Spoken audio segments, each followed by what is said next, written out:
And in fact, the pregnancy test is finding out when the woman secretes more HCG than normal.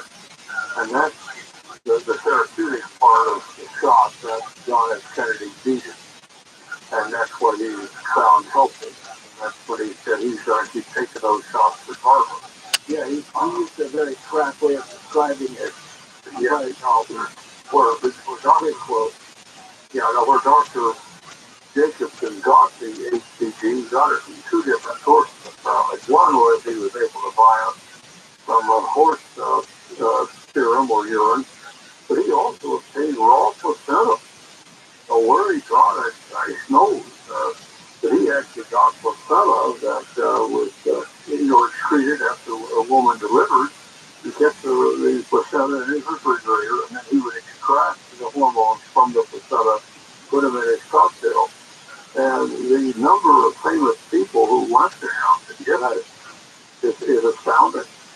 It almost gives you a new look of who were these people in America, and did they really need this cocktail, or did they not? And some of the other things about Dr. Jacobson, you can certainly understand why he was controversial. You can also understand why John F. Kennedy, given his disease, understand why he benefited medically from those injections. Apparently, the authors of the books, Dr. Feelgood, they did a yeoman's job of documenting these things and wrote the book. And they went to great lengths to interview people to find out what the cocktail did. And again, you want to talk about sexual boosting. That shot, apparently the cocktail would do that, and I'm sure it did, knowing the pharmacology of those compounds. But what makes the benefit of John F. Kennedy, kind of live out their fantasy. One of the things that makes it so amazing is that Dr. John Kennedy himself felt that he could not have finished the campaign or entered the debate with Nixon without this cocktail. And what's amazing is it's like athletes did. So just like Elvis Presley did before he was sentenced, before the debate with Nixon, he went to see Dr. Jacobson an hour before. And actually took an injection into his larynx, into his throat with the cocktail. And so these are astounding findings for understanding how he functioned and how he did things. At that time, again, a movement like LSD. LSD, at the time that he was taking it, was considered a safe drug and even legitimate, and was not carried either. It was therapeutic, and what Dr. Jacobson was doing was perfectly legal, and it wasn't accepted by Dr. Travell or his other doctors, but nevertheless, it was legal at that time. And you saw the famous people who were willing to go see Dr. Jacobson and take it. I remember when Tyler was in there. I kind of regret it. I started to feel that I know that he did with a book, and I guess it did do that, but it also, in a way, I kind of started to see that. Howard? Because some of the things that Dr. Jacobson did, I mean, they're about as far out as you can get them by today's standards, but on the other hand, therapeutically, he honestly did a lot of touchy stuff on it. A lot of famous people felt he really helped them. And just that or indifferent, I have another book on my shelf, an underground book, written by an orthopedist who really wrote an underground Bible on anabolic steroids. Well, and he wrote it during the time that anabolic steroids used by bodybuilders, down by athletes, was legal and acceptable. And so we have a history in the country of people using these performance-enhancing drugs prior to they were being either banned or ostracized or regulated into pretty much oblivion. But the part of the song, having Dr. Jacobson, starting off he's got a tough name, both in the diet. All of those cocktails up to his chest. So these are the facts of the matter. Very strange indeed. And food for thought. not only was Dr. Jacobson treating, John F. Kennedy, but the authors of the book, the two men who wrote the book, felt that the number of famous people who took that cocktail may have influenced their behaviors and maybe even changed some of the course of history. Yeah. You really can't argue with it. They may have a point there. Well, I want to tease something out a little bit because you use two things interchangeably, and I want to make sure I understand, because I think you think they were synonymous. You said originally what color did it say it is? that the compound included amphetamine, and then you said methamphetamine. So, can you talk about that? Yeah. Explain the difference, because it contains both. So, explain as much as you can dirt, much as you really can. Okay. We don't know exactly what it was. Apparently, it was methamphetamine, according to the book that was written by. Okay. So, what is so different about a methamphetamine as opposed to an amphetamine? Methamphetamine is a much more soluble, potent compound. Okay, that's why. In other words, on a scale of 1 to 10, methamphetamine is a 10, amphetamine is a 4. Okay, and that's why it had, this injection had methamphetamine, animal hormone, a human placenta extract, painkillers, steroids, and some sort of multivitamin. Yes. Okay. And it worked, and enough that but it also had all other side effects, which we can't measure because we didn't observe, and a good doctor would never. I mean, there's only so much you can say without actually observing the patient. Yes. Right. Yes. Okay. Fair enough. I mean, a lot of people want to talk to you. I didn't want to dominate, but I think it all should be clear. So thank you for that. I think it's fascinating. We Dr. Forrest Tennis, the strange medical saga of John F. Kennedy. Let's start with Seattle. Hey, TRUMAN, welcome. How are you? Thank you very much. I'm letting you up right now, my friend. You've touched on Dr. Dixon very thoroughly, and Mr. Mark Grover, who has researched with Mr. Man who did the Kennedy film. Now, he said this thing about that ROTHSCHILD. I just want to ask you about the case where Robert Kennedy had withdrawn these drugs and JFK asked Mr. Jacobson for a double dose. He became completely high when I was speaking in a hotel lobby. Do you know anything about that? No, I don't. I don't. I've never heard that there's any secret. All right, we have to tell you more about that, Mike. Douglas is east of the Rockies on coast to coast for Dr. Forrest Tennis. Go ahead, Douglas. Hello. Am I on the air? Yep. Yes, I can hear you. I would like to talk about the one symptom of Addison's disease that you never talked about, which is a hyperpigmentation, what I like to call a built-in tan. Which I wonder how much that helps. JFK did, with his 15 and everything. Well, that didn't quite help. I don't think he failed to talk about it over here, but go ahead, Dr. Kennedy, and we'll get that. Yeah, that's a fascinating question, because there are several passages in reading about John F. Kennedy that he always had a tan and looked so handsome. And I met John F. Kennedy once, and I must confess to a handsome, good-looking tan, and I'm going to guess that attitude tan helped him. Yeah, that would be my guess, because if you've ever seen an attitude tan, it is handsome. I mean, there's no to it. It's kind of a bronze, and you really think it actually beautifies the individual, both men and women. I've seen it many times, and every time I've seen it, I say, it's too bad that represents a terrible disease to that gland. Okay, but you do mention in the book how he has often, at other times, he looked kind of jaundiced and foolish. Right. That's right.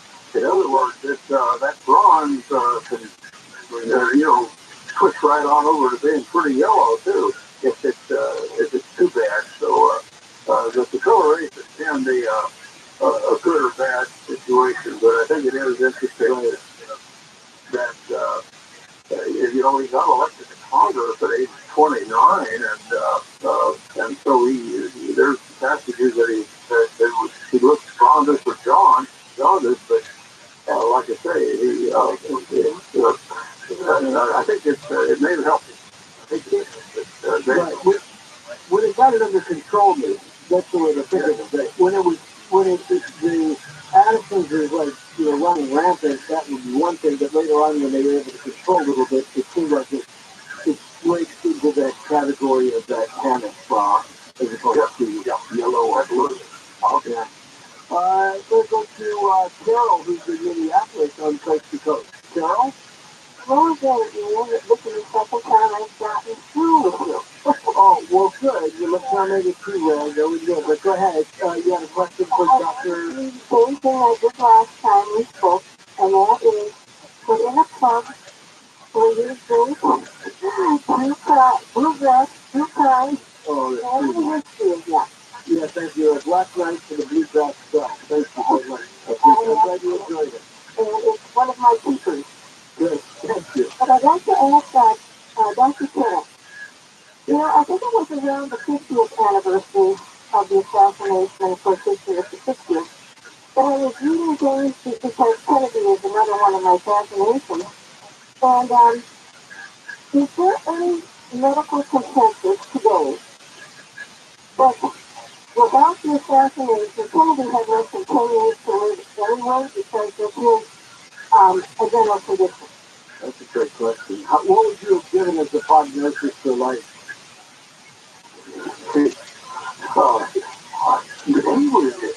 What's fascinating about him, the year he was assassinated was probably the best year of his health of his life, because he had all these doctors, Dr. Krauss working on his physical therapy, he still was taking all the hormones, his pain was under control. He may have lived quite a while. We'll never know. But well-controlled Addison's disease and thyroid disease, he died at about age 46. He could have gone another 10, 20 years. Would be my guess. But, interestingly enough, Dr. Max Dickinson himself was dead by 47 from self-administered shots. And even Mickey Mantle had complications from those shots. He could have gotten wrong had he continued down that path. Those shots that he was taking would have been a disaster after a while. And I think the book, Mr. Hirschman and Burns, they were the two fellows that wrote the book. They were excellent investigators, and they got into it in detail. But today, just to even think about injecting what was in that cocktail a single time is kind of frightening. Again, if Kennedy had kept on those injections, I don't think he'd live very long. Yeah, you're good. Yeah, no, definitely something powerful happened to him, and it seemed to have changed his life. And it seems like he's trying to figure it out to put his faces. He's in great health and feeling lots of vigor. But maybe by 64 or 65, it would have been diminishing returns. I would think so, yeah. All right, so several people hanging on for you. They'll just have to you a little bit longer, and then we'll get on as many as we can. The strange medical scholar there on the website about... Very well. Aside from that, what's going on with your neck of the woods? That first hour was so much fun with my friends at the Patterfield, Paul, Susan, and Bob. And if you go there and you're listening to that new song, I think you're going to really enjoy it. Because very cool vibe with doing that into the guitar, and or you can listen to it. You have to go back anytime. It's fun. But it's been great. It's just what I was hoping for. The strange medical saga of John F. Kennedy continues. TRUMAN.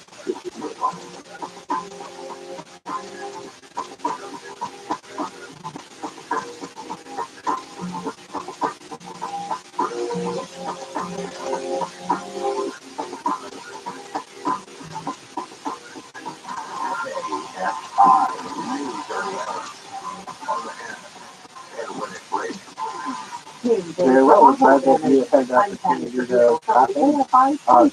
Right off the street is down, I think it's the area. Very nice. How's the weather? If your car has been damaged by a pothole, you can file a claim on the LA State Coast website. The ports of Los Angeles and Long Beach are back in operation after a worker shortage shut down. So how do you just randomly get a seaplane to come pick you up? The shortage came amid contentious labor negotiations. On the Easter Sunday, the LA Department of Animal Services is reminding everyone about the hazards of holiday decorations, including baskets of candy, chocolate, and toys that may be harmful to the furry family members. Southland weather from KFI, cloudy tonight, mostly sunny later on. Highs today in the low 70s at the beaches, upper 70s in Metro LA and Orange County, and in the low 80s in the Inland Empire and the Valley. Right now, Santa Ana 56, Garden Grove 56, North Hollywood 55, and 58 in Northwood. We leave local from the KFI 24-hour newsroom. I'm Sammy Trujillo. Traffic is due to traffic in the Culver City area, 405 north on Venice Boulevard. Traffic here has always blocked. Traffic is being diverted off at Culver Boulevard. Traffic is backed up to southbound. Between Baldwin Park on the 605 southbound Japan, traffic here blocking the two left lanes. And the West LA, heading towards the 405, the traffic here has the connector road partially blocked. Can't find the sign, help get you there faster. I've got to work. You probably already know, Rosetta Stone is one of the best ways to learn a language. But did you also know that they offer a lifetime subscription to all 25 of their languages? Dabble in French, try your hand at German, learn a bit of Japanese, or even explore Swedish. And right now, you can get 40% off Rosetta Stone's lifetime unlimited subscription. Visit RosettaStone.com today to purchase once and learn for life. Rosetta Stone, a language is They teach you how to handle the money you have in a more thoughtful, purposeful way. Join hosts Joel and Matt for personal finance nuggets that actually make a difference in your life. Well, the number one rule of cheap travel is to let the deal drive the destination. Bali, it might not be on your radar, but if the price is right, it should be. Right, that was where you take the tactic and allow On the iHeartRadio app or wherever you get your podcasts.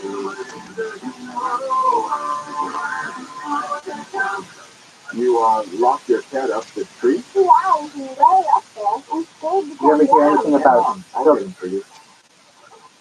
Do you ever hear anything about Xanadu building his house? Here you go.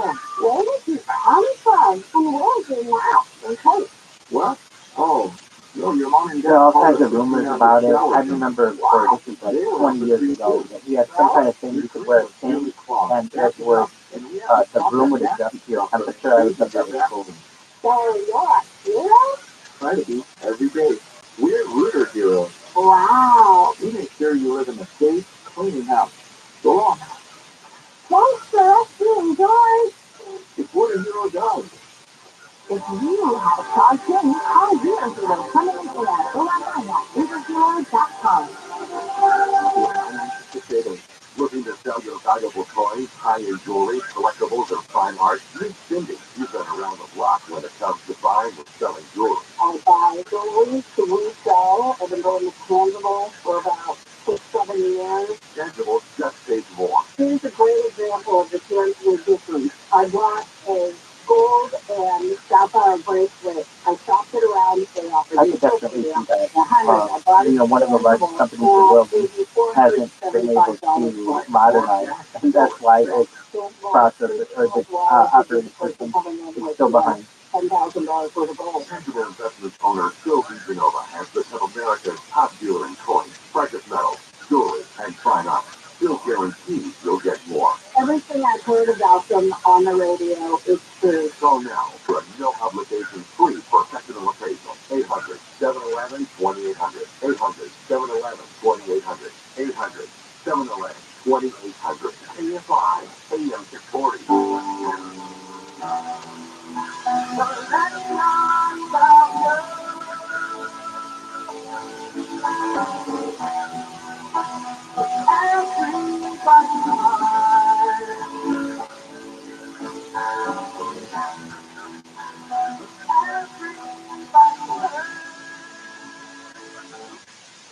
To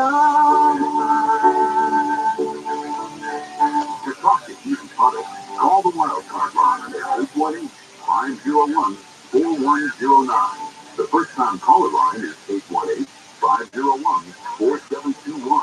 To talk toll-free from east of the Rockies, call 800-825-5033. From west of the Rockies, toll-free, call 800-618-8255. This is Coast to Coast AM with Ian Punnett. Well, I think it already went through. So, what a night is right there, and it will continue for the next half hour. You can grab one of those lines and get in on the conversation with Dr. Forrest Tennant, the strange medical saga of John F. Kennedy in sum. Let me bring you up to date. They really have no competition in the operating system. We can come to the kind of just I mean, you guys are Applebee's, but we won't go into that. Then on top of that, well, so Bill Gates passes it off, and now you got Satya Nadella. If anybody ever used Windows 8, that's what they tried it. Windows 8 was one of the worst operating systems I've ever used. He will distribute it because he was supposed to be. Yeah, no, that sucks too. But Windows 8 didn't even have a start button. And of course, he never would have survived anything, too. And it had a lot of family money that provided for these experimental treatments, some of which were better than others. But really, looking back on it, he was the president, John F. Kennedy, was filled with bovine adrenal glands, horse urine, right, and other people's placentas in order to keep him going. That would qualify as a strange medical saga. What's your question for Dr. Tennant next? On Coast to Coast AM, this is Ian Punnett.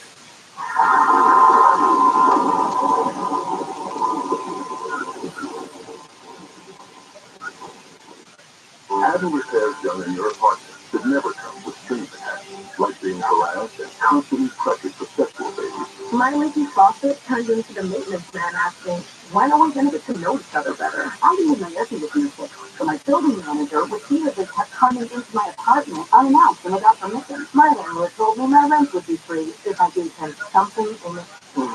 Sexual harassment by anyone associated with your housing isn't just wrong, it's against the law. The Fair Housing Act protects you from harassment, including someone making unlawful sexual advances or refusing to make repairs because you deny sexual favor. If this happens to you, you can stop it by filing a complaint with her. So I called help and filed a complaint against my building manager. No strings attached. Fair Housing. The law is on your side. To learn more, visit HUD.gov/fairhousing. That's HUD.gov/fairhousing. If you fear for your safety, call 911. A public service message from HUD in partnership with the National Fair Housing Alliance. Maxwell can just strategy. And Susan compare my vet. He said, oh, he must be allergic to chicken. Another vet that keeps the drain. Third vet says it's the weather. Then somebody said, it's up to you. And the dog stopped licking, the hair stopped falling out. And the dog will be Fun and Adventure has returned comics and graphic novels from Marvelous Entertainment, based on the thrilling sci-fi masterpieces by Marvin Sundell. Acclaimed comic creator Andy Fitch and team are bringing that sense of wonder and thrill in straight-out action adventures like those great old comic book stories you remember in their line of sight. I Wagon, Haunted Planet, Space Ranger, codename Atom Bomb, Tales of Singularity, and the kid-oriented Waggett Jr. Join them at iWaggett.com. That's iWaggett.com.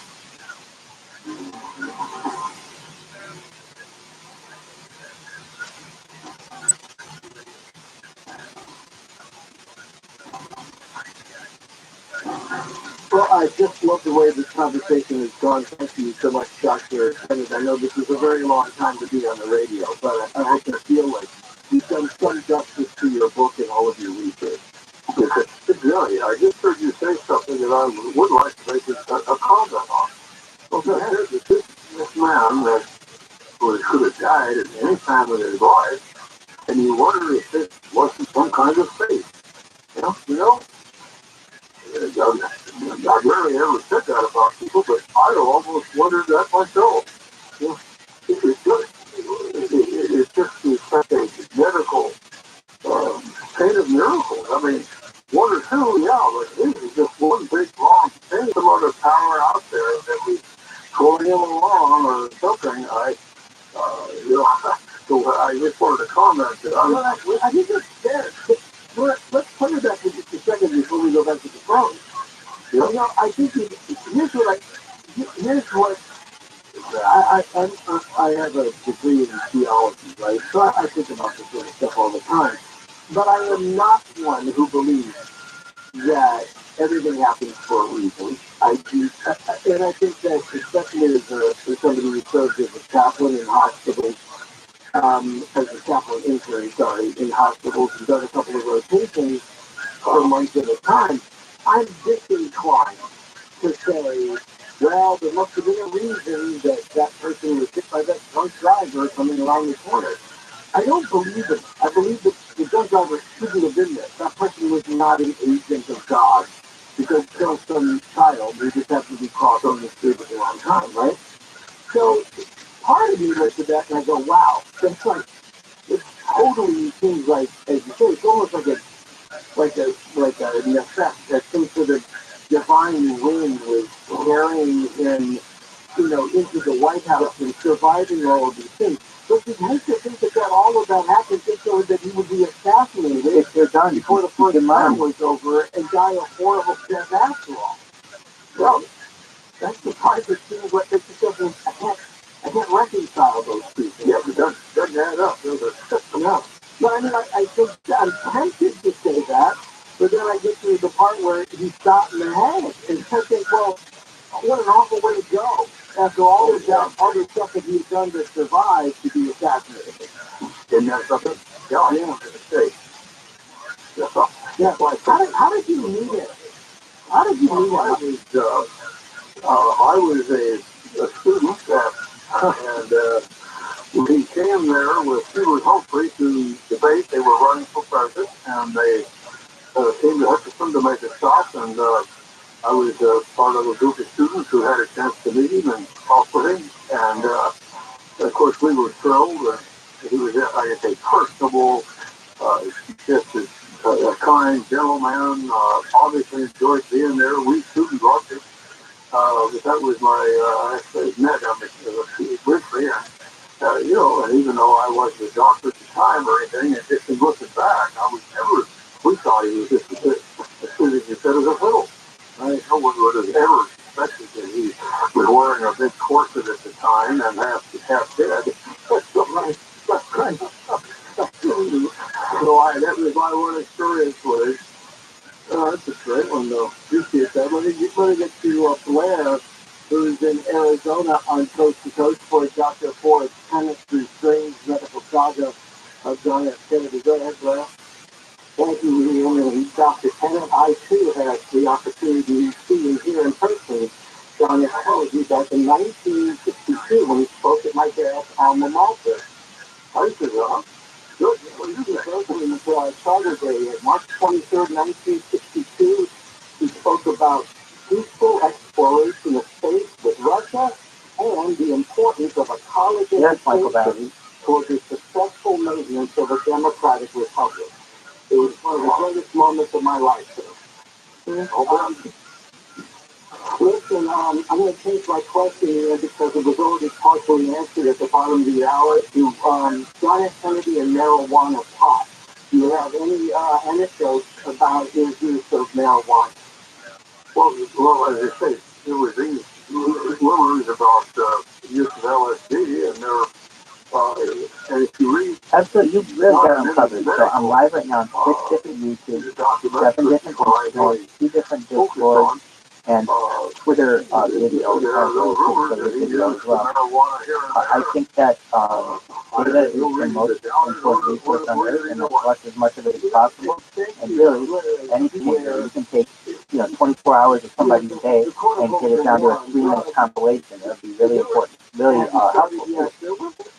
There were things that were thought of. They really hadn't. The summer of love hadn't happened yet. The hippie explosion hadn't happened yet. So some of this is sort of exotic behavior, but you have experimented with it. You have to go to the dark side of town or something like that to do that. So I do think that your point on these drugs kind of, we have a way of looking back on them, and that we're sort of guilty of prejudice when we think of them. But at the time, it was probably a different thing. So this perhaps not as unusual. And for Dr. Ford, I'm in agreement here. I see a lot of historical pictures that only I would know if it's real or not. Not necessarily only I. Only someone of my age or like older would know whether this is a true picture or not, as opposed to today's day and age where everything's photoshopped. Even when I was a kid, and before, photo manipulation has certainly been a thing, but now basically you're able to put anything out there and people are believing it. And it's like, no, you have to understand, we have some knowledge here. We've been looking at this picture for, 50 years. We know exactly what it is, and now it's being manipulated. in medical clinics in California here, that's just medical. And I've been dealing with this thing 18 months, and I want to call it quits. My dad's 89, and you see, I get suggestions. I called my senator, I called my congresswoman. They're going crazy here. You sleep on the floor, or you could get in your car only 3 times in a month. Makes me want to cry. I'm not going to cry in the internet. No, I wish that's where can I turn to get help? It's the physical thing is emotionally I'm very strong. That's why I said, Sandy, you must have been an extraordinarily strong person to do what you did. But I know the same thing. Well, very little wasn't John F. Kennedy, but I will say that the story you're telling is all too common these days, and we have too many people who have been deprived of the treatment that's worked for them for some time, and they can't get it at this time. Exactly what to do would take longer than what we have here, but I will say a couple of things that you might want to know. In just very recent, because of the restriction on opioids, the best new discovery that's come along is something called polypeptide. The information about this is just brand new out there. Try to look it up and remember that term, polypeptide. Also remember the term regeneration hormone. There are some new things being developed to substitute for opioids. I'm very involved with that movement. And you're definitely right on that. And I don't even know what to trust and if it takes things good as they are. If you really do anything with them, and especially in the future, you'll be able to have your favorite actor, essentially in any role. They could read you the news, they could read you anything. But don't give up, hope, hang in there. There's a lot of people rooting for you. Okay, but how does he get to that information?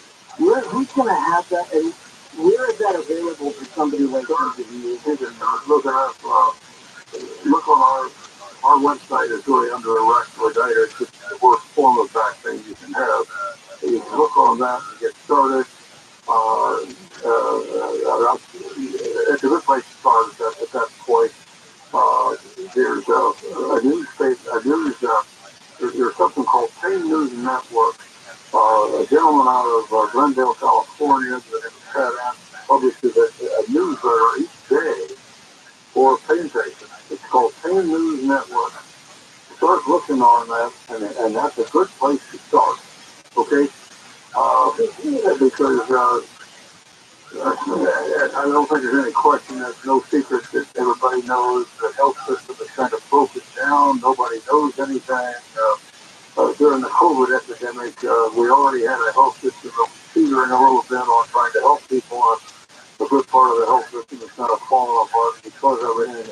But if you're a pain patient, start with Pain News Network on your internet. What's the decentralization? What's what for? The Tennis Foundation. We've got some stuff on there, but you've got some friends out there, a lot of supporters that aren't aware of yet. But and some new things, a lot of new things are being developed. Okay, and a lot of them don't need prescriptions. A lot of things to help yourself. Just don't give up hope, and we'll be rooting for you. Okay. All right, does that help? And also, I did go through a 5-year accounting degree. It took me 12 years accounting courses, so nobody give up hope either. There you go. Great. Great to hear. You can't do that. I appreciate that. Thank you again. No, thank you. again, from my end of that conversation, when I'd be working in the role of hospital chaplain, I think one of the things that we forget is that even friends and family get tired of hearing about problems, and they give up wanting to be able to be a conversation partner or to be a cheerleader. So it's really important what you said. And to be in a support group. I don't know what it looks like either. I think I'm excited to know what it is. What organization offers that world and what it's worth for. I'm going to ask you in a moment. I'm going to ask ChatGPT that question. To other people who aren't. And the other people who aren't, they mean well when they go, oh, yes, thanks for coming. You know, as I ask ChatGPT people's questions, how long have you been in web pages? They offer the greatest hope in the end. I couldn't agree more, and because people who have, they're kind of common.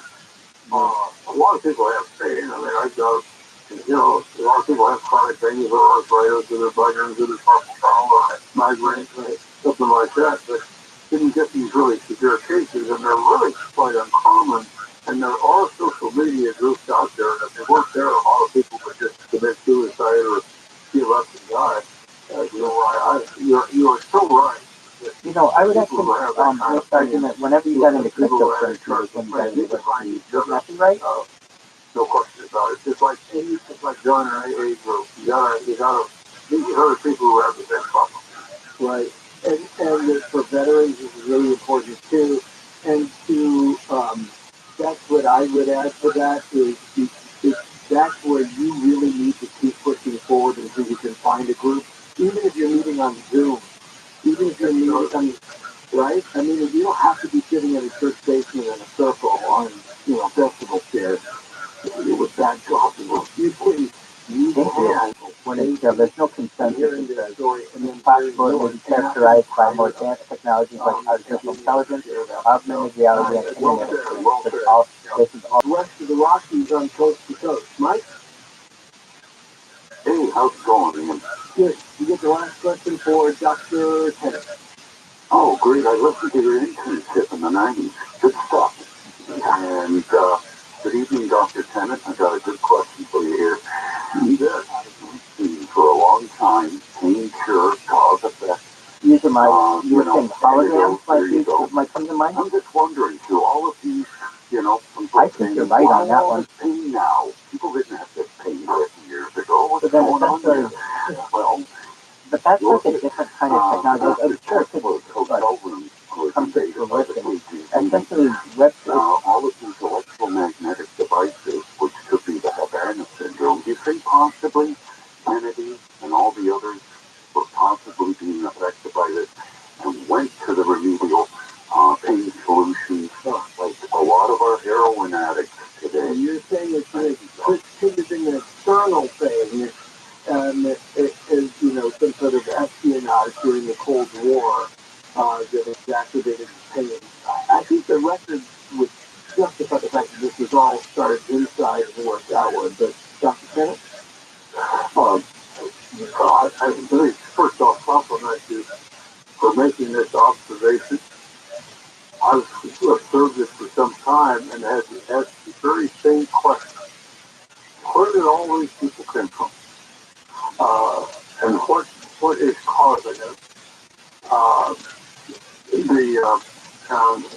The theories that you mentioned, like electromagnetic waves, are there too many of them out there, and is this causing some of the pain syndrome? I can tell you one thing that a bit of research that's just come forward, and that is we now know that these latent viruses that we humans are carrying are activating and causing autoimmune manifestations and severe incredible pain in many people. So I'm not 100% certain why we seem to have an awful lot of people in pain today that weren't there, let's say 30 or 40 years ago. I don't exactly have the answer about some theories, so I'm going to compliment you for even recognizing it. And it may be something that we're just missing in society and not actually this obvious. I have some ideas that technologically, I don't know why we aren't working on it. For instance, I don't know why startups need is still a thing. I feel like there's a way to develop computers so that it just turns on. And some computers are pretty close to this as of right now. But even like the iPhone, it takes time to turn on. And I just feel like engineers should be working on our goal is to have zero startups or like instantaneous downloads and things like that. We look at jokes that used to be on TV, all about being drunk all the time. That was just a source of humor, and hey, everybody likes it. And that's changed. So maybe some of the pain is just people finally dealing with the cause and not just glossing over it with, some other type of treatment. Well, I hope you're right. Yeah. Listen, I hope you had a great time and we didn't wear you out too much. Because I know it's a late night and you blessed us with this and it was perfect. So thank you so much for the effort and for the book. The Strange Medical Saga of John F. Kennedy, Dr. Forrest Kennedy, you can link up to him and his foundation on the front page of coast-to-coast.com above the fold. Long is the cycle of birth and death to the fool who does not know the true path. That's what the Buddha says. Spring is a time for renewal, but it has to start within you. So, with death, there is always rebirth, and true change is the rebirth of the way we learn that. So, make this year your best year yet. And thank you for making us a part of it. I think I'm the next chance to be on this coming Friday. Take a look at the schedule. We were talking about Windows. Essentially, in my opinion, Windows, and I've been using Windows since Windows 3.1.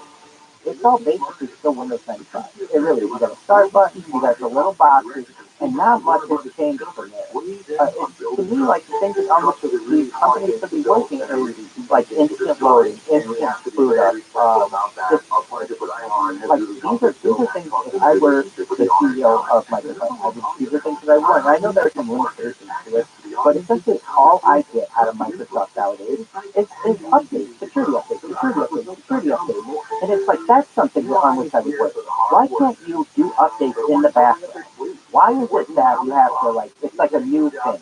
And if there's a screw up with the update, then you can like uninstall it essentially. I don't understand why companies don't have updates that just automatically install in the background for you.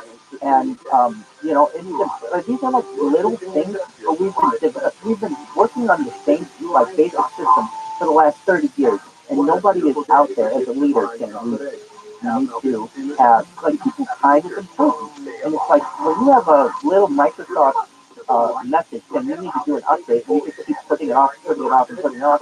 It's like at some point, I wonder why Microsoft just doesn't do this in the background.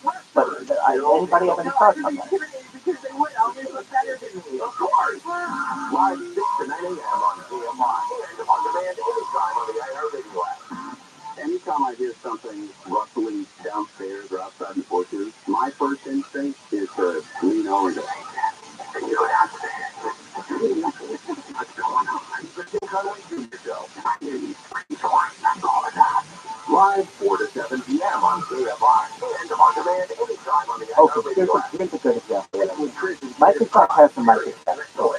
It puts people to download stuff from that Microsoft Store all the time. Why is it that when you get a new version of Windows, why don't they take the most popular apps that are in the Microsoft Store and put those as default on your device? I don't understand that. live everywhere on the iHeartRadio app.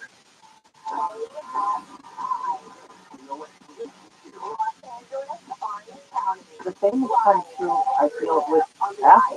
Apple has all these very popular apps on the App Store. I'm not saying perhaps like some of the bloatware that they put on, but they have really good apps that can help people. And it's like, no, they just give you the same generic app every single time, and they don't enhance. I can't tell you the last enhancement that Windows had. What? The snipping tool, the snipping scan or something? What, Paint to Paint 3D? I mean, in 30 years, we've gone from Paint to Paint 3D. That's it. There's nothing else. It's ridiculous. You have Photoshop out there. You have like what's that one?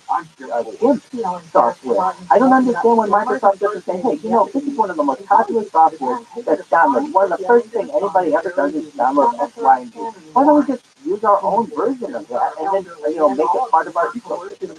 I don't get it. In the form of gift cards, Bitcoin, or prepaid credit cards. Now, the fear of being arrested. The sheriff's department is urging people not to fall for the scam, because it never asks for a fine to be paid over the phone or by email. Local water agencies are working on new ways to hang on to rainwater so it'll be available when drier years return. The San Bernardino Municipal Water District recently something at least technologically that I don't like that is, for instance, if you buy a computer, whatever, phone, and it tells you, let's say it has 100 gigabytes of storage, okay, that's great, but 25% of it is all the company's bloatware and their hardware thing.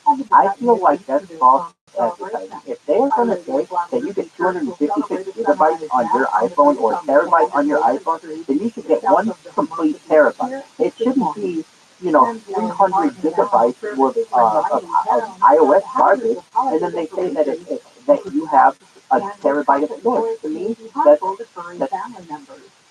Southline weather from KFI mostly sunny today, highs in the low 70s at the beaches, upper 70s in metro LA and Orange County, low 80s in the Inland Empire and the Valley. And now Fullerton at 56 degrees, Garden Grove at 55, Burbank at 65 degrees, and 57 degrees in Northridge. Yes, and I don't know if I have a lot of experience using Android and iOS, and what's interesting to me, well, there's some ridiculous things. At least on iOS, it is like a closed space, which I get is the walled garden, but you can delete like your calendar. I don't think that that's necessarily like something that people should want to do, because essentially then in order to know what day it is, you have to have, you have to like re-download an app and do a bunch of other things. But I don't understand why, for instance, like on Android, you can't download some things. Like sometimes it just says that you can disable something, but you can't actually uninstall it. And it's a lot of times the bloatware of Facebook and Instagram and the things that are pre-installed on your device. To me, I feel like it could be, and a whole lot more. They have them all. Buy, sell, or trade. They have a huge inventory of luxury watches, free overnight shipping on all orders, and a great selection of vintage Rolex watches, too. Bob's Watches is a trusted online store to buy or sell modern and vintage luxury pre-owned watches, and all watches are 100% authentic and independently certified. They do, you're right, but it takes a lot of knowledge to be able to get into the root files, to be able to delete it. You don't necessarily know what's going to happen. I'm talking about the default, when you like hold down the app and you press the information button, and it says like force stop, uninstall, or when it gives you those options, sometimes it doesn't give you the uninstall option. It only gives you the disable option. And I'm finding this a lot for TikTok on devices. They basically have tiny spyware on Android devices, and you can't get rid of it. In almost any language you want, like Spanish, Italian, Chinese, and Korean, or get access to all 25 languages for life with Rosetta Stone's lifetime unlimited subscription. Check it out at rosettastone.com.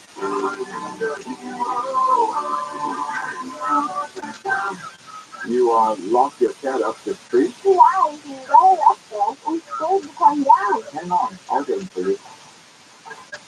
Be careful, mister. Thanks, kid. Here you go. Where did you come from? And where's your map and coat? What? Oh, no, your mom had called us to clean out your shower bin. Why? They were up a tree, too. Well, and your tree was really cool. And you were talking about I just feel like they every day are really diluting, constraining the competition when it comes to what Huawei is. Has anyone used the Huawei phone? The specs on them are amazing. They just don't work with generally amazing.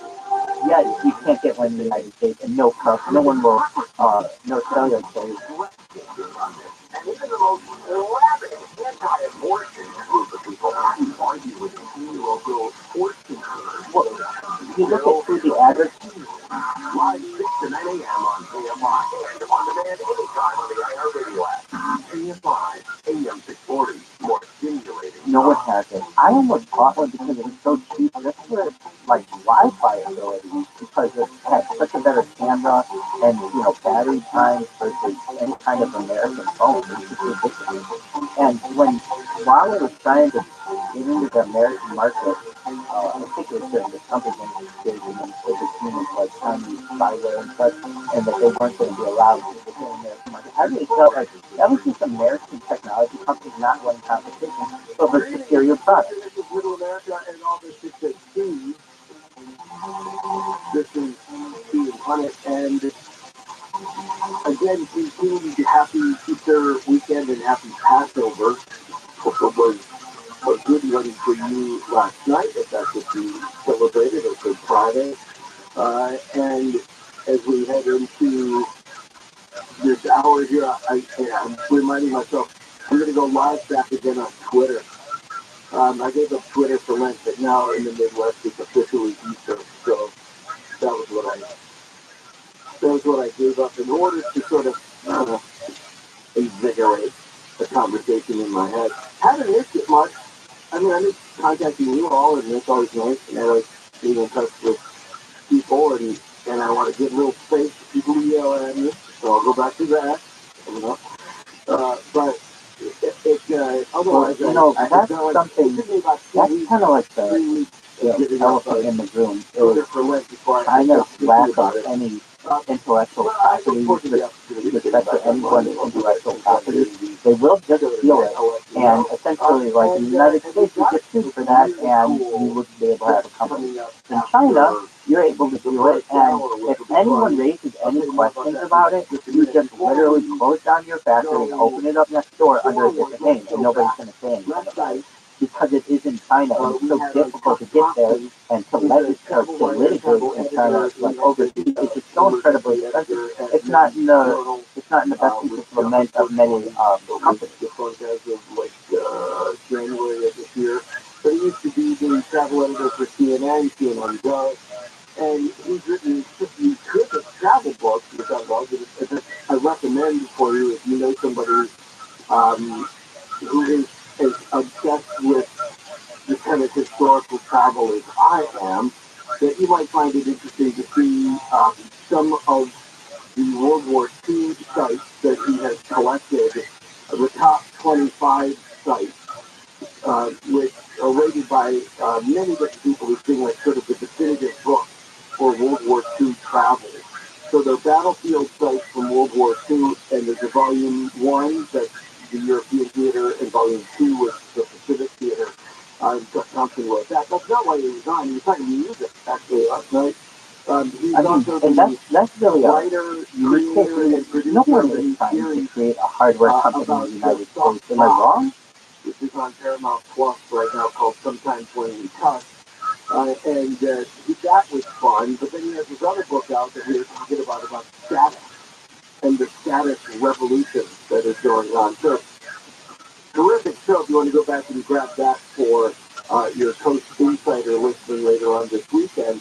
And he did mention the council, and what came up in the first couple of comments we were discussing, and he's very partial to the council version of the theme from Public Medicine style. But if you go to the website, you can also link up to the council. They have a new song, which they're going to be debuting coming up later on this hour. We'll give you the chance to join them. The council will go on the Flower Power Cruise, a 62-city Happy Together summer tour. They'll tell us more about that coming up, and then give us an early look at Rhythm of the World, that you can get on the CD or MP3, but they're also putting it out, I think, on vinyl, on like record vinyl, I guess, later on this month. We'll find out about that. Okay, while you're at the website, take a look. I mean, I'm just going to pause here, insert jokes and or laughter, but there is a new story on the coast-to-coast.com. Red Space Telescope captures stunning image of Uranus. There you go. And we proceed to the next story. And then I agree with you. I mean, like the lab, these clean labs, it's like a really unique thing where with like you have to go into bread to fucking work for it. It's so like it's so difficult to get in. Essentially, essentially where they develop all of these things, and it seems like Taiwan actually has a little bit of control over China. And one of the reasons why China is so interested, of course, in getting Taiwan and all of those other things, is because of these chick labs. Have you heard of these? It was only because the family had money that he was able to live to be a teenager, and going on and on from that, several times he was given a Giraffe's right. He was expected not to make it through the night, but he did. He kept surviving until, of course, the tragic end. But it's a very interesting read for people who are want to know more about JFK and how his pain and how the pain treatment may have influenced his behavior. We'll get to that coming up next hour. But first, our friends in the couch show, yes, Coast to Coast AM, if you do on it.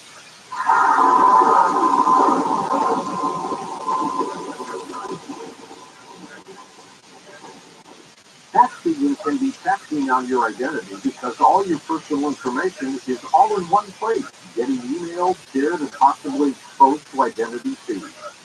Tax forms can be like one-stop shop for identity theft is easier with LifeLock by Norton. LifeLock by Norton helps monitor your info and alert you to potential identity threats. But if you do become a victim, a dedicated U.S.-based restoration specialist will work to fix it during tax season and beyond. No one can prevent all identity theft and monitor all transactions at all businesses. If you can make sure your identity theft protection starts here. Join LifeLock today. Save up to 25% off your first year. Call 1-800-LifeLock or go to LifeLock.com and use promo code George. That's LifeLock.com. Use promo code George to save 25% off. LifeLock.com. Consumer Cellular is the most trusted wireless brand, and they've been providing superior nationwide coverage for more than 25 years. Switch today and save up to half on your wireless bill. They offer unlimited why the hell don't we have access to a that? flexible I mean, data that's not plan even a starting thing in at the just United $20 States. a month. To me, that is Keep your phone and number, and activation is free. Plus, you can add a family member to your plan for just $15 a month per line. Never worry about dropped calls because Consumer Cellular has the exact same coverage as the major Exactly. It's a carriers. huge loophole in our economic prowess is that we consider ourselves to be one of the leaders. We were the leaders in the, Go to consumercellular.com/Nori, and for a limited time, get 25 off your wireless bill when you use promo code Nori. That's consumercellular.com/Nori, and use promo code Nori for $25 off.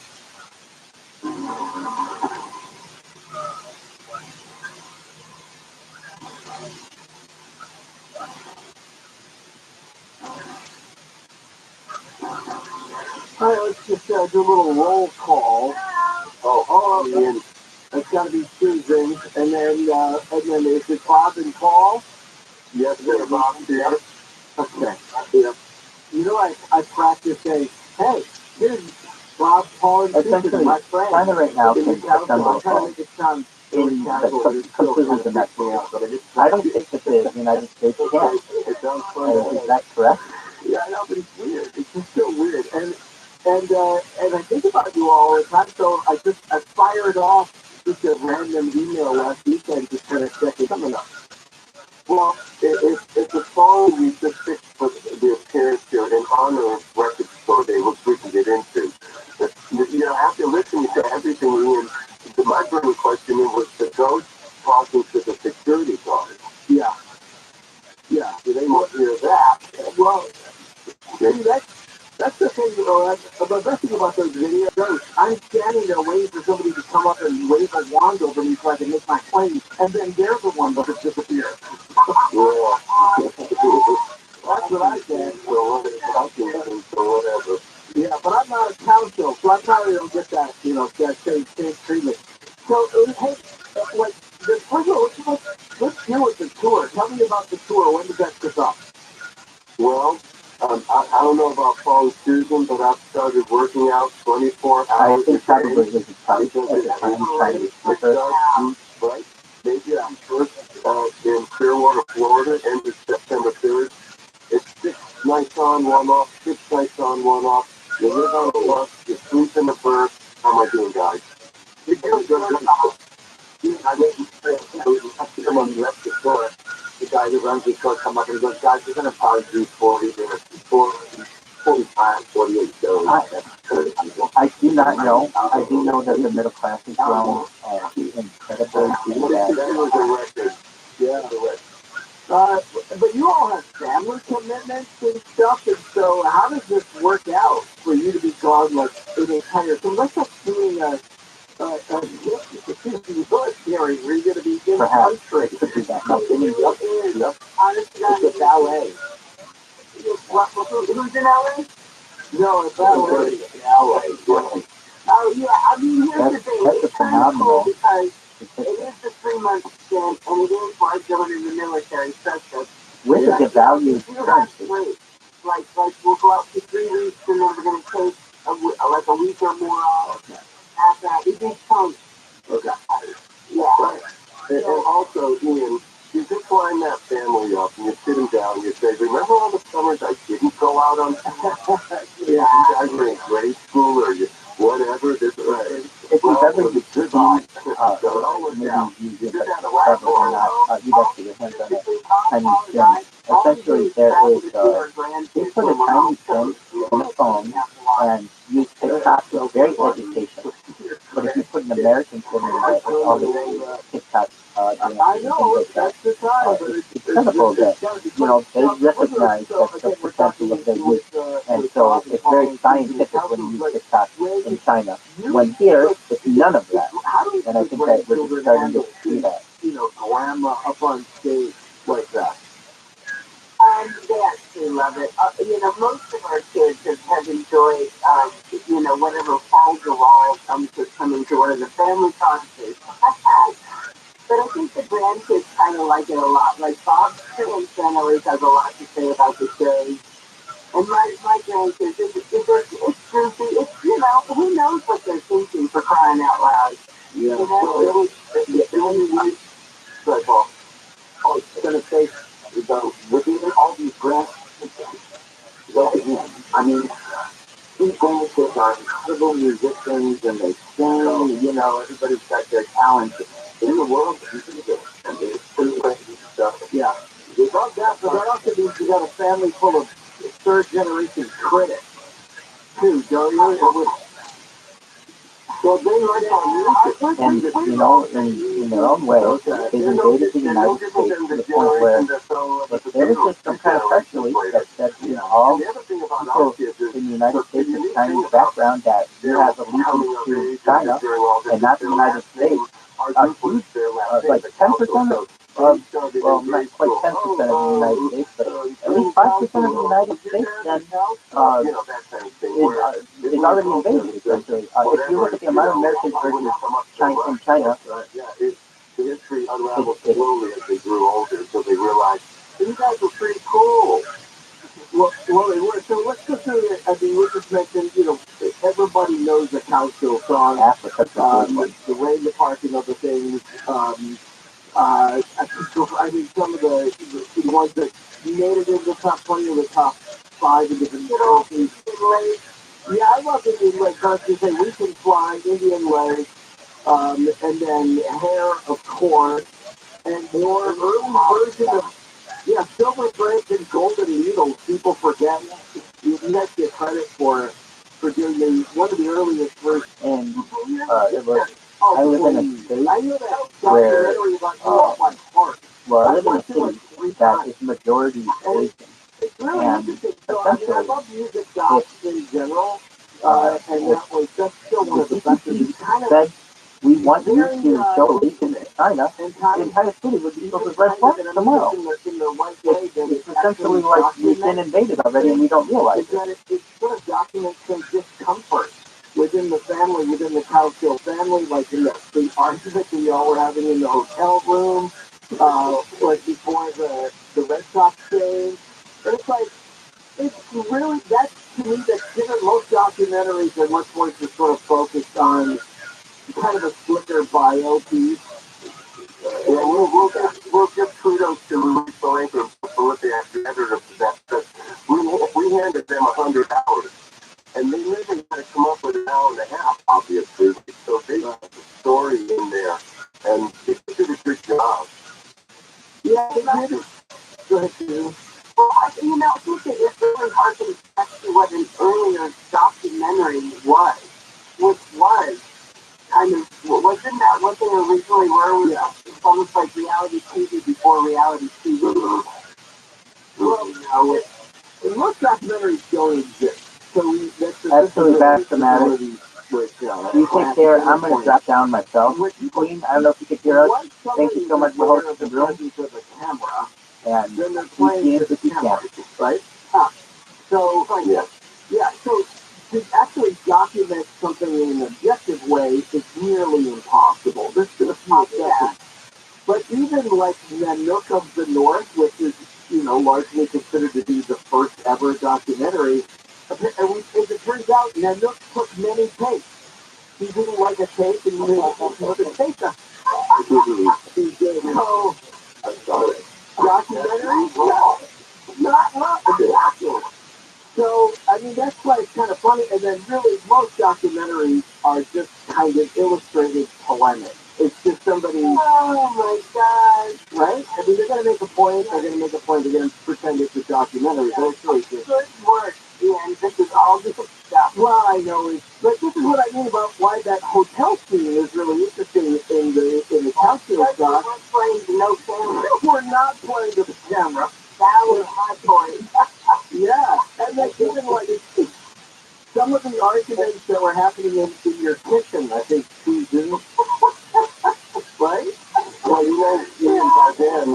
by then, you were getting used to the camera rolling. It had been a long, look, this took years to do. So by then, I believe the comfort, I think that happens on the reality shows too. You get more comfortable. Almost the camera's ignored eventually on some of those scenes because you get so involved in what's going on, of course. And not in our particular case, let's be frank, Bob and Paul Calso, we rarely give a hoot who's watching us do anything that we're doing. We often forget that we're on stage. Right. We perform. Yep. And we have the Council podcast, and halfway through some of our episodes, we forget we're doing a podcast. Yeah, which is a good thing. That's great. Well, yeah. That's good. Yeah. That's really good. We know that feeling, yeah. Yeah. But I mean, it's like when, and I'm just kind of saying it for people who have seen the documentary, like, I don't know who has it these days, Amazon Prime has it, or Amazon, yeah. So, they should go watch it.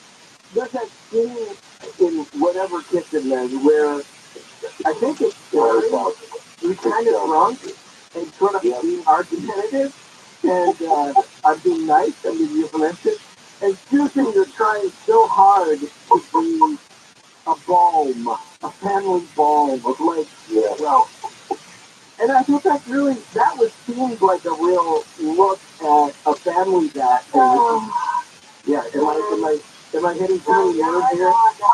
No. Oh my goodness. No, not at all. In the family, Susan, I'm just Susan, in the family, yeah. Susan always could insert herself with her brothers as a, when needed, Right, it's kind of a negotiator, right? I mean, so that's typically the role of middle children, not the last kid. Yeah, but I was the only girl. Yeah, which is interesting, but in birth order, it's usually the middle children who are, try to be the mediator. And so there's a large, and so it's funny, that I am the middle children, and I have been at times. Yeah, well, I'm not an authority. I'm like, but it is funny because to know the family dynamic of the Cowsills is to know it wasn't a Partridge family, and that relationship with your mom, you guys are pretty candid about that, and with your aunt who was sitting around smoking and talking about. It's like, okay, this could be anywhere in USA. This could be anybody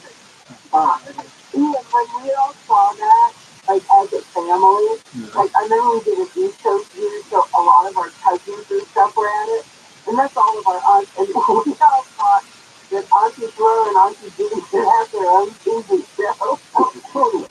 Yeah, they should be. I could see that. I don't know what kind of twisted show that would be, but it would be so worth watching. I could see it almost like if they were like on some sort of like court show, like you know. No. Here's what it could be. No, give them like they sit in a room and they watch a movie about a set group of people, and then let them go. They just start talking about something. Yeah, that's fucking.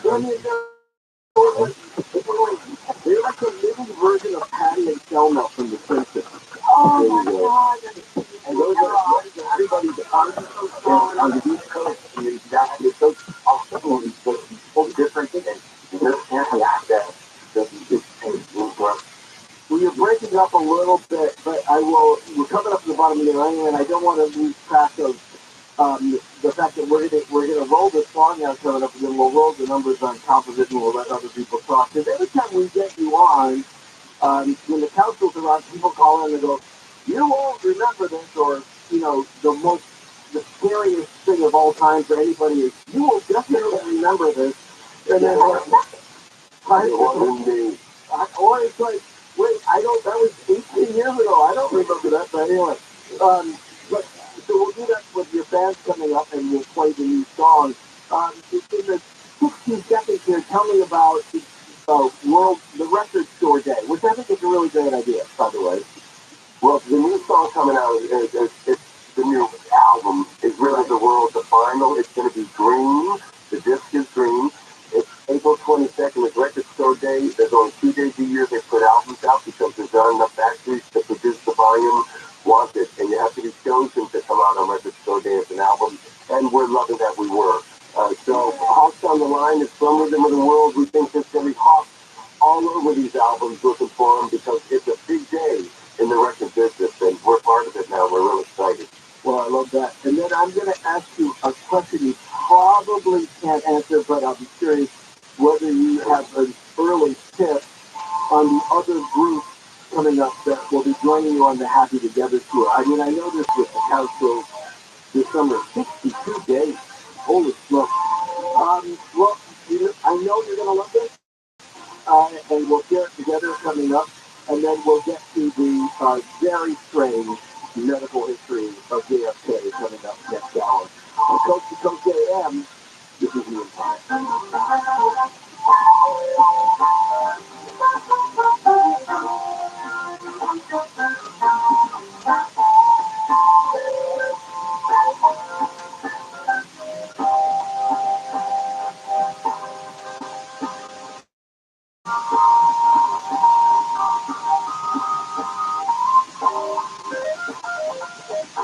From the KFI 24-hour newsroom. Kelly County gas prices are getting higher. AAA says the average price of a gallon of self-serve regular is $4.93, nearly 7 cents more than last week's average, but it's 97 cents less than a year ago.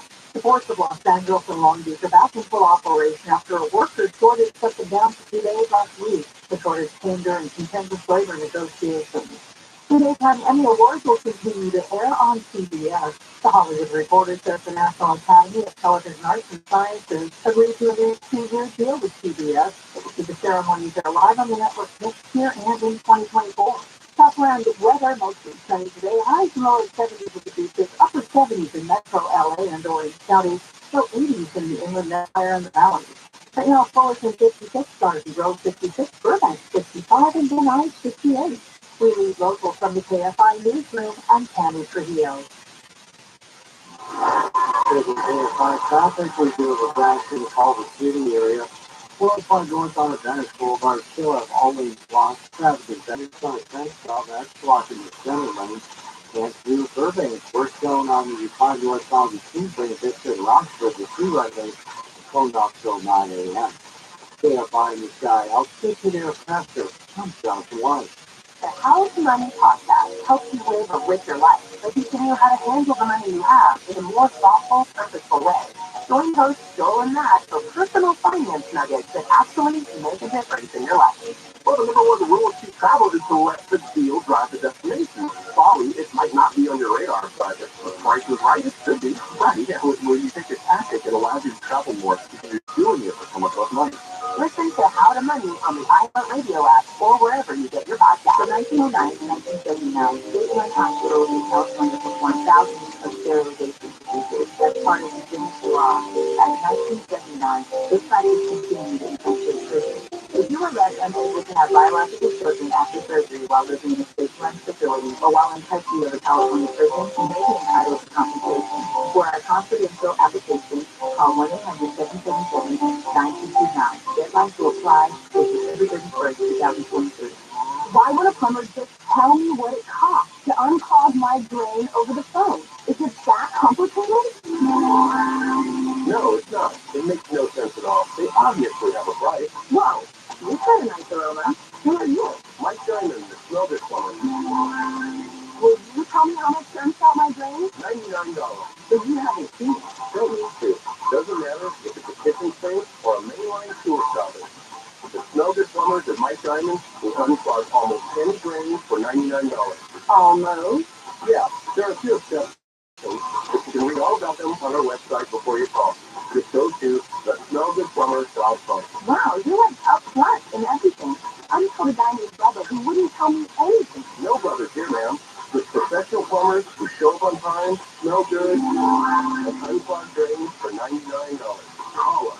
1-800-446-MIKE. Contact your license number 39917. The crash is coming. You can feel it in your gut. According to Time Magazine, major investors who predicted the 2008 crash see another on the way. Bloomberg predicts that the U.S. housing market looks headed for its worst slowdown in years. To hedge against it, there's only one asset that's safe, liquid, and has outperformed coins with the greatest growth potential. There's only one place to go. Tangible Investments is America's top rare coin dealer, and its CEO, Phil DeGenova, is the undisputed expert on this private portable asset class. For over 35 years, Phil's coins have increased 10, 20, even 25 times. He's been featured on CNBC, the History Channel, and quoted in the Wall Street Journal. Get the only asset that safeguards your future while generating incredible gains. Call Tangible Investments for a free investor kit, a copy of the award-winning documentary Why Money Became Worthless. 800-711-2800. 800-711-2800. 800-711-2800. Golden Voice presents Power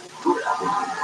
Guns N' Roses, Iron Maiden, Ozzy Osbourne, Metallica.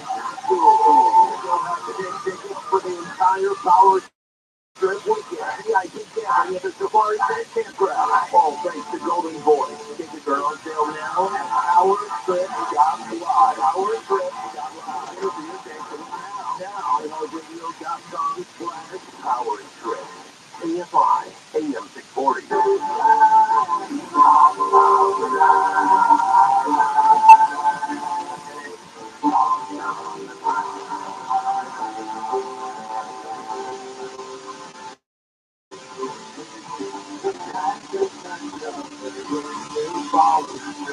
And you watch the birds.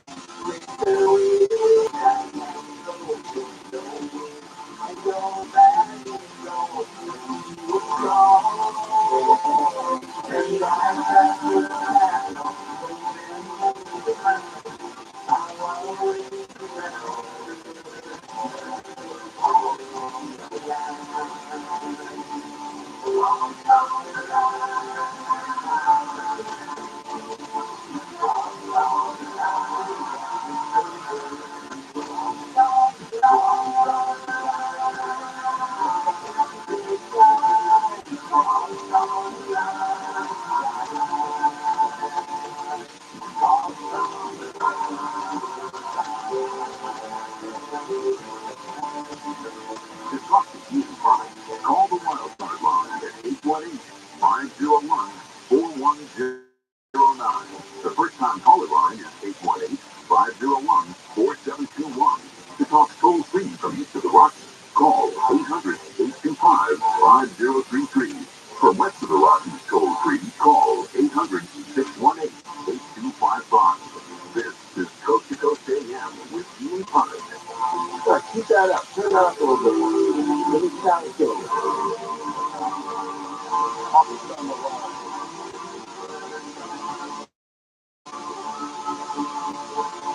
Well, okay, that's great.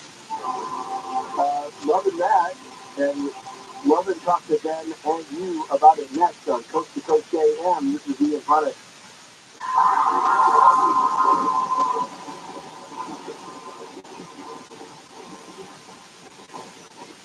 Having repairs done in your apartment should never come with strings attached, like being harassed and constantly pressured for sexual favors. My leaky faucet turned into the maintenance man asking, when are we going to get to know each other better? I needed my air conditioner fixed, so my building manager repeatedly kept coming into my apartment unannounced and without permission. My landlord told me my rent would be free if I gave him something in exchange. Sexual harassment by anyone associated with your housing isn't just wrong, it's against the law.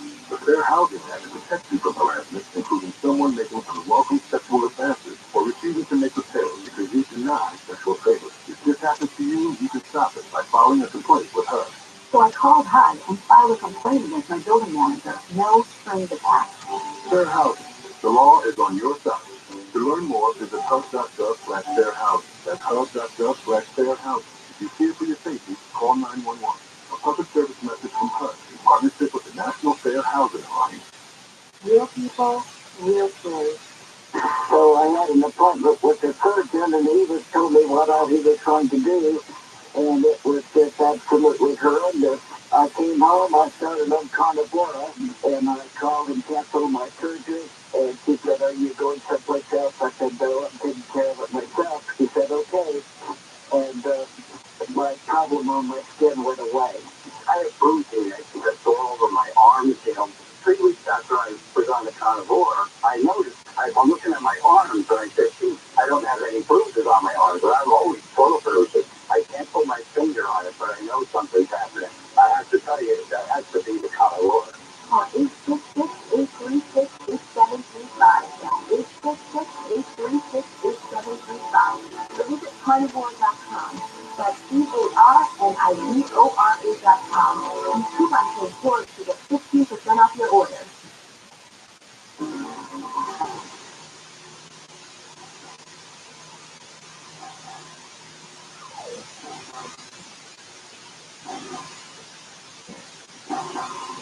Well, you got to feel pretty darn good about how that record turned out. Tell me, Cal-Kill, or whoever's going to lead, but how did Hawks on the Line come about? Well, this is Paul, and I had a dear friend, and her name was Renee, and her and I were scenic artists in movies and TV, and we worked together for many years. And then she passed away, and Renee always talked about hawks and how she had her own hawk, and, came back every spring, and then, she was actually, I thought she was a hawk at one point. And so, but now I'm driving, I live in Central Oregon out on a farm, and there's this farm road, and I would start driving this farm road, and I'd see these hawks up on the telephone lines. And there was just, I could count 14 in a row. Once I counted 16. And I'm wondering why these hawks are there. Because they weren't there before, and they haven't really been that way since. But then I realized, this has got to be about Renee. And, the hawk thing. That's how it came about. And then Susan helped me on the bridge. I'm not a bridge guy. And Bob put the music to it. And then, Blaine Eddie came in. And Well, you got that vibe to it, which is really cool. And so how do you, I know this is like a really easy dumb question, but there's a lot of different ways you could look at what subgenre that would fall into Americana, roots. It's got kind of an outlaw vibe to it. You've got a lot of, so when you start writing it and then it comes out, you look back and you go, we just created other than a great song. What? What we set out to do with Lost on the Line was to create a Western song. Okay. As opposed to, let's say, a country Western song. Yeah, totally different. Yeah. And that was our goal because it just had a flavor to it. Totally. It is a Western song. It is actually, yeah. I believe it is. Yeah. Minus the yodeling. Yeah, right. Well, so instead of yodeling, like Paul said, we brought in Blaine Eddie. And right is in the sky, and Detour, it's like, this guy belongs with us here, and it worked out really cool. And the good, the bad, the ugly Hawks. Yeah, we had a good and bad and the ugly Clint Eastwood kind of thing, and totally. Got that spaghetti western sound, maybe. That's how we were doing it. Yeah. And I love how, remember with Dwayne Eddy, how you sort of had this big renaissance, when you sort of come from that whole cowpunk sound of the 70s, and so I was thinking, is this cowpunk? No, it's Cowsill. It's just a Cowsill record. It is. Right? Because of the harmony. Somebody one of our roots. That's why, it's the harmony, of course. And actually, this is a really good, somebody said rooftop. Yeah. And I like that. It's like not 60s pop. Oh, no. I don't know. I like that. Anyway, guys, I like it. I could, you could take that to a food item and sell it. I'll eat a rooftop. So, where will that fit? Where does the new music fit? When you go on a tour, like the 62-day tour coming up this summer, or the Happy Together tour, where does that song fit in your song list? It's not. We are contractually limited on the Happy Together tour. There are not going out with us, and we have to do only our hits. And everyone does their 4 or 5 hits. We all have them, so it's a night of hit records. The songs carry the tour. We're out there, the original artists, we're there doing them, or the ones who took, some of us have passed, of course, but you don't do Rhythm of the World in the summer. You do your... Okay. Well, I like that. Trust me, but I mean, could that be your walk-on music? Could that be like in baseball? Or could that be... I mean, music's still music, right? I mean, what kind of Philippines are running this tour? That's a great song. Well, our friend who was the sound guy last summer for the walk-in music, he was playing, you gotta get out, lend a hand. He was playing that while the people were coming into the theater. Yeah, he actually was. And nobody really knew it was us, but, someone, we're saying, don't play in the parking lot. That's a great song. I really like that a lot. We're gonna put together the Rhythm of the World tour with satin jackets and lots of cities on the back of t-shirts. It'll happen. Okay. There's some big magic coming down in the fall, trust. Okay. So after the Happy Together tour, after the Oldies tour, then you guys will get, okay, good. I like that. Yeah, you got it. You got it. Now, can we give a shout out to we just got back from the Flower Power Cruise. Oh, this is an annual thing that we do. It's a crazy event. Shout out to the fans that were there and all the friends we made. And see you next year and all that. And a shout out to our podcast listeners who are listening in, of course, to this. And we love all of you. Well, if you want to be on our podcast, oh, sure, but what are you going to ask me? Like, other than put you on the podcast. Okay. On the podcast, I'll make you feel nice. All right. I'm still very conflicted about it. I'm still very, we're going to do a deep dive. We're going to do a deep dive into that. Yeah, it's what it looks like. We're going to do a deep dive. We're going to do a deep dive into that. Yeah, it's what it looks like. The nicest man I've ever done work with. I totally know that, and I'm speaking purely from the position of jealousy. So that's what I'm saying. Oh, yeah. I enjoy watching it, but I think, no, that's my goal. No. I'm sorry, dude. I think what will happen after I get off the editing on my wife left, were the council still nice to you? Yes, there's still nice. She's always very worried that you guys are going to turn on me. Let me know, East of the Rock and Dan is on for the Cowsills on Coast to Coast AM. Dan? Hey, good evening. How are you? Yeah, really. Just outside of Salina. You are just outside. You are just right. How long did you go back? Okay. Hey, guys, I wanted to thank you so much. About 4 to 5 years ago, my wife and I were fortunate enough to see you guys at a Happy Together tour at the Orange County Fair at the Theater. Love it. With great tour band, Flo and Eddie. Yeah. That's a great place to go. Venue, one of our biggest nights of the summer at that OC Fair. And again, Thank you. So, well, thank you for coming out. It's so fun if y'all don't show up. Yeah, really. Hey, and thank you, Dan. So who is touring with you all this summer? For do you know what the other artists are locked down yet? Okay. Yes, we do. We have the Classic Four, the Turtles, Cocktails, Gary Puckett, the Vogue, and the great new addition for us anyway in the summer since we just love the guy, Little Anthony. So this is going to be Imperial? Yeah. Okay. Yeah. Little Anthony. I'm on the outside. Yeah, really. Man. That's a slightly different.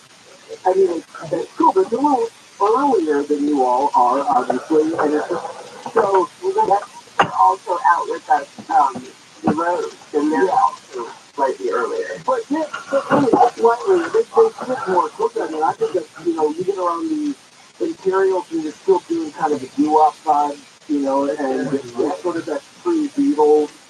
Totally. You know what I think's going on here? You know what I think's going on? Doo-wop, of course, is heading out, and it's mostly out. But I think if doo-wop can bond with pop and rock in these shows like this, there's Little Anthony. We're going down to do a doo-wop show in West Virginia Friday with the Lou Christie and some other groups. I think you're getting combos made up so they can keep going, Yeah. We did that. Little Anthony, and it's an outlier group for us. We went and say, what? And then do this. Well, I do like that. And I love Lou Christie, but again, I put him a little closer into the, lightning strikes is a little closer to it. You all caught lightning in a bottle with the council. Yeah. How about that for transition? Let me go to Western Rocky. Thank you. Thank you. Good to be on a podcast. Missy, Western Rocky, our church is in Massachusetts. Missy? Hi, everybody. How are you? Hi, Missy. Hi, Missy. So, saw you on the cruise. It was wonderful. Oh, yeah. Yay! Yay! So, just wanted, the past year you guys were on a cruise. You played last year over 50 cities on the Happy Together tour.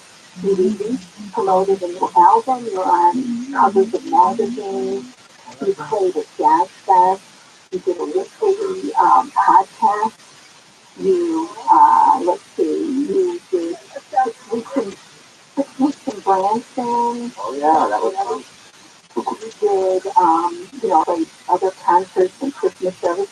First of all, are you exhausted? Exhausted? Yeah. I am. I'll be going to say I am. We got 6 weeks to get ready for 62 cities. Mm-hmm. They're trying to kill us to it. They're trying to kill us. They're trying to kill us to it. They're trying to kill us.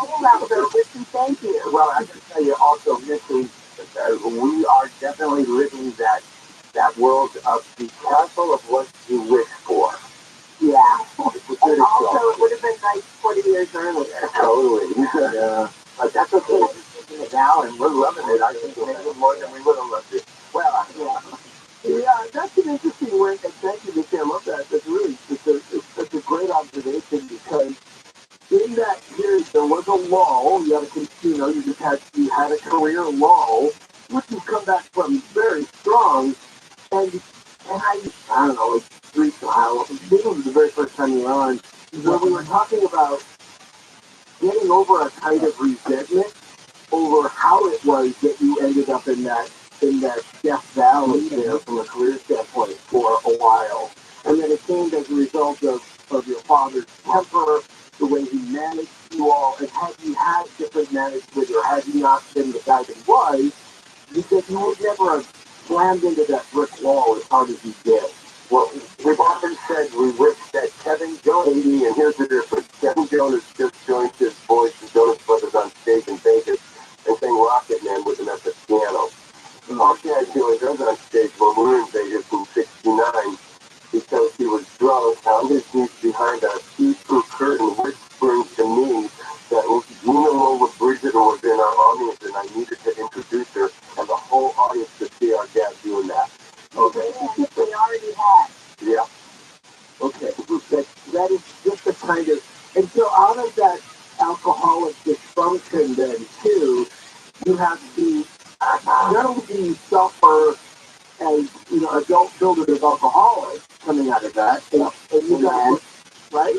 And you got to kind of, you put your life together, you relearn communication techniques.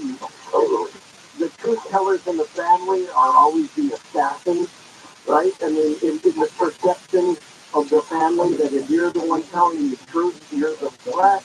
I mean, there's all that stuff to overcome while you're trying to maintain a career or keep it going as a business. We're the kids, but in the music part of it, we're running it. So what the dad stuff does, what that kind of stuff does, was it fractures your momentum. So you have $1 million we're in the park. Well, then we can fly, they fly already corn jumps, then we can fly a jump on us now and reproduce that. But it only goes to 17. Well, then they've got to bring in West Barrel for Indian Lake, so we need a hit. When we get a hit, thank God. Yeah. You're the right on. And then, but then there's trouble with Brett, so he's gone. And then we've got to reconstitute now after us again. We're going to repair, have our biggest hit. And so the challenge was coming back. You know? Right. And it shouldn't have been that way. And in a way, I mean, as I learned in that doc, hair was kind of a fluke in a sense. Yeah. I mean, you pulled off an opportunity. You had strong headwind at the time to get hair done the way you wanted to get it done. And had you not succeeded at that, it would have been just a kind of I don't know, maybe even kind of an embarrassment. But you put a Cowsill stamp on it with your personality, from the video, the everything, and that works completely.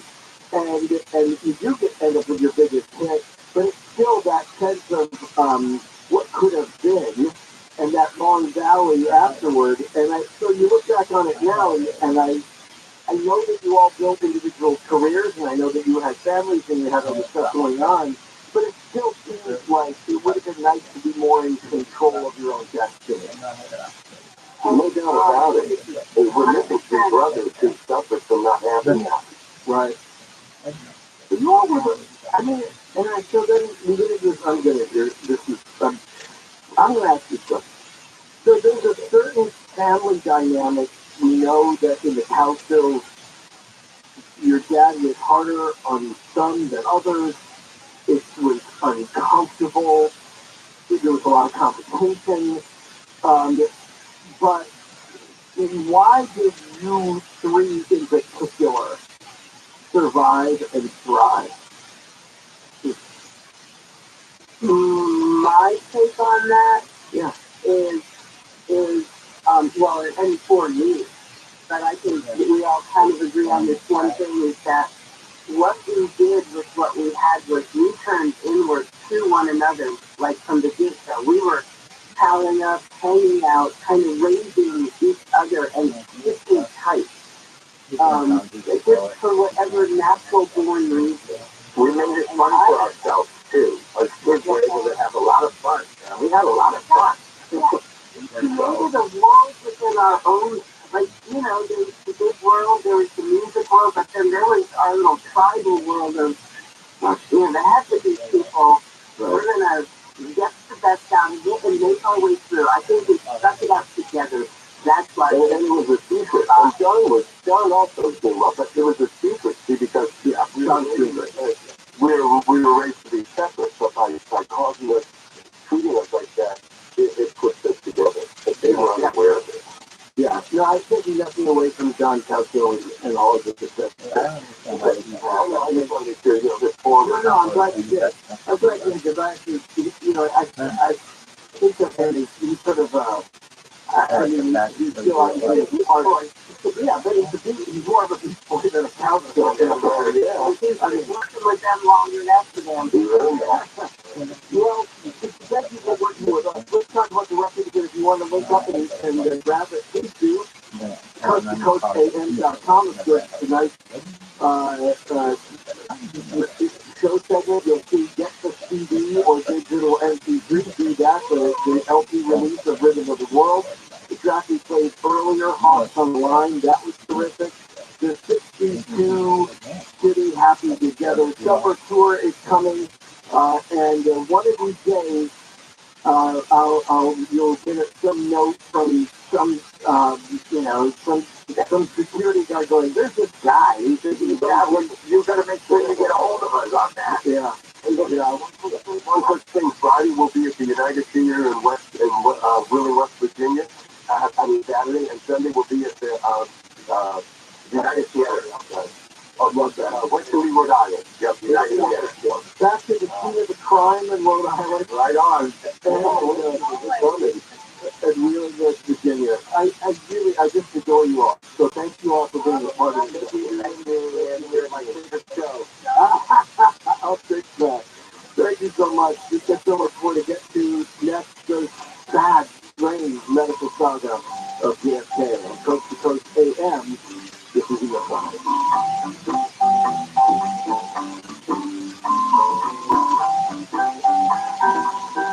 If you own a small business lead up to COVID and you were able to retain 5 or more employees, you could be eligible for a payroll tax refund of up to $26,000 per employee. Do the math on that one. That's real money. So let me suggest getrefunds.com. You answer a few questions, takes under 10 minutes, and you'll see if your business qualifies for this tax refund. There's no charge up front. They don't get paid until your business gets paid. And businesses of all types can qualify, including those at the CPT and nonprofits, even if you've had increases in sales during COVID. They are experts in the little-known payroll tax refund program, and they've already returned over $3 billion to businesses. In my business, a 6-figure refund. So to find out if your business qualifies, go to getrefunds.com, click on the Qualify Me button. It only takes a few minutes. Go to getrefunds.com, getrefunds.com. I'm going to celebrate by doing a reverse Jesus, turning wine into water. If you're involved in a mildly engaging activity, it does free up your mind for creative thinking. That's like walks are really good, and showers are good. You want just a little bit of stimulation. What a water waster you are. It's going to make you need help. Oh, yeah, absolutely. Live 1 to 4 p.m. on KFI and on demand anytime on the iHeartRadio app. We put all the questions, whether you think they pertain to your sector or not. We just have one form. Here's what I do. When a regular medical procedure or whatever, you get the form. Yeah, and they ask the question, are you pregnant? I just say yes. Still handle. And then go, you figure it out. Live 6 to 9 a.m. on KFI and on demand anytime on the iHeartRadio app. And we have a new flavor, the radio flavored Coca-Cola. That could be their next product, right? Handle World, no. Oh, do you want a soda that tastes like Bill Handle? Bill Handle. I don't even want to go there. Live 6 to 9 a.m. on KFI and on demand anytime on the iHeartRadio app. You know what? Los Angeles, Orange County. Live on the iHeartRadio app. Saving every drop, I'm Tammy Trujillo from the KFI 24-hour newsroom. Local water agencies are working on new ways to hang on to rainwater so it'll be available when drier years come again. The San Bernardino Municipal Water District recently passed funding for a project that will store a huge amount of water underground.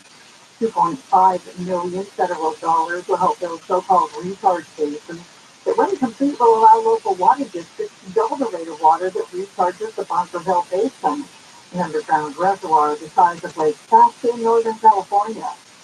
Service workers for the LA Unified School District have overwhelmingly approved a new labor deal, with over 99% voting in favor of it.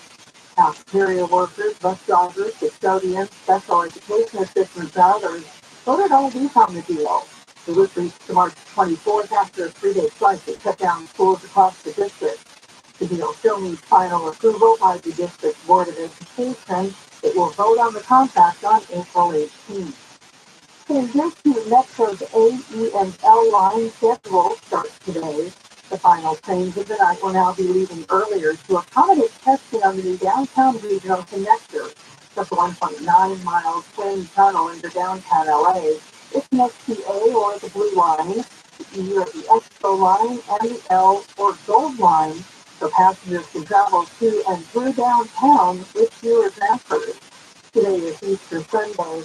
It will be marked not only by masses and services in churches, but also by sunrise services at beaches and forest lawn cemeteries, along with the Midnight Mission's traditional celebration. Our Lady of Guadalupe Church will celebrate a sunrise mass on the beach. It'll be on the sand at 11th Street, just south of the Hermosa Beach Pier, starting at 6 o'clock this morning. Sapphire weather from KFI, some clouds overnight tonight, a mostly sunny day though is coming up, and it's going to be quite a bit warmer. Highs today in the low 70s is the future, upper 70s in Metro LA and Orange County, and we'll see the low 80s in the Inland Empire and in the Valley. Right now, Fullerton has 56 degrees, Garden Grove 55 degrees, it's 54 in Burbank, and Van Nuys checks in at 58 degrees. We need locals. Come to KFI 24-hour newsroom. I'm Tammy Trujillo. KFI traffic reserve a crash in this city area. 10 east on the Crenshaw, crossing the two-right lane. Traffic is backed up to La Brea. To Culver City on the 405 north out of Venice Boulevard past here. Still as always, live traffic is backed up to the 90 freeway. And to Irwindale, we have a wreck on the 605 north south at Live Oak Road, a crash here blocking the two-right lane. KFI in the sky helps get you there faster. I'm Jonathan White.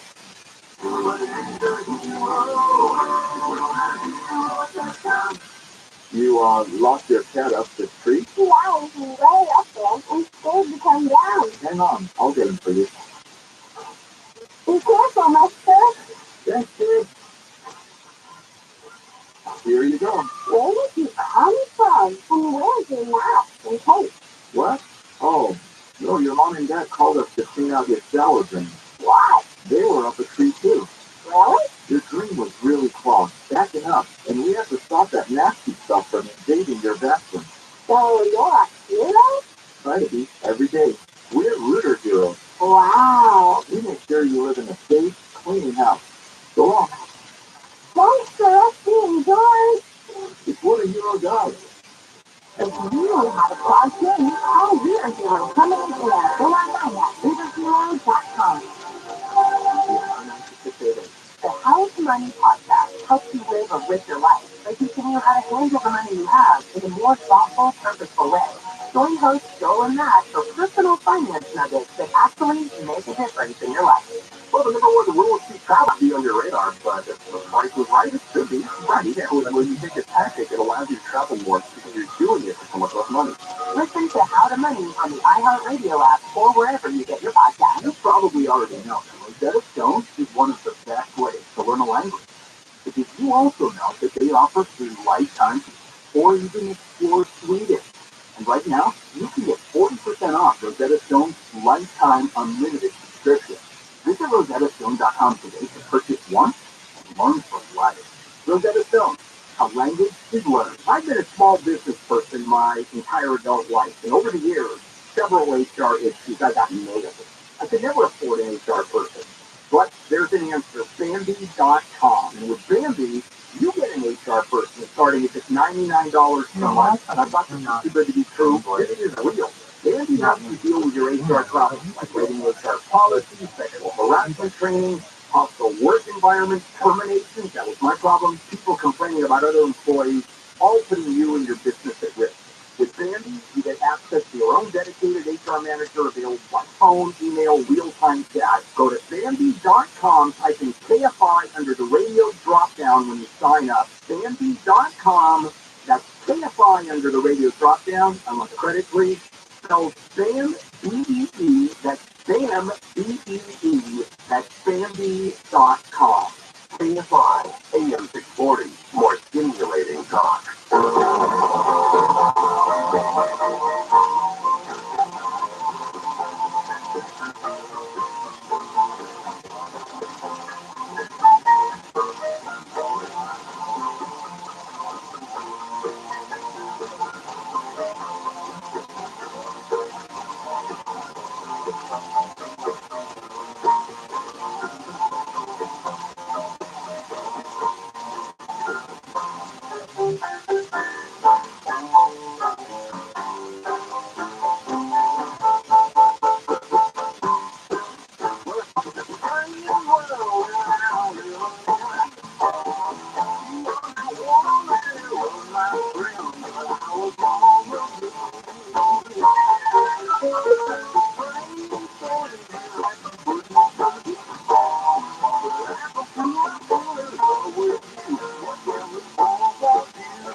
and it was passed over last night.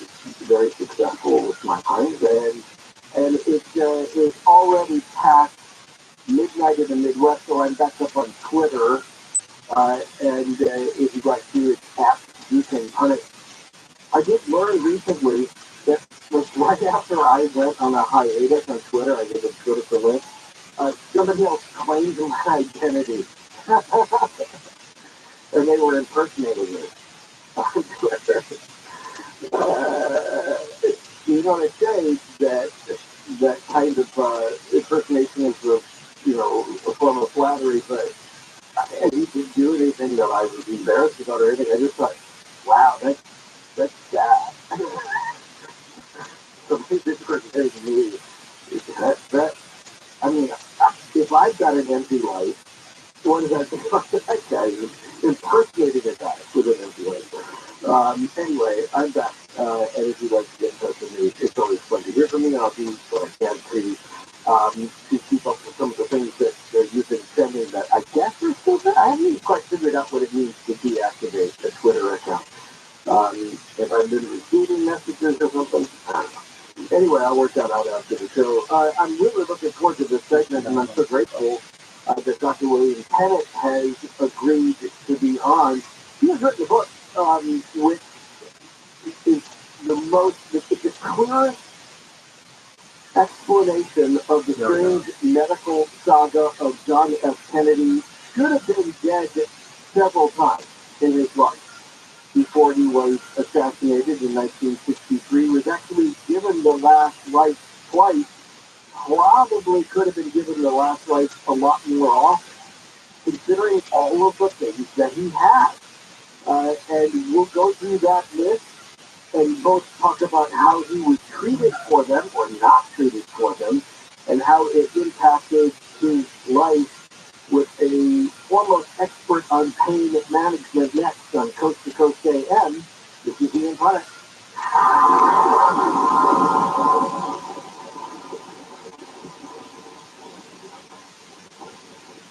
Tax season can be taxing on your identity because all your personal information is all in one place, getting you like one-stop shop for identity, which means it can be dangerous and easy to steal your identity.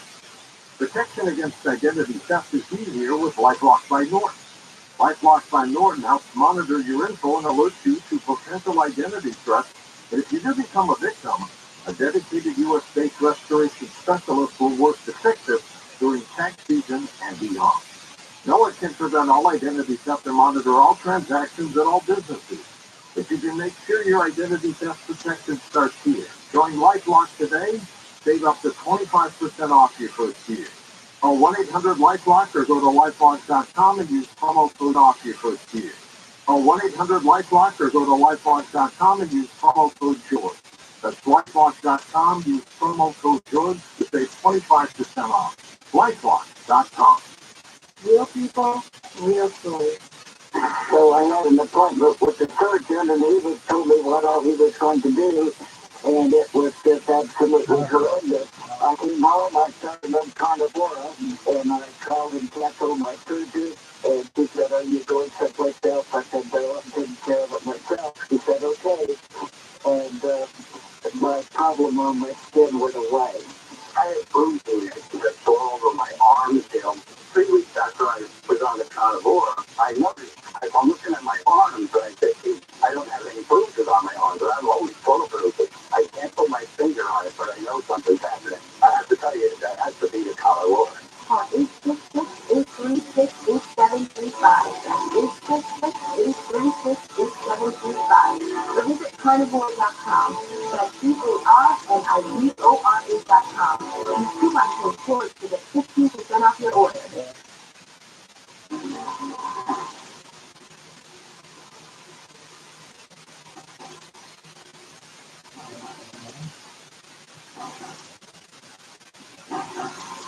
Oh, I'm so sorry. I hate to start an interview like that, but I don't know why I did that. It's Dr. Forrest Tennant, and I'm sorry about that. The strange medical saga of John F. Kennedy, and I have no explanation why I said William. So I won't even pretend to know why that came out of my mouth. I've been reading the book, most of the book, almost finished the book, and so I'm so grateful that you came on Coast to Coast to talk about the strange medical saga of John F. Kennedy. Hello. Hi, how are you? Pretty good, quite well. Okay, great. I heard your introduction. It was quite good, quite accurate. I'm not sure what I can add to it. Well, I know what you're going to add to it because I got a million questions. I dog-eared this book more than I dog-eared most. And the part, I mean, so we know, and I'll go over your, I mean, you certainly have plenty of bona fides, and you are an established authority on pain. And so it's interesting that even so much of what we don't know about John F. Kennedy was the real timeline of his pain. That it starts really almost, this was news to me. So, I mean, I guess I've read bios and they didn't drill down the deep. But born in 1917, and almost from the very beginning, the point you make is that John F. Kennedy was born into a life of physical pain. Yes. Exactly why he ever survived infancy and childhood is a miracle. I mean, Cass's 9 lives had nothing on John F. Kennedy. No. One really, one of the things that as you study his case, how and why he managed to live is just some sort of a miracle, and I can't believe that his charm, his personality, his vigor to live, and to provide really excellent leadership probably came from his experiences and just overcoming death one time after another. Well, I'm going to amplify something, a point that you imply and sort of, you kind of connect them, but I'm going to sharpen it even further and say, had he not been born into a family of wealth, he would have died in infancy. He would have died before he was 2 years old, probably. But the family had so much money and were able to provide the best care, the best doctors, that he didn't have to die. He's living proof of that. But it is a kind of medical miracle that he didn't. Well, it really is. And, I've written about 2 other men who have written the medical songs of Howard Hughes and all this suddenly. And if they had not had access to wealth, let's be honest about it, to find the very best doctors and hire the very best doctors who were willing to innovate, none of those people would have lived very long. And John F. Kennedy, there's no 2 ways about it. They had enough money to find the very best doctors there at Harvard and around the country, which they did. And, there's no question in my mind that if he had been born into a normal family of normal financial means, I don't think he would have made it. No, because he was able to, right from the start, like he survived scarlet fever in those days and all his infections in childhood required. I mean, he had happy time with doctors. I'm not talking about nurses, but the very best doctors. So that had a factor in helping him survive. And there's a difference, and please explain. There's a difference between hospital and clinic very often.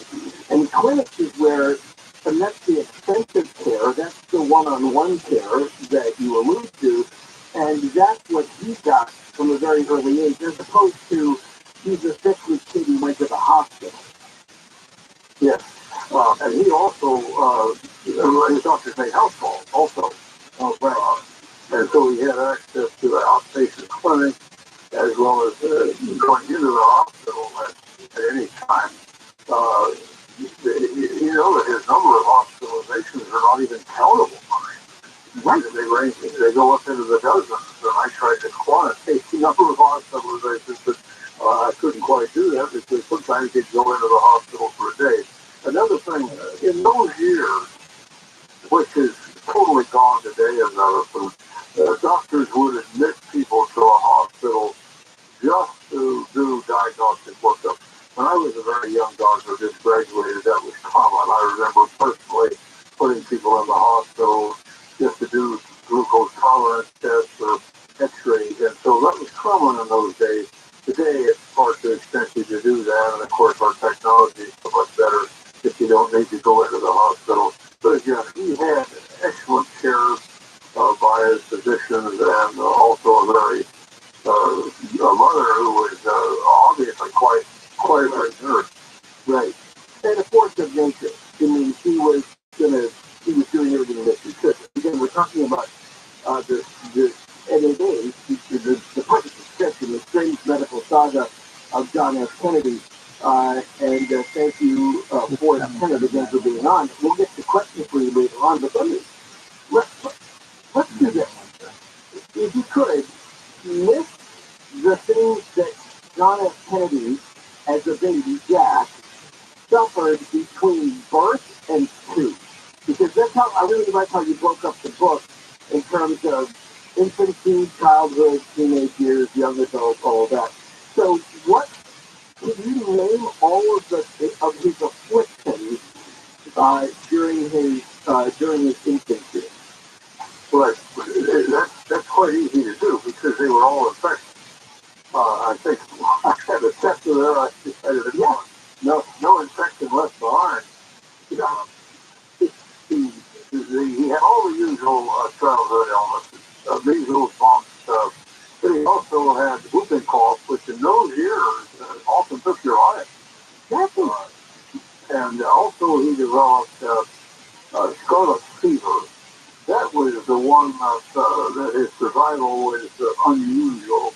The scarlet fever was a streptococcus bacteria, and it's hardly known today, but it caused both rheumatic fever or scarlet fever and rheumatic heart disease, and it also caused later kidney failure.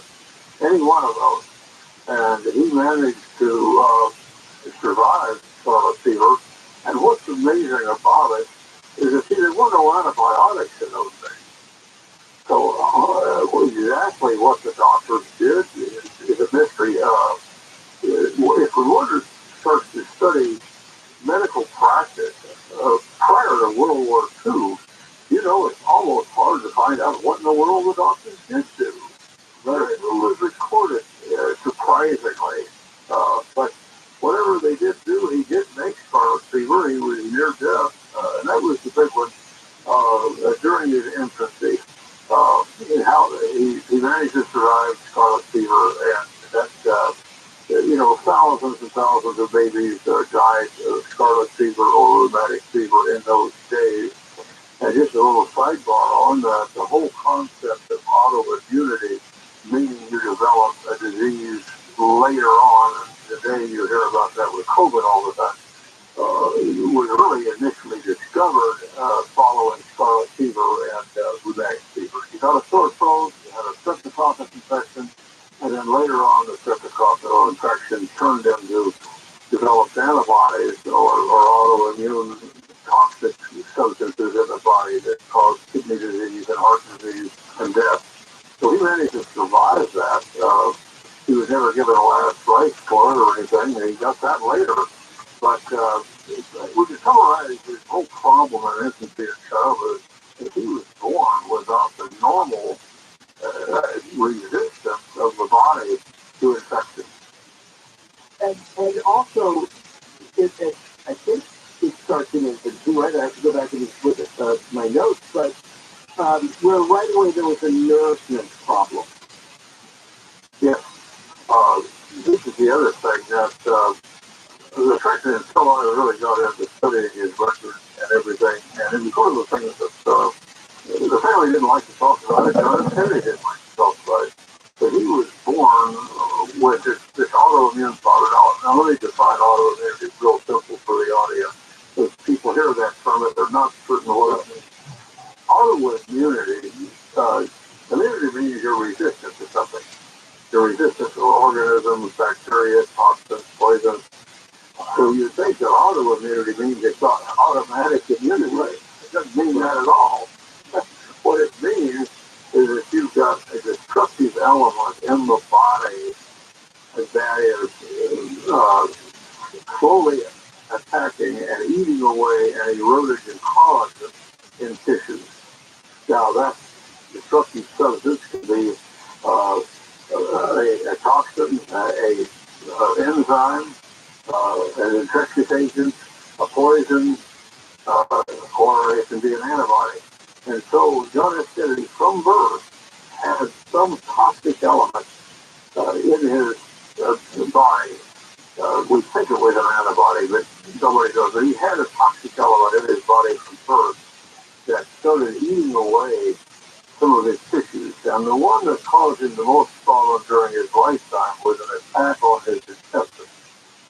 And he started in childhood developing all kinds of bowel and intestinal problems. And he'd have alternating constipation one day, then diarrhea, he'd have bloating, he'd have pain, indigestion. And he actually carried his intestinal problems until death. In other words, from year 1 to year 46, he had this intestinal problem. Now today we would probably call that celiac disease. It was not, that name was not applied at that time. They thought they called it duodenitis or just colitis. But that began in his during childhood. So he had to fight the. So it's going to explain to me is that auto meaning self, and immune in this case meaning you're not even immune to yourself, and that you're attacked. That's what you're thinking about it. That's an excellent description. Right. And so that's how people who are autoimmune, their first line of defense is actually the first line of offense for their body. You got it. Okay. So that's in itself, again, were it not for the financial resources, for the experimental treatment, that in itself could have killed John F. Kennedy as a baby. But he survived past the 2-year mark of infancy into childhood. And at some point, then we get into this whole adrenal gland thing. Can you explain that? That we're just going into the next phase of his health problems. Yeah. You mentioned autoimmunity, and incidentally, one of the reasons why I wrote this book is that, from what I can tell, this whole concept of autoimmunity may be the plague of all of humans in this century. I can't think of anything that's a bigger public health or issue, and COVID is only making people realize that they're calling it long COVID and trying to fly other names, but what it really is post-viral autoimmunity, meaning that you've got the destructive element in your body eating away at some of your tissues. So his, the endocrinologist, years after Kennedy's birth, described a condition in which autoimmunity or destructive elements from birth started destroying glands. And Kennedy, the big target of his autoimmune glandular disease was his adrenal gland, but he also had his thyroid attack and his testicles attacked in later life.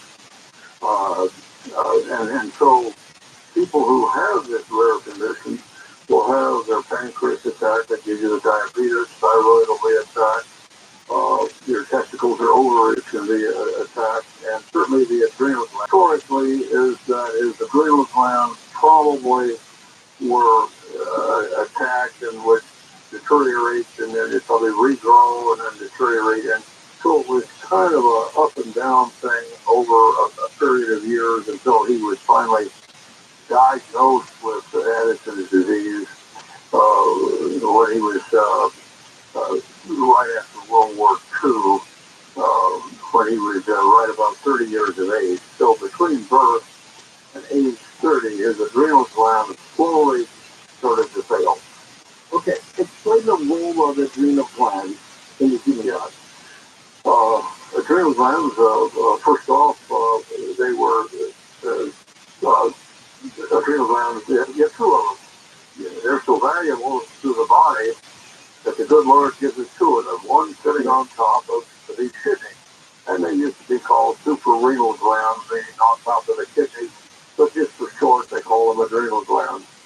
And in 1855, a pathologist in Britain by the name of Thomas Addison discovered that some people had their adrenal glands that were eaten away, and they died. And he went back and looked at their clinical history on what caused them, and it was a slow, miserable death, where the gland just eroded away. In those years, and this got into why the family and got into big politics, that in the 1800s and early 1900s, tuberculosis invaded the adrenal glands, and in the early 1900s in this country, tuberculosis is thought to be the cause of Addison's disease. I'm going to ask you to hold on to that right there, because we're coming up on a hard break. And I want to make sure that people understand this, because then later on, again, in these weird experiments, I just don't weird, but the guy keeps giving animals adrenal gland injections. The strange medical saga of John F. Kennedy next at Coast AM. This is Neil Connor.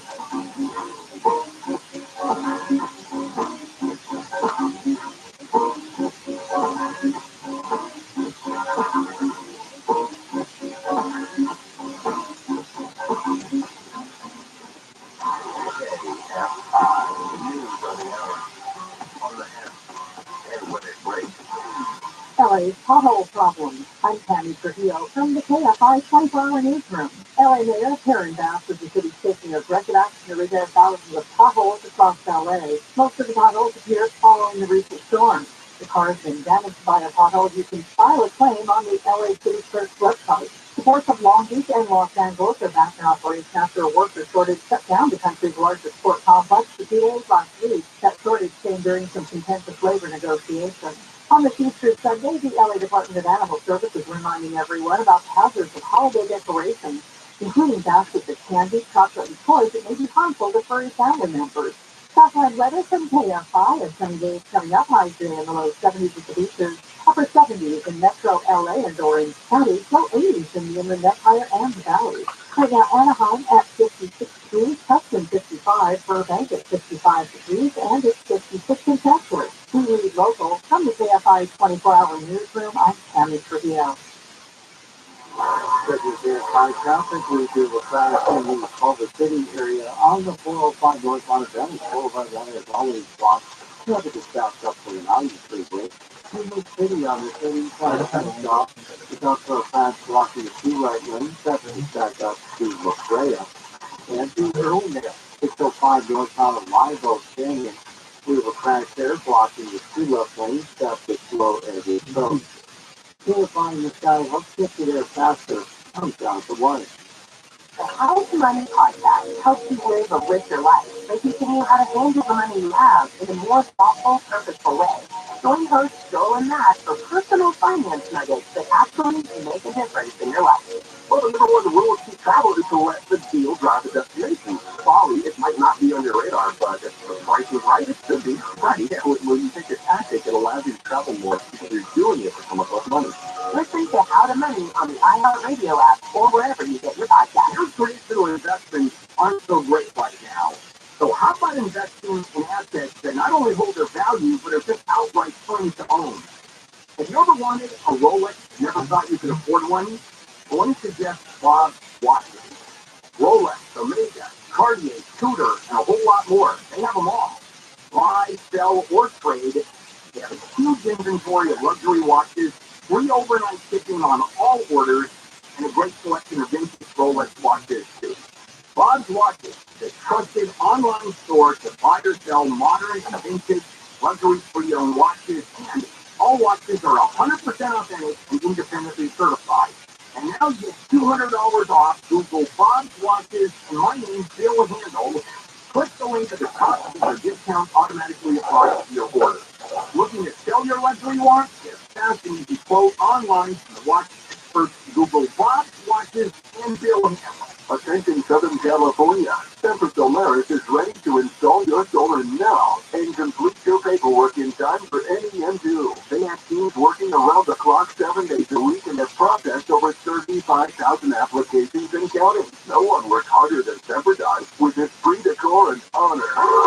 Go solar American style. Declare your independence with Semper Solaris, your local and veteran-owned solar contractor who gets the job done right. Imagine no money out of pocket, no payments until 2024. Call 877-211-5591. Worried about blackouts? Tesla and Enphase batteries are in stock. Plus, Semper offers new furnace and AC systems with a lifetime warranty and new roofs with a 50-year warranty. Don't wait. Get your solar system installed by Semper Solaris before net metering changes and rates go up even more. For all offers, call 877-211-5591 or visit SemperSolaris.com. Approved by Ford Call 2023. PSW Directory 152. KFI AM 640.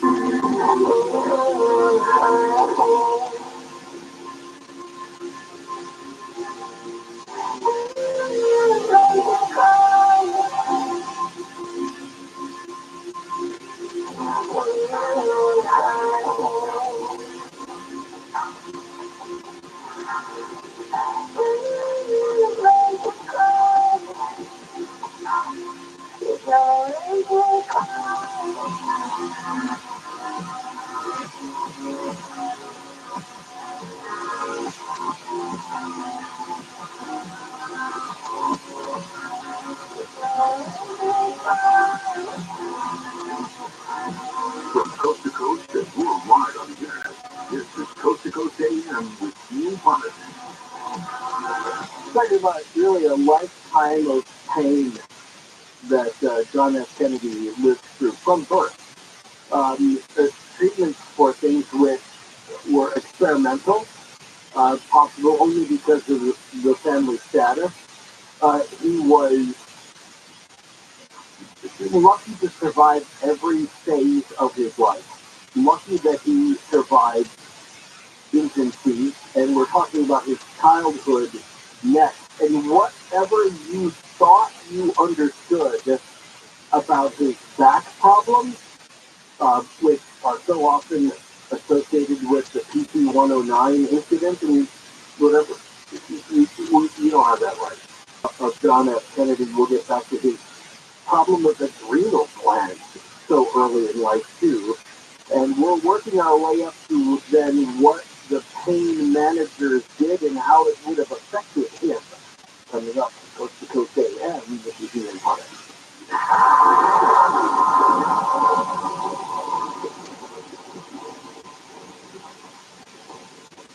Consumer Cellular is the most trusted wireless brand, and they've been providing superior nationwide coverage for more than 25 years. Switch today and save up to half on your wireless bill. They offer unlimited talk and text with flexible data plans starting at just $20 a month. Their award-winning customer service team makes switching easy. You keep your phone and number, and activation is free. Plus, you can add a family member to your plan for just $15 a month per line. Never worry about dropped calls, because Consumer Cellular has the exact same coverage as the major carriers. With coverage to over 99% of the nation. And this is all backed by their 100% risk-free guarantee. Also with Consumer Cellular, you can save up to $250 a year. Go to consumercellular.com/Nori, and for a limited time, get $25 off your wireless bill when you use promo code Nori. That's consumercellular.com/Nori, and use promo code Nori for $25 off. Having repairs done in your apartment should never come with strings attached, like being harassed and constantly pressured for sexual favors. My leaky faucet turned into the maintenance man asking, when are we going to get to know each other better? I needed my air conditioner fixed, so my building manager repeatedly kept coming into my apartment unannounced and without permission. My landlord told me my rent would be free if I gave him something in exchange. Sexual harassment by anyone associated with your housing isn't just wrong, it's against the law. The Fair Housing Act protects you from harassment, including someone making unwelcome sexual advances or refusing to make repairs because you deny sexual favors. If this happens to you, you can stop it by filing a complaint with her. So I called HUD and filed a complaint against my building manager. No strings attached. Fair Housing. The law is on your side. To learn more, visit HUD.gov/fairhousing. That's HUD.gov for fair housing. If you fear for your safety, call 911. A public service message from HUD in partnership with the National Fair Housing Alliance.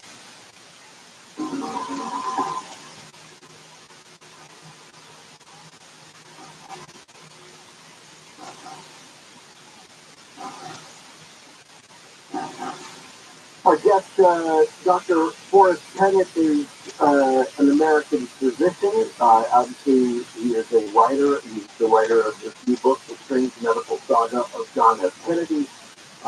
And he is the former mayor of West Covina, California, which is cool, as well as being an expert in pain management and substance dependence. And you were born in Dodge City, Kansas, not too far away from where I am speaking to you in Manhattan, Kansas. That's Kansas State University, where I'm a professor. So there you go. I've been in Dodge City a few times. What was it? Did you live there very long, or were you just born there? No, I was raised in Hutchinson. Oh, in Hutch. Oh, in Hutch. Yes. In Hutch, as the hip kids call it. In Hutch. Hey, that's cool. And then migrated out to California, UCLA School of Public Health, amongst other things. And so, what a career. I think you bring up, I really like your writing style on this because it's short, it's clear. You go through sentences that are well established, active sentences, so you give the reader everything they need to know, but there's not a lot of flourish to this, which is kind of why I'm really glad to be drilling down on it a little bit. As you write, almost like it's almost like an abstract, almost like you're writing about it like we're reading John F. Kennedy's chart, like we're standing there like med students at the foot of the bed. Right. But I originally started out writing about these famous people as a tool to educate physicians. And I found out that if you really want to write medical history, you write medical history. And of course, people who are famous like John F. Kennedy, everybody's interested in, and the intrigue, the controversies, the sex, the money, the politics, and the controversies and the conspiracies. And I try to leave all that out because most of these famous people who endured these very weird medical issues, like Howard Hughes, for example, these were good people with excellent doctors that had a will to live, and that's all. A lot of that's been overlooked. But frankly, I think every medical student ought to read about John F. Kennedy. Right. You learn so much about it, and I like to say, in other words, what the old said, give me the facts now. Right. Well, and that's what I like about it. I'm going to get back to the adrenal gland thing in just a second, but I'll say, yeah, very important. It is. It's totally important. I would add, though, interestingly enough, if I was relating to this as a non-medical person, I was diagnosed with chronic pain, and I had been treated. I was getting a lot of. At one point, I infused them, but I took a certain number of them, but I had drawers full of them that I never used of pain management drugs. And I know that the doctors were well intentioned in giving them to me, and sometimes I particularly needed them for like travel or other things like that. So I'm reading about his back pain and I'm relating it to mine, and I also know that even on the limited runs that I had with some of the pain management drugs, dealing with the side effects or the after effects of these drugs, that was awful. I hated it.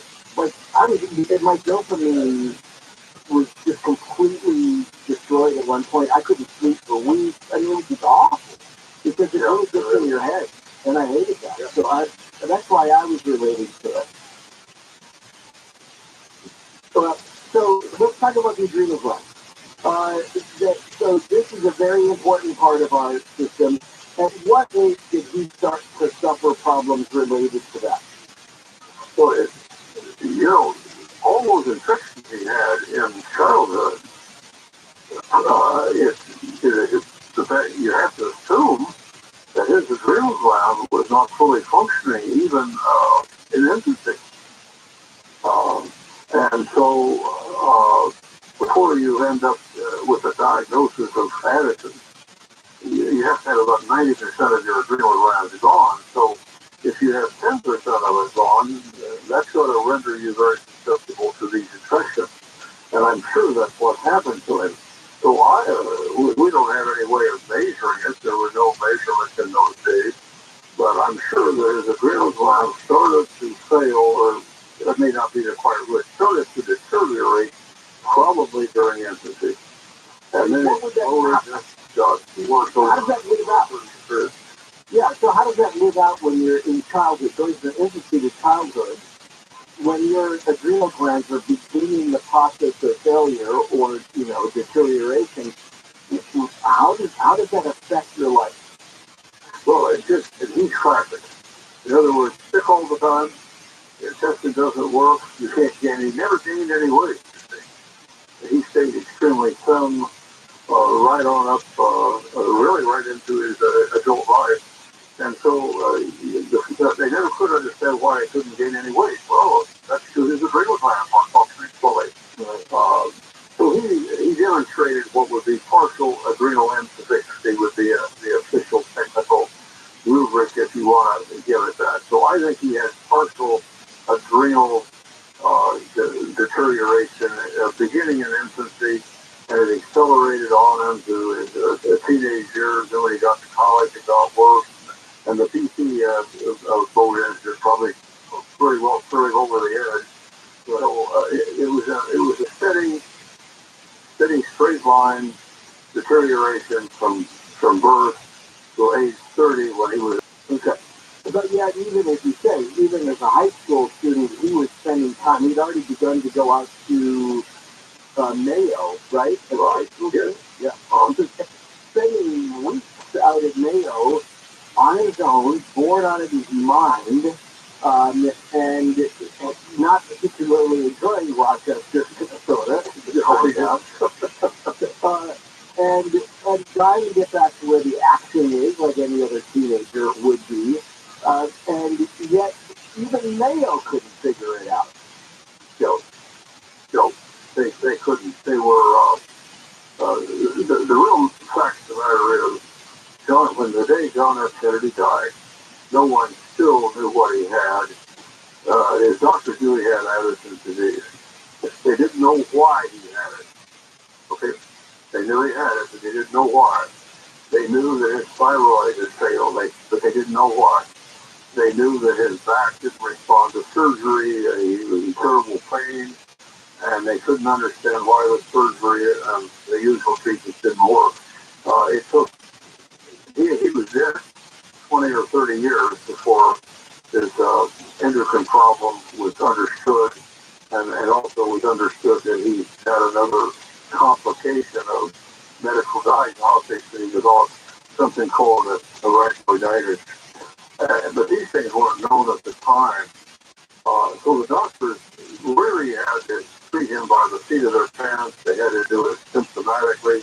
One must understand that they didn't even really have blood counts until the 1950s. They didn't have a test for cortisone in the blood until the 1950s.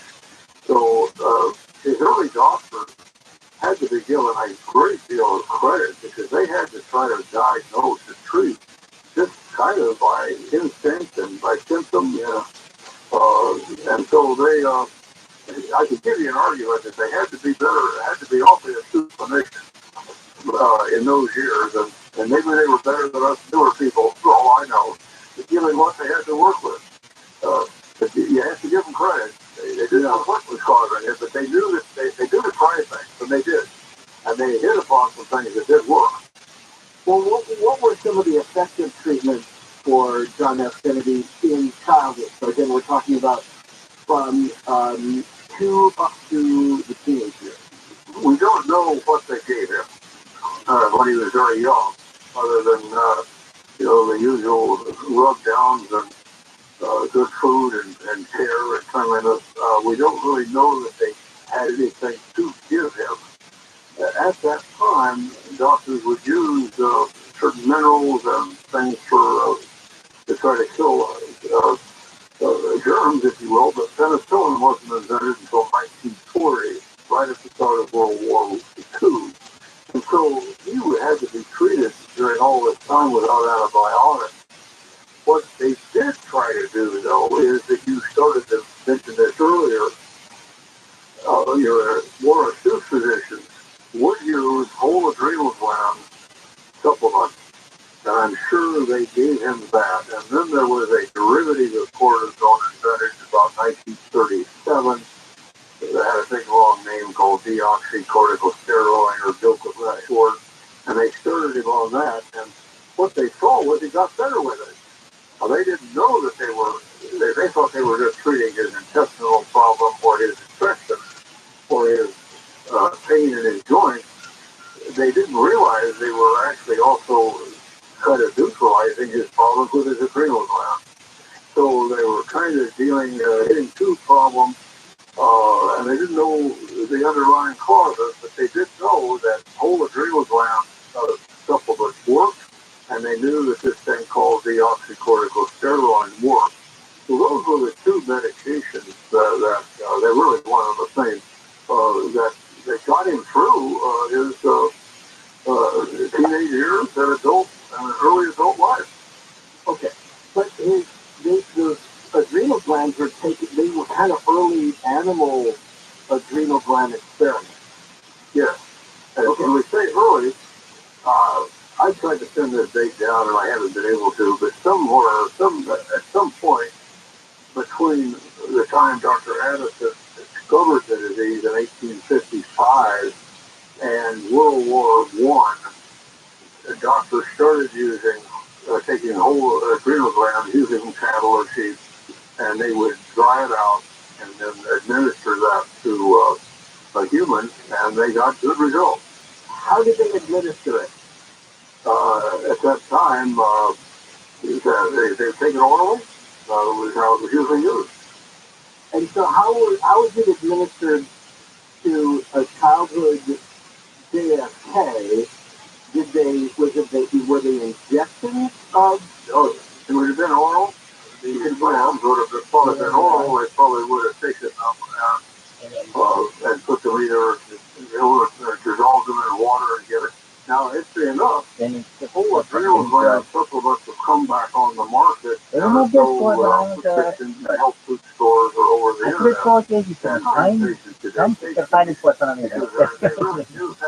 out that taking the whole adrenal gland, that was a lot of advantages of cortisone. And you usually can get a lot of the same effect. So we don't know whether they gave it, but now what they called the doka at that time, it was a tablet, and you had to cut the skin and put it under the skin.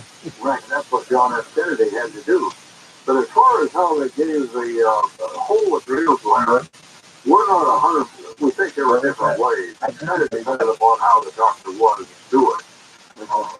So they would, at that time, the doctor would obtain these dried glands from some pharmacist, and he probably had to cut them up himself and decide how they were going to do them. But it does appear that may have been John F. Kennedy's failure prior to the time that they did have the first synthetic cortisone that you could put under the skin, and that was in 1937 when he was around 20 years of age. Okay, and so those adrenal glands, so that would have been, it would have been, you say, likely bovine or sheep? Would we know? Probably bovine. Probably cattle. That's the one that is used today primarily. And the cattle were probably far more acceptable, far more cattle. Thanks to Dodge City and the Longhorns, you probably had far more adrenal glands around.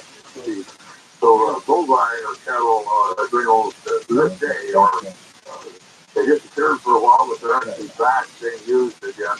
And it does appear that I was unable to document exactly what they gave him at Mayo and how much and what have you, but we know they did use it, and my guess is it saved his life. Okay. So again, we're talking with Dr. Forrest Bennett the strange medical saga of John F. Kennedy. So,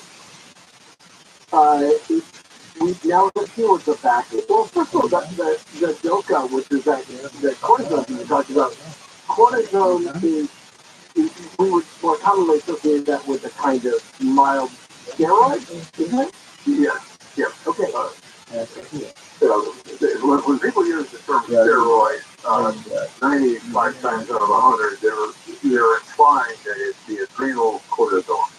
That's what they imply. Steroid is really a chemical name for a chemical structure, and chemists and pharmacists and doctors might use it for something else. But the general public, when they use the term steroid, they normally think in terms of cortisone, a corticosteroid or typical cortisone. Okay. The reason I ask is I knew several people, even in modern contemporary times, who were treated as children with steroids, even mild steroids, and it was effective in holding back whatever it was that was attacking their body. But the turnaround for that was that it usually stunted their growth, and that does not appear to be the issue with John F. Kennedy. So it looks like they used it only, not on a daily basis, but just when he was sick. And because you're absolutely right. I mean, every doctor, nurse practitioner, and nurse professional likes to avoid taking any of the cortisones on a regular basis.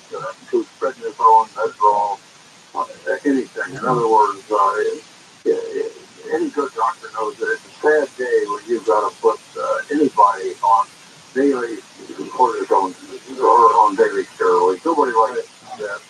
And has to be done, of course, for serious disease. And it had to be done with John F. Kennedy after he was diagnosed. But you hate to do it. And, but they used it looks like what his doctors did. They used this whole adrenal gland or DOCA prior to his being diagnosed with that disease. They just used it when he had an acute clearance or one of the infections. They didn't use it on a regular basis. Were they using it to treat back pain? Yes, I'm sure they did. Starting at what age? We think that we started periodically in 1937, which was maybe about 20 years of age. There are indications they tried to, it's hard to guess, but they actually started probably to cut his skin with a knife and put the DOCA tablet under his skin, beginning when he was in college, it looks like. Because when he was in college, that's when his pain started. John F. Kennedy just wasn't going to take his infirmity to heart, and he went out for football, played tennis, became an expert sailor, and so he really liked athletics and participated in them, but he kept getting injured a lot, and so they did start giving him pretty regular deoxycorticosteroids at about age 20. Yeah, I think you'd be right that he went out to the Harvard football team and they took him off like on day one as a stretcher. Yes, right. Hang on to that thought. All right, so now we've been talking about his childhood years going into teenage years. We're getting to the adult years coming up and the strange medical saga of John F. Kennedy. And it's just, we'll get into the period where he was given the last right twice, and how that happened yet on Coast to Coast. And yeah, here's a little music from Pistol Beauty. Crank it up.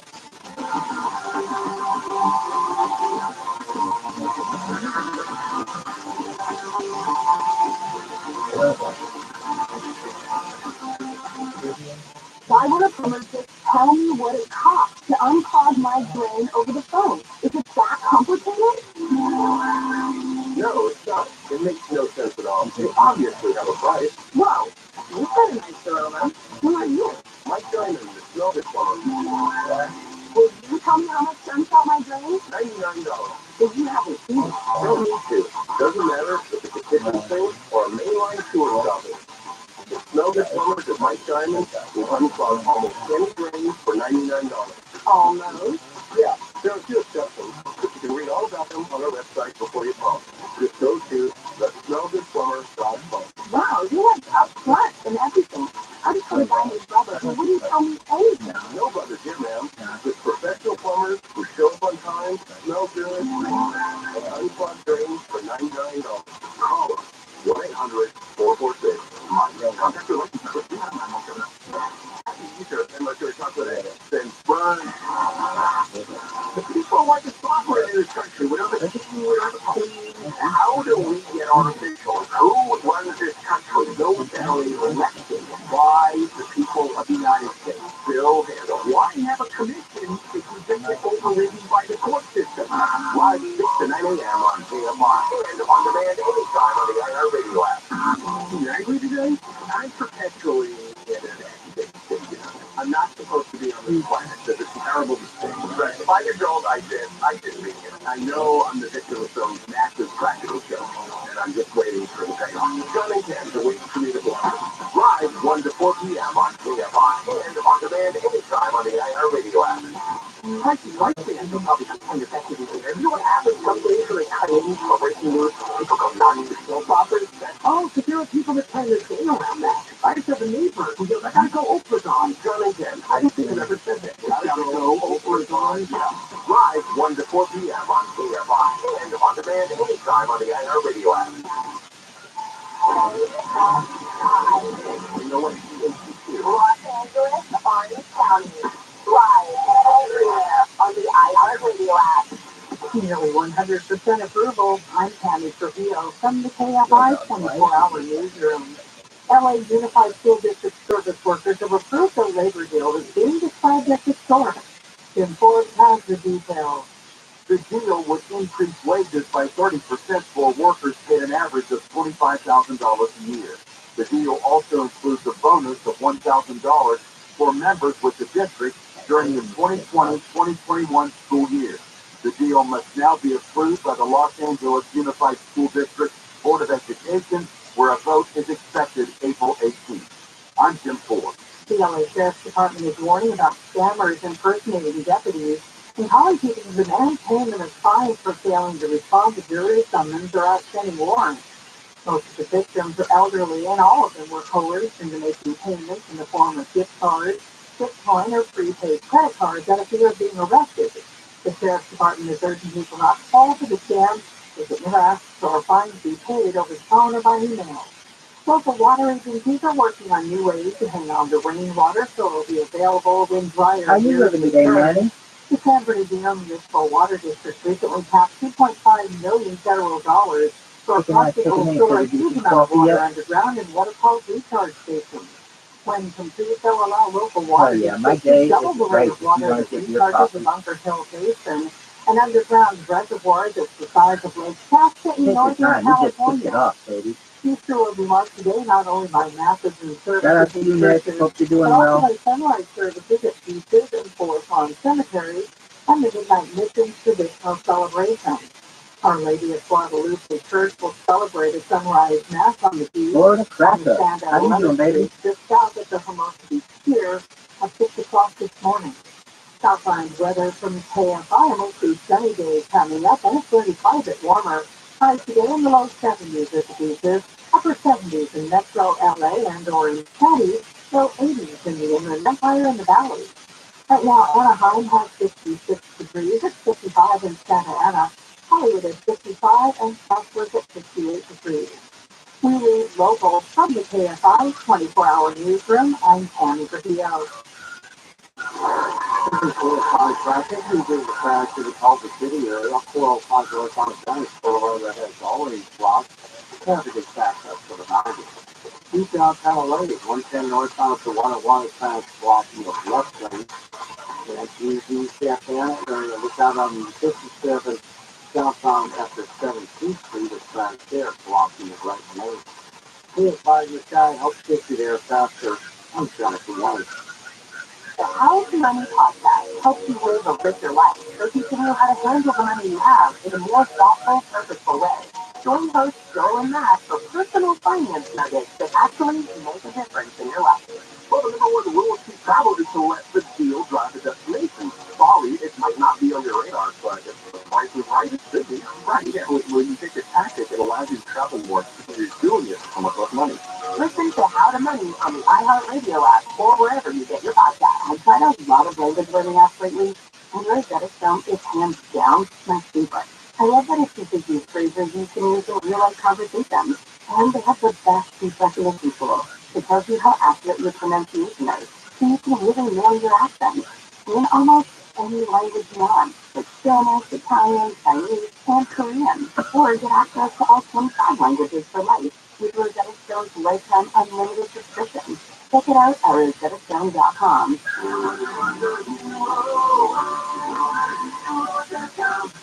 You locked your cat up the tree? Yeah, he's way up there. We scared to come down. Hang on, I'll get him for you.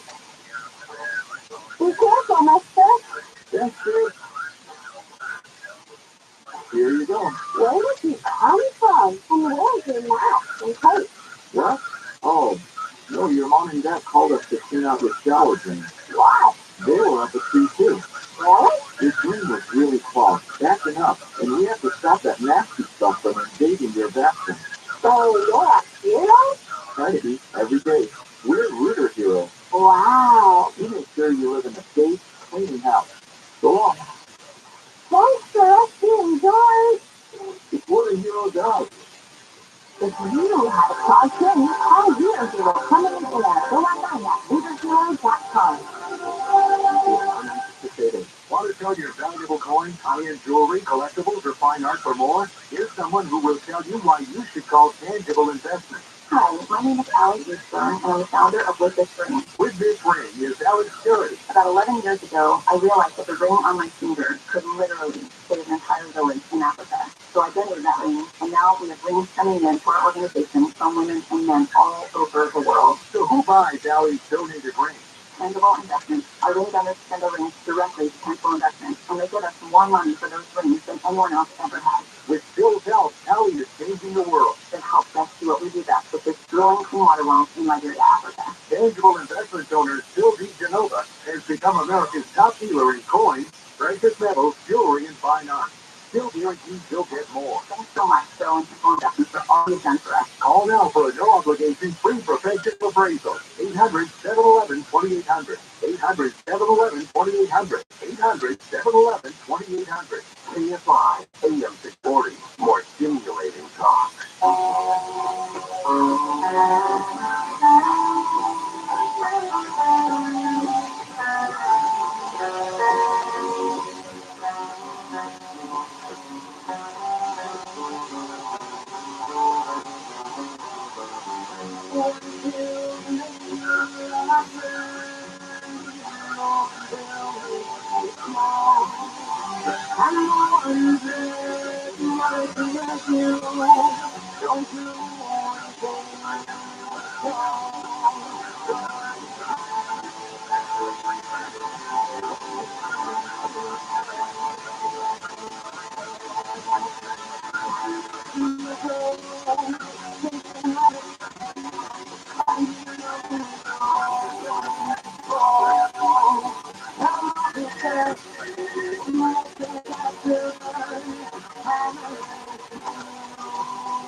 Doing the Jefferson Airplane classic was Rabbi. What did you put out of that?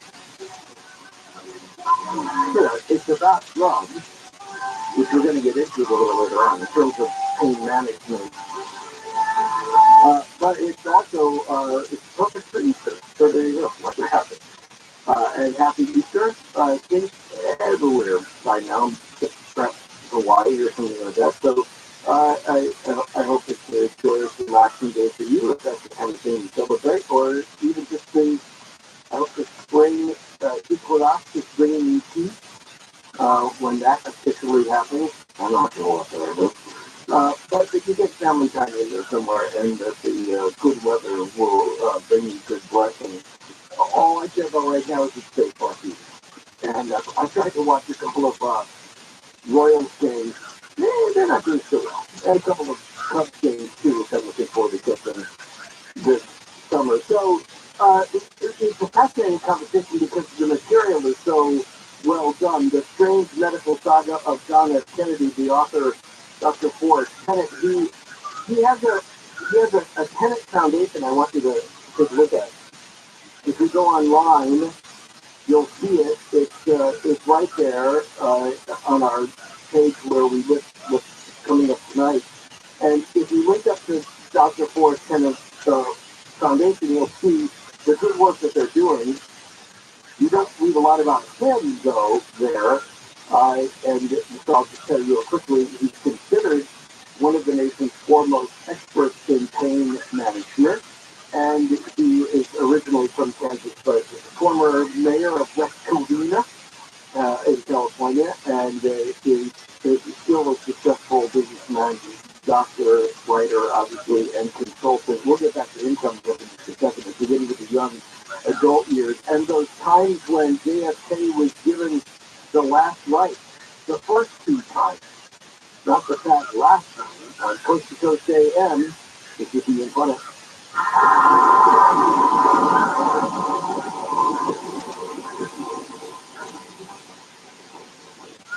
Consumer Cellular is the most trusted, and they've been providing superior nationwide coverage for more than 25 years. Switch today and save up to half on your wireless bill. They offer unlimited talk and text with flexible data plans starting at just $20 a month. Their award-winning customer service team makes switching easy. You can keep your phone and number, and activation is free. Plus, you can add a family member to your plan for just $15 a month per line. Never worry about dropped calls, because Consumer Cellular has the exact same coverage as the major carriers, with coverage to over 99% of the nation. And this is all backed by their 100% risk-free guarantee. Also, with Consumer Cellular, you can save up to $250 a year. Go to consumercellular.com/Nori, and for a limited time, get $25 off your wireless bill when you use promo code NORI. That's consumercellular.com/Nori, and use promo code NORI for $25 off. What if you could build a six-figure retirement income with almost half the money saved? You heard that right. Get a discount on your retirement, creating a six-figure income with 40% less than traditional 401ks and mutual funds. Hi, I'm Greg, the best-selling author and star in a new Hollywood documentary called The Baby Dilemma. In this film, economists and Nobel Prize-winning PhDs from Wharton, MIT, and Stanford share a strange concept I call the retirement discount. It gives you more retirement income with the same dollars saved, and your money is never at risk if the market crashes. That's right. If the market crashes 30%, you lose nothing. Even people who are off track have shifted money to this new strategy because it increases their retirement income or can allow them to stop working years sooner. So if you're over 50 and want a bigger, better retirement with less money, call to get a free copy of this brand new movie, The Baby Dilemma, at 1-800-506-2020. This is a $30 value, but when you call today, you'll get it completely free, plus 2 hours of bonus behind-the-scenes footage. I'll even cover shipping and handling, no credit card required. So don't delay, call right now, 1-800-506-2020. That's 1-800-506-2020, 1-800-506-2020.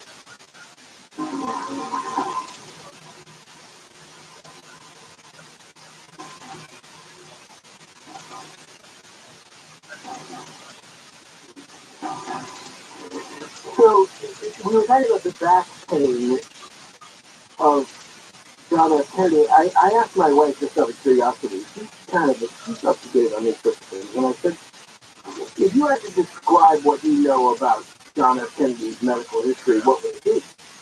And she would say, well, he had Addison's disease. He was diagnosed with it later in life. And then she said that he suffered a back injury as a result of his patrol boat, the torpedo boat, TC-109 PT-109 being rammed by a Japanese ship during World War II, and that's how he ended up with a bad back. And I thought, okay, that's kind of the way that story was told for a long time, but your book indicates none of that. Co-hosted some of the cleaning space for a little while, and I did my taxes, so that's a good thing. What else we got going on? Watched some people in the Discord server play some retro games, which is quite interesting, as you can review. Aside from that, it's going to be a relaxing Sunday. How about you, Manny? And then he was accepted by the Navy, despite the back problems, probably because of strong family pressure. That's correct. Okay. But he would have been, even in training, he would have, unless he was being given painkillers, he would have been suffering already from the back problems and the rigors of being, running a boat. When he was you were talking about UFC and photography. Please feel free to chime in on this as well. What are your thoughts of William Morris Endeavor basically merging UFC and WWE? Certainly you would think that with all of what was going on in that kind of training. Now, here's the question a lot of people say, that, the answer to this is clearly, it's just a made-up story, but in what some people consider to be an apocryphal event, that he saved another fellow sailor they're not going to merge like after the actual PT-109 but they're going to be under the same umbrella. And I broke think up, that he I think that's going to 2 to 5 miles or whatever it was deteriorate from what people think the UFC is legitimate contact versus the WWE, which is like entertainment.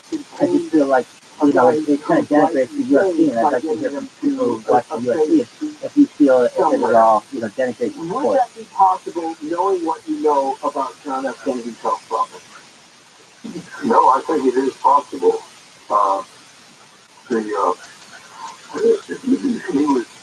He liked athletics, he liked working out. I think at that time I have read that some people think this is a made-up story, but that's kind of recorded in the Navy. He was actually given a special award for that. I have no reason to doubt that this actually happened. And I think that the character of John F. Kennedy would be compatible with trying to save somebody like this. And I think he, at that time, I think he still had the strength to do this. And then he was in the water, and so that may have also buoyed his joints a little bit. So I have no reason to doubt that this is a true story about his PT-109 incident and saving the gentleman. And reading your book, reading that chapter, I really believe you. And I believe that because it was swimming, and because people who have back problems often use that as a therapy, William Morris Endeavor, giant 2 miles with this guy on his back, essentially announced that they were going to buy UFC and WWE, but keep them separate, but they're under the same umbrella. And to me, if I'm a sport of any kind, I'm going to stay away from WWE if possible, because to me it delegitimizes the actual work that my guys are putting in, and essentially the end result people are going to think are real. And so I've been kind of trying to find out from UFC people what they think about this, and if they have any other later on, and use that as a story. But we've certainly heard worse political reasons to elect somebody. Right. So we'll leave that there for the moment, and let's add something else. Then that he did put off the idea of being examined by a doctor after the PT-109 crash. But when he went back and insisted on getting another crew and another boat, I had similar feelings. You ever go to ESPN.com for like a decade? And then a few years ago, WWE started, and that to me diluted the concepts that are actually played amongst athletes, that you have this entertainment. Not like, I mean, like, it has its place. I'm not saying WWE doesn't have its place, but when you start to mix that with real sports, that's when it really has an issue with it, because then people start to think that your league is going to be big, just like the WWE is. If one is in a motorboat and riding over even small waves, that's hard on the back, right there. And you're bouncing really down right on the cockpit. Yeah, there's no question about it. Apparently he kept a plywood board to sleep on in the boat. Not that I necessarily think they're not athletes or that it isn't necessarily entertainment, but when you know at the end who's going to win every single time, that to me is not a sport. Did he start to wear the corset? We believe he started wearing his corset in college, probably on and off at that time. Don't know that he wore it all the time until probably after his first surgery. But he started wearing a corset at least part of the time, probably after his football injury or tennis injury in college. And the corset probably went with him into the Navy, or okay. Yeah. So then he gets medically discharged, honorably discharged, and he begins to pursue a political future that the family had sort of laid out for him. At what point do they can you tell, based on where you are, where there seems to be kind of a cover-up, for lack of a better term, of the true... It's William Morris Endeavor. Medical saga of John F. Kennedy. Ari Emanuel is going to be the CEO. He was that guy who was played Entourage, the guy, but basically this is Ronald Emanuel's brother, former mayor of Chicago. And what have you. So the one thing about this is cover up on the family was they really didn't know what those people he had. Right? You want to keep that in mind.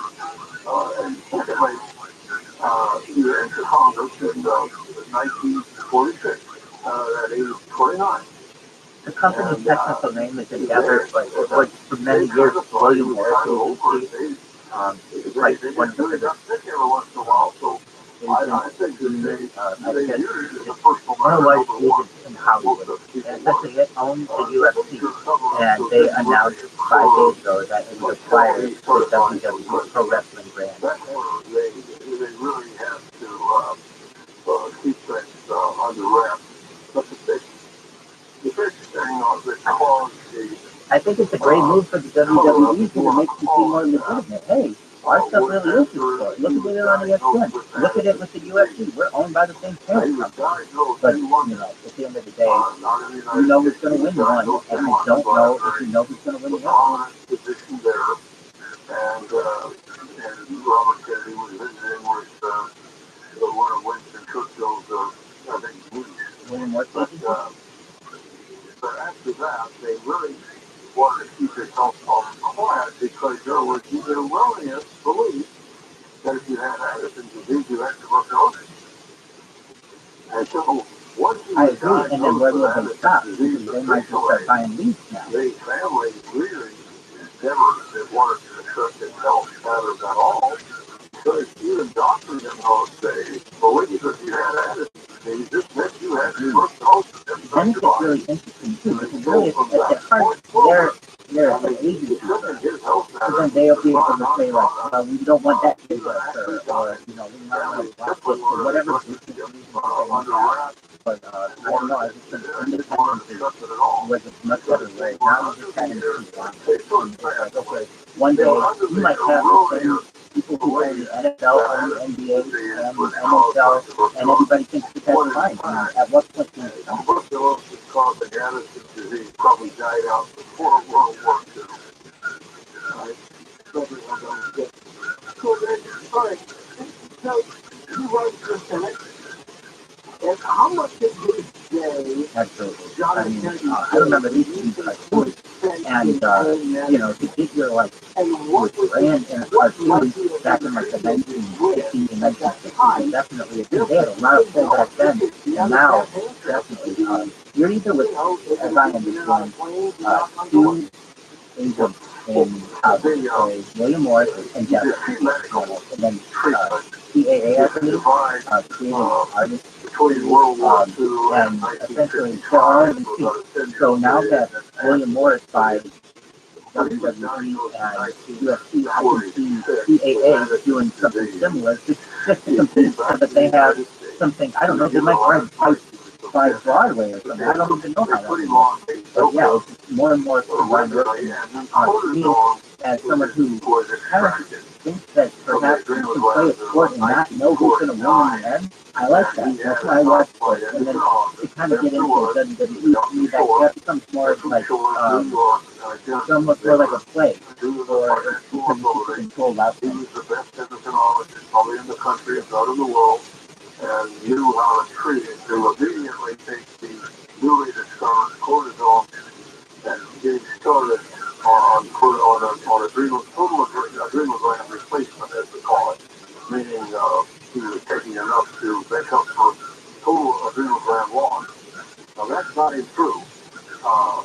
If he could, and the only thing he didn't take much for pain relief per se, except the cortisone.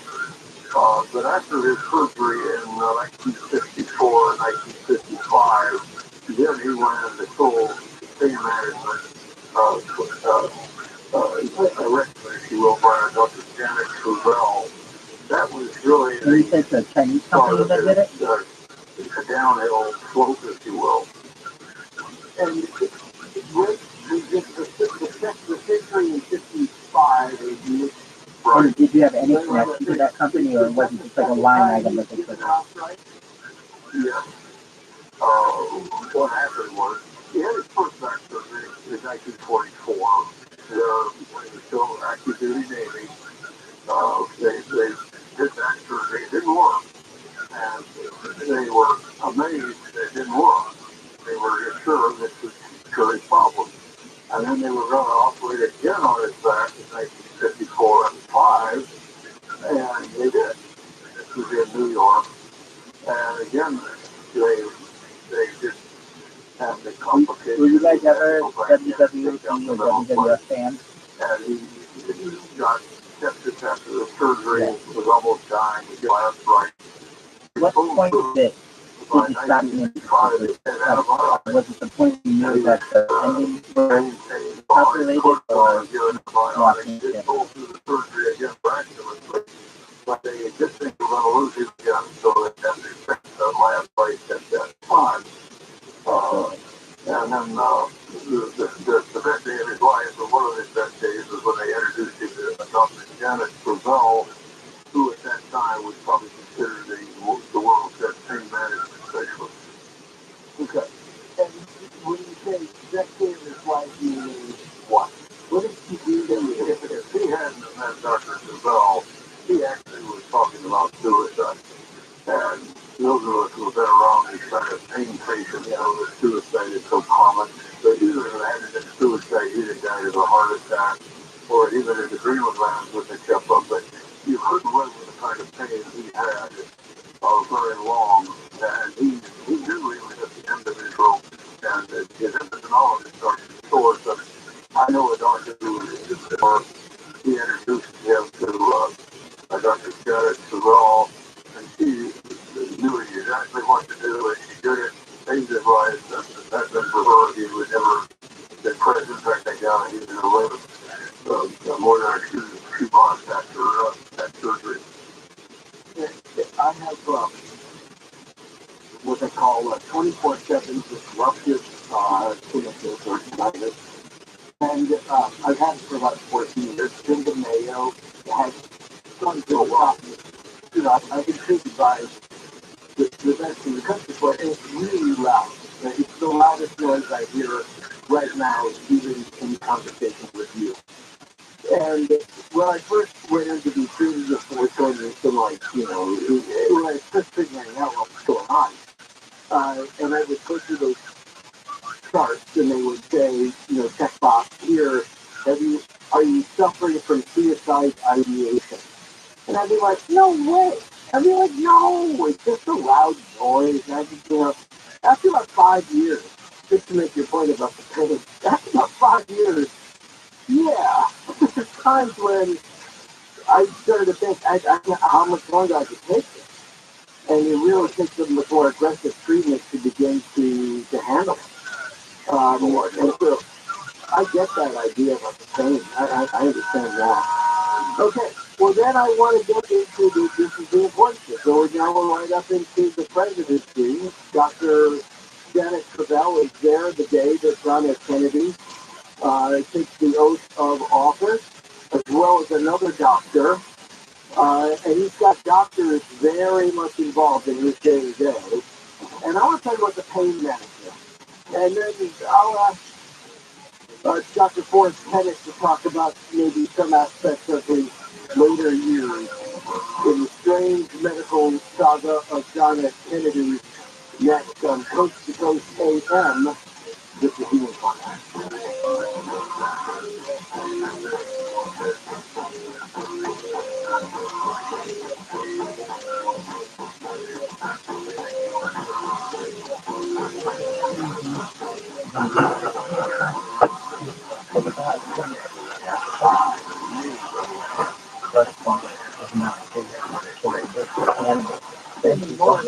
I'm Candy from the 24-hour newsroom. Kelly County gas prices are getting higher. AAA says the average price of a gallon of self-serve regular is $4.93. That's nearly 7 cents more than last week's average, but it's 97 cents less than a year ago. Reports of Los Angeles and Long Beach back in full swing after a worker shortage shutting down for 2 days last week. The shortage came during contentious labor negotiations. The Daytime Emmy Awards will continue to air on CBS. The Hollywood Reporters of the National Academy of Television Arts and Sciences agreed to a new 2-year deal that will see the ceremony go live on the network this year and in 2024. Southside weather from KFI, mostly sunny today, highs in the low 70s at the beaches, upper 70s in metro LA and Orange County, low 80s in the Inland Empire and the Valley. Right now, Fullerton at 54, 66 in Buena Park, Long Beach at 55, and Northridge at 54 degrees. We lead local from the KFI 24-hour newsroom. I'm Tammy Trujillo.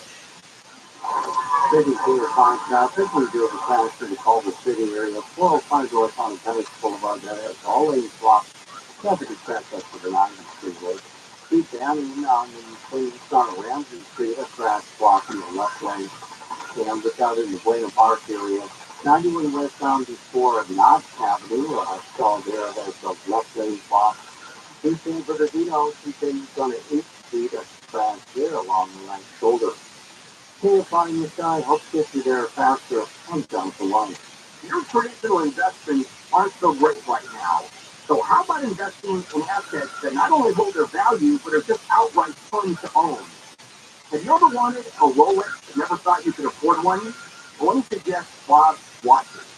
Rolex, Omega, Cartier, Tudor, and a whole lot more. They have them all.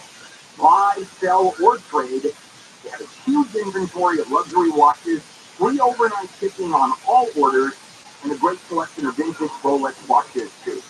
Bob's Watches is a trusted online store to buy or sell modern and vintage luxury pre-owned watches, and all watches are 100% authentic and independently certified. And now you get $200 off. Google Bob's Watches and my name, Bill Handel. Click the link at the top to get your discount automatically applied to your order. Looking to sell your luxury watch? Fast and easy. Quote online, watch first Google Bob's Watches and Bill Handel. Attention Southern California. ViralRabbi is ready to install your solar now and complete your paperwork in time for NEM2. They have teams working around the clock 7 days a week and have processed over 35,000 applications and counting. No one works harder than Semper does with this free decor and honor. Go solar American style. Declare your independence with Semper Solar, your local and veteran-owned solar contractor who gets the job done right. Imagine no money out of pocket, no payments until 2024. Call 877-211-5591.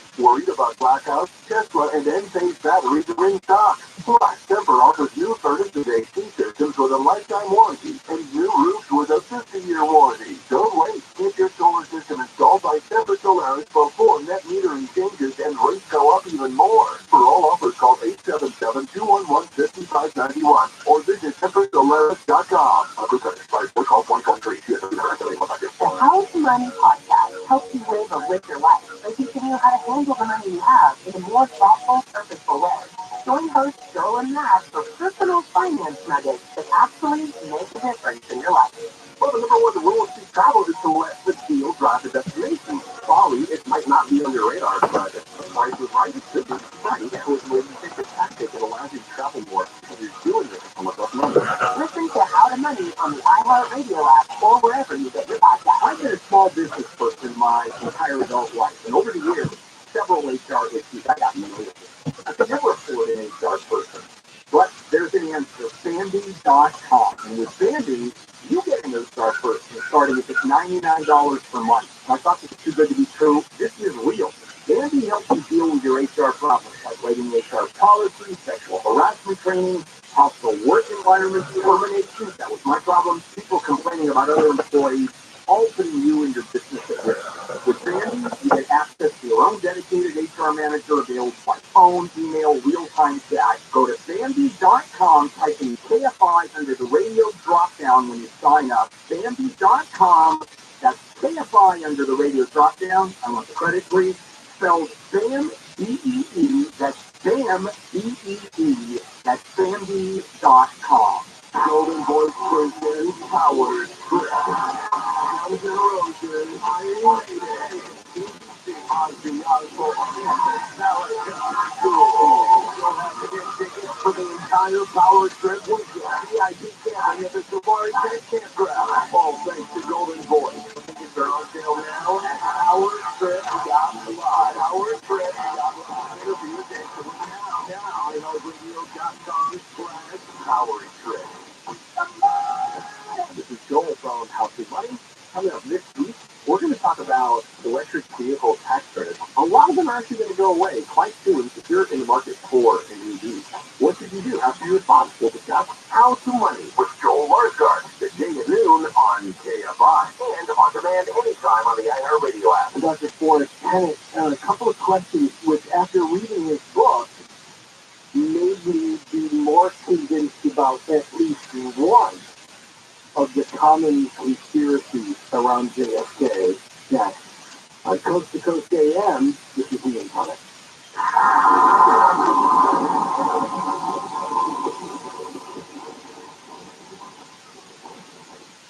Tax season can be taxing on your identity because all your personal information is all in one place, getting emailed, shared, and possibly exposed to identity thieves. Tax forms can be like one-stop shops for ID thieves, which means it can be dangerously easy to steal your identity. Protection against identity theft is easier with LifeLock by Norton.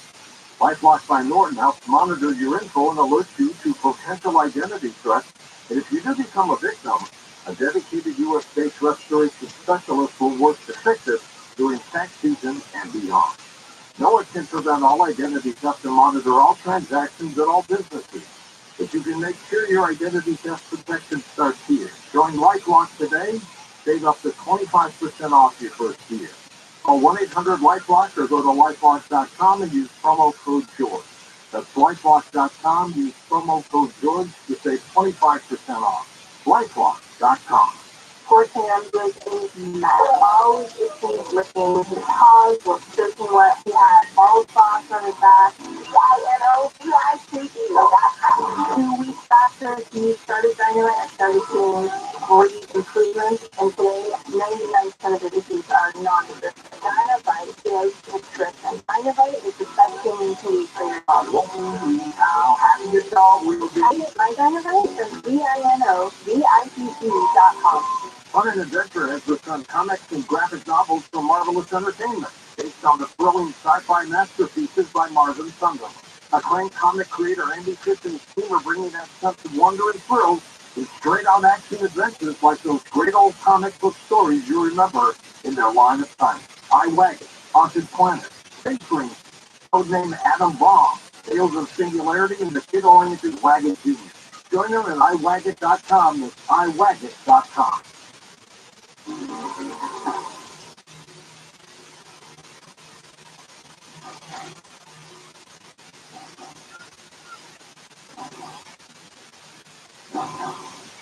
So we were just talking about Dr. Janet Carzel. She was an important doctor in the life of JFK. Met her before he was inaugurated as president. She'd been treating him for a couple of years.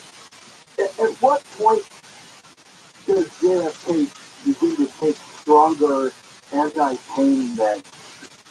They start in 1955. They just shortly after he's given last rites, he's in terrible pain. He's on crutches.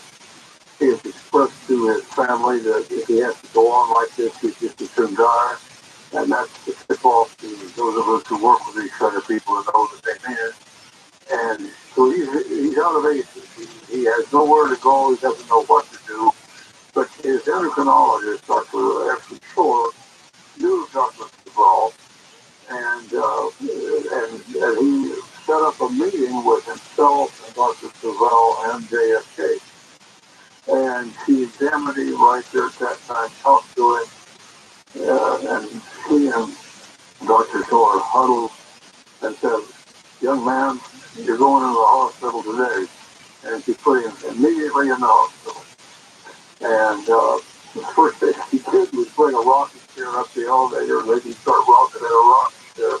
But she also started him on the drug methadone, which I realized causes a shock to just that name with people, and started him on Demerol, started doing blood tests, found out he had pernicious anemia, which is another autoimmune problem, and started in a full-scale pain treatment program with very potent opioids, which he continued until the day he died. But he started to recover.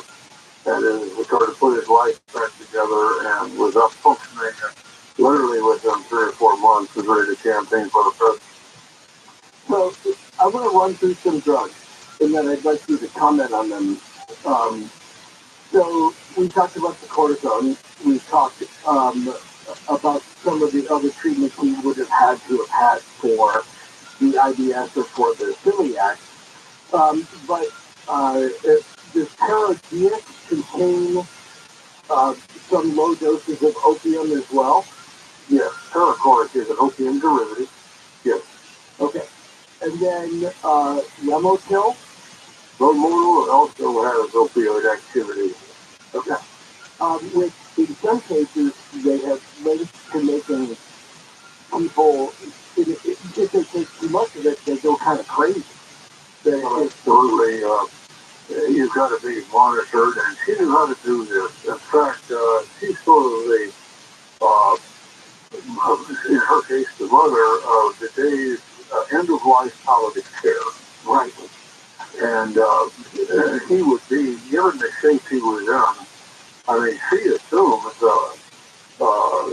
she never put it quite this way in her writing, but she implies, and I get it, that this would be the case, that she considered John F. Kennedy either give him palliative care, give him everything we've got, or he's our dying. And that's what she did. And fortunately, he survived and went on to live and become a great president. Which again, like a big miracle, you know what I mean? Great. In every stage in his life, he could have died, should have died, statistically should have died, didn't, and then went on to another level above that. Yeah. In fact, it's a little miraculous to do this, and that's why I call the story a strange medical saga, because for someone to go through this number of near-death experiences and yet go on, and it really is it's not strange, it's almost one of a kind. For example, to be able to, she put him on methadone and put him on Demerol and put him on the opioids. The good ethical pain doctors, despite the controversy you hear about opioids, good doctors, including Dr. Cabral, don't put anybody on those kind of drugs unless they know it. They're sending lots of this characterization of what those drugs are all about and when they're used. But she recognized that here you go, a man that he just do die for not put up with pain. And in later years, a famous neurosurgeon figured out he had something called rachnoiditis, which is what caused this terrible pain. And we believe, he believes, that discovered this, found an X-ray of JFK's and believes that he was given dye as an X-ray major back in World War II, and that's what really put his back into such a shape that surgery didn't work and nothing worked until he ran into Dr. Trudell. So we think he had a rare complication that caused a lot of his back trouble. Because normally people who have bad discs or scoliosis or rheumatoid spondylitis, one of the common back problems are not of the degree that John F. Kennedy had. I mean, he had to be on crutches. He couldn't even walk. I mean, that's very uncommon, and you've got to have a rare condition to get in that kind of a situation. So here you have a guy who being treated for celiac, or the IBS, depending on how you look at it, being treated for extreme back pain, among a few other things that have occurred to him over the years. And most of these treatments involve some form of an opioid. So when you add it all up together, how do you think that affected his personality? Or was he, in some cases, what anybody would think of as being slightly fun? We don't have any indication that he was slightly buzzed, he's ever dated, ever making bad decisions. And again, I think he never took any significant opioids until Dr. Duval had to sort of pulling out of his depth. And she was has written about it. I never met Dr. Duval, but I know doctors who did train under her. She was quite a stiffer, knew what she was doing, and knew how. A doctor who works with those kind of drugs for end-of-life cases knows how to prescribe them without sedating anybody and keep them functioning like they're supposed to. And I think she did that very well. There's absolutely anything in any of his records indicating that he was hungover, fur in his feet, not strength, right? So as a matter of fact, in his case, that he was not on those drugs, he would not have been able to deal with the Cuban crisis or meet Mr. Khrushchev or even be a president, much less campaign for the president. Okay, so in his case, they made him functional, not hurt his function. But he was given phenobarbital. That is in Dr. Trudell's record. Yes, and that was mainly for sleep. That's a part of it. Yeah, it's a sedative, but it's not a sedative in low dosages. And in his case, it probably helped his pain, and he was, again, no indication that he took enough of it to be sedated. Okay, but what about the testosterone? And you mentioned earlier on that there was an effect on some of those childhood diseases on the testicles. Is that why he was given testosterone? Yes. This disease he had, what they call a genetic polyglandular autoimmune polyendocrine syndrome. That's the official name used by endocrinologists. And it is a disease that an autoimmune disease that not only eats away your adrenal glands, but also your thyroid gland. Remember, he was taking thyroid after about 1955. And it eats away your testicles, ovaries in females. And so I was not able to ascertain whether he was complaining about erectile dysfunction or exactly why they started the testosterone, but they did start testosterone in the 1950s. And so, with knowing the disease he had, in retrospect, I'm sure he was testosterone deficient. They did not have blood tests in those years to detect that. They had to do it on symptoms alone. So my guess is when I was never able to determine if I never saw a record, usually, doctors will start somebody on testosterone or a man on testosterone when they're complaining about erectile dysfunction and tiredness, fatigue. Good on you sometimes, yeah. Yeah, get some yeah. But wouldn't there be a causal relationship between high doses of testosterone and the John F. Kennedy's legendary libido? Well, that's very interesting. I assume so, but I don't have any document. I don't have any hard. No, okay, so let's take it out of his case in particular and just say, for anybody else that you would treat, that would be something that you would be concerned about. That if you start giving high doses of testosterone, that could be a natural outcome, is a raised bull-like, kind of libido. Well, I'm going to assume so. Okay. But this is the kind of thing that medically now I'm aware of. I'm well aware of that he was noted for his escapades with women. And right. Whether that was related to his testosterone deficiencies and maybe excessive dosages is very possible.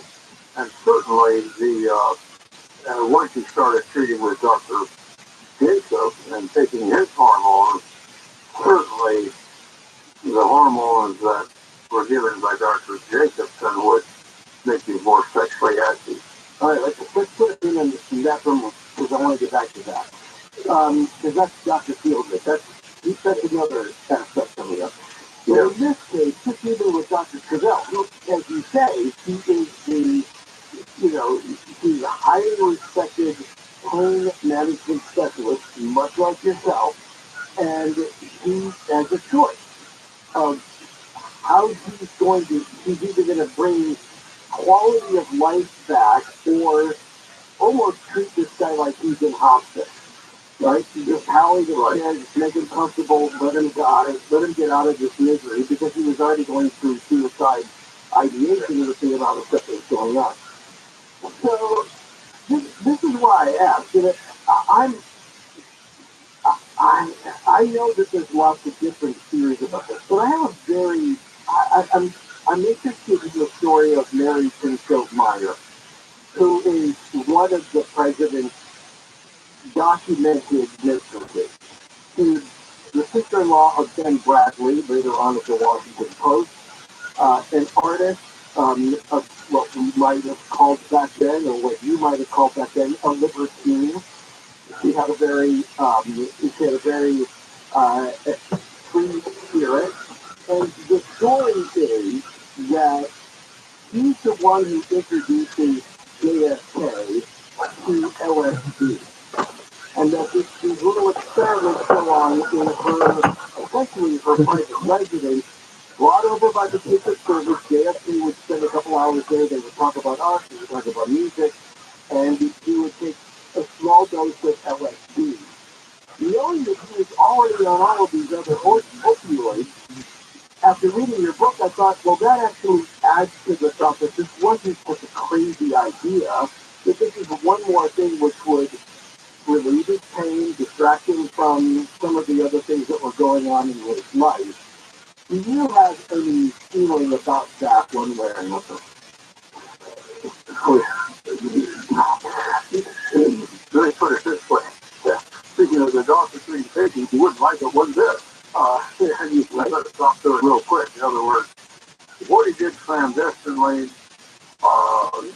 obviously, these things may have gone on, and he may have probably got some help from it. And his the lifestyle of the Kennedys, again, parties and stuff like that, is kind of astounding to me that at that level of society and politics that this could go on, but apparently it did. That's about all I can say. But I can't imagine if again, I have no way of knowing, and there's no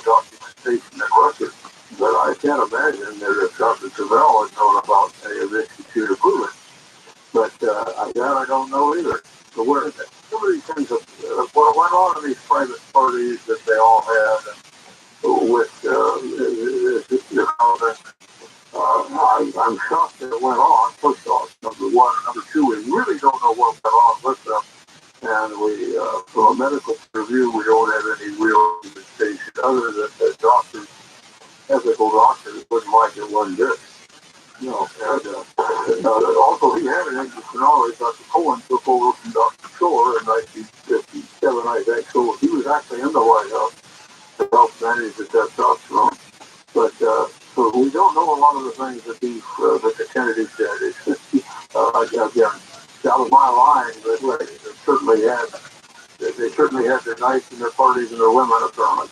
Well, we all know it wasn't going on in Hutchinson, Kansas. We know it wasn't going to go on in Hutchinson, Kansas. but and here's why I brought it up. It's just that it seems like it followed a trajectory that I hadn't really thought of in that same way until I was reading the strange medical saga of John F. Kennedy. That the testosterone treatment has a trajectory, has an end-use trajectory. That it would be consistent with somebody on, who's taking large doses of that they would have many instances. That makes sense. And that it wouldn't just be a psychological thing, it would be physiological that drove him that way with the increased libido. And then on top of that, like the boiling frog thing, that when you start taking doses of one thing and then up to another thing and up to another thing, suddenly LSD just wouldn't seem like that big a deal. And that's the part that struck me. I thought, okay, well, actually, that sort of makes sense. That it wasn't a big relief for him to do that after many years of being treated with those different types of opioids adding up in his system. Well, you need to remember one other thing, for those of people who remember Timothy O'Leary. In those years, you must remember that LSD was thought to be a safe drug and a therapeutic drug. And so today, you think in terms of somebody who's on those medications and sick taking LSD as a fight. But in those years, one must remember that they thought that was perfectly safe and fine to do. Thanks to people like Timothy Leary. Right. And when we really look at the record of Dr. Janet Travell, very well respected, it then makes you even more curious about what a treatment John F. Kennedy was getting from Dr. Feelgood. And I want to hold on that thought because there's a lot to get to on that. But it's just part of the strange medical saga of John F. Kennedy. We'll continue with Dr. Forrest Kenneth coming up in just a moment, who is, linkable right now on our page. If you go to coasttocoastam.com, go see more about the Kenneth Foundation and the good work that they're doing. You can find that interesting in and of itself. It needs the publicity, and it deserves it, and I'm glad we can highlight that on our website. And we'll get to Dr. Jacobs and Dr. Feelgood coming up, and then your call. So all the numbers you need to join the conversation next. Happy Easter. Coast to Coast AM. This is your call.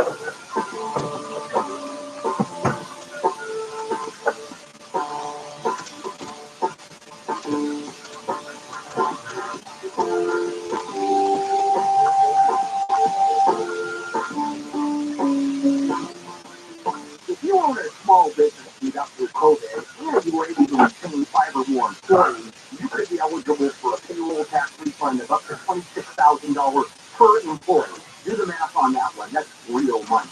So let me suggest getrefunds.com. You answer a few questions, takes under 10 minutes, and you'll see if your business qualifies for this tax refund. There's no charge up front. They don't get paid until your business gets paid. And businesses of all types can qualify, including those that are CPT and nonprofits, even if you've had increases in sales during COVID. They are experts in this little-known payroll tax refund program, and they've already returned over $3 billion to businesses. In my business, a 6-figure refund. So to find out if your business qualifies, go to getrefunds.com, click on the Qualify Me button. It only takes a few minutes. Go to getrefunds.com, getrefunds.com. Happy Easter, kids. We'll find all the eggs before they hatch into trolls. I know people clutch their pearls when you throw any shade at the sanctity of elections like it is a shoddy business. Votes get lost.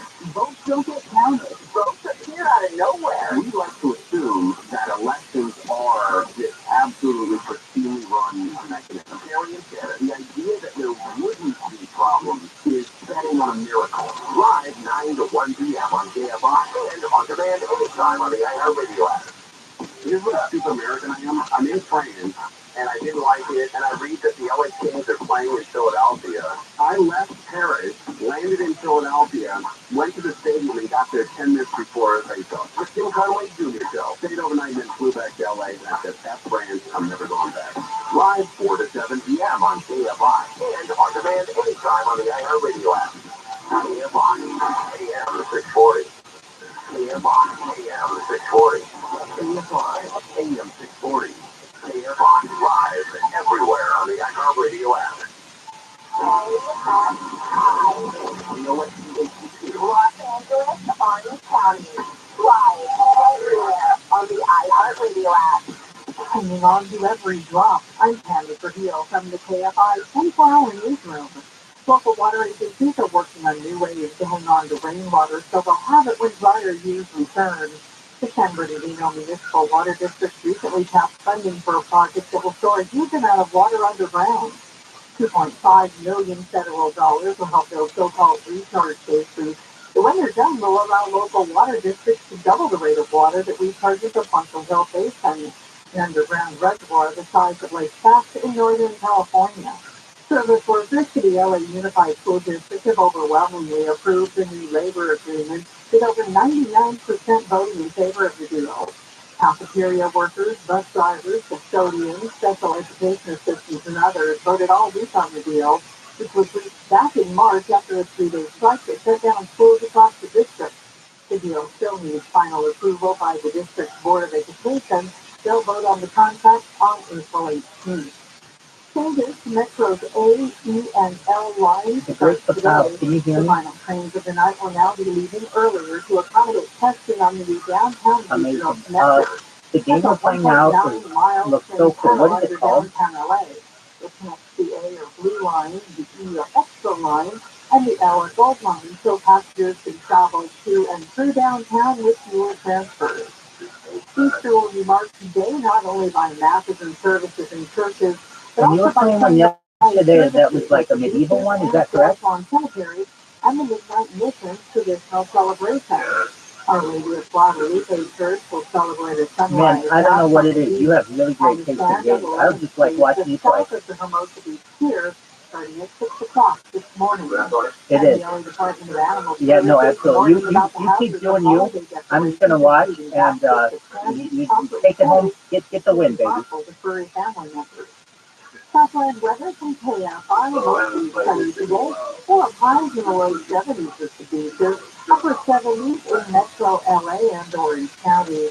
Low 80s. It looks very cool. It's a really cool game. Enjoy yourself. I'm just going to watch silently, but just know that you got really good taste in games. 55 degrees and 54 right now in Northridge. We lead locals from the KFI 24-hour newsroom. I'm Candace Trujillo. This is the podcast as we do the fast in the Culver City area, 405 North Powder County, 405 has 2 right-lane blocks, to get back up to the 90s. Move down in on the city side of Randolph, there's a fast block in the left lane. Empty down in LA, we go right down to 110 northbound at the 101 freeway, we have a fast block in the left lane. KFI in this guy helps get you there faster. I'm John Sawyer.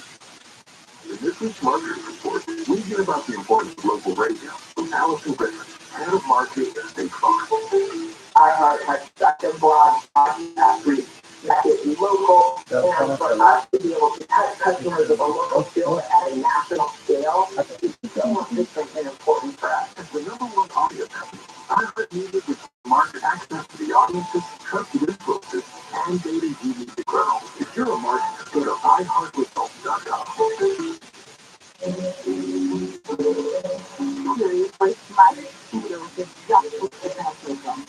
We all know how easy it can be to go to the wrong place.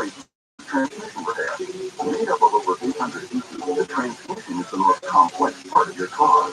So bring it to the transmission experts at AMCO. AMCO, always the right fit. AAMCO. Special financing available. Restrictions, limitations, and exclusive may apply. See AMCO.com for complete details. Here in Southern California, energy prices aren't just going through the roof, they are going through your window. Hey, feel free, if you have old wood, aluminum, or even vinyl windows, now it's the perfect category. Started American Made Windows because they had a horrible experience replacing their own windows. They won't let that happen to you. They use sun matrix technology to prevent dust, mold, moisture, bacteria, and excessive sound from getting into your home. Until April 30th, they'll pay your cash or give you free expert installation. CSLB number 778-326. Trust the window company that I use and I trust. My family and friends trust American Made Windows. Call today. Anything ever goes wrong in life, just brain tag a little bit. He goes, oh yeah, my knee. I lost. He's never lost a tournament ever. Touch wood. Bible. He's never like, oh yeah, fucking 1800, fucking. I'm glad you're keeping up with your faith. I'm also not afraid of the germs on the Bible. Live 9 to 1 p.m. on KFI and on demand anytime on the iHeartRadio app. If you're involved in a mildly really good and showers are good, and you want just a little bit of difference. What a water waster you are. Oh yeah, absolutely. Live 1 to 4 p.m. on KFI and on demand anytime on the iHeartRadio app. KFI AM 640.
Call the wild card line at 818-501-4109.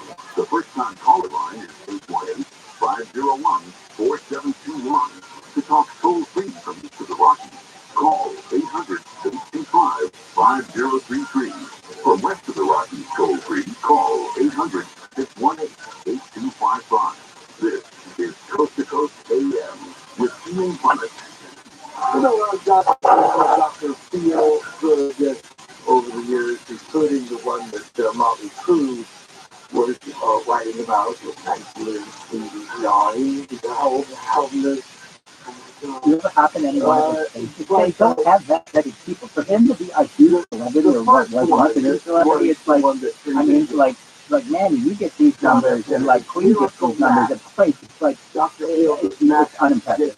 We'll talk about him in relationship to the president's strange medical saga of pain management, especially toward the end of his life, and how that might have affected him. coming up at just a minute. Oh, that's very good. I was in one the other day. He had 68 people. I was like, man, this is beautiful. What's the boy like? Am I thrown off here? No, I checked it out. It's really him. So the other thing is he didn't know how to operate the space, so he didn't know how to bring in any like other speakers or anything, and Consumer Cellular, sitting there kind of burnt out. They've been providing superior nationwide coverage for more than 25 years. Switch today and save up to half on your wireless bill. They offer unlimited talk and text with flexible data plans starting at just $20 a month. Their award-winning customer service team makes switching easy to keep your phone and number, and activation is free. Plus, you can add a family member to your plan for just $15 a month per line. Never worry about dropped calls because Consumer Cellular has the exact same coverage as the major carrier, with coverage to over 99% of the nation. And this is all backed by their 100% risk-free guarantee. Also, with Consumer Cellular, you can save up to $250 a year. Go to consumercellular.com/Nori, and for a limited time, get $25 off your wireless bill when you use promo.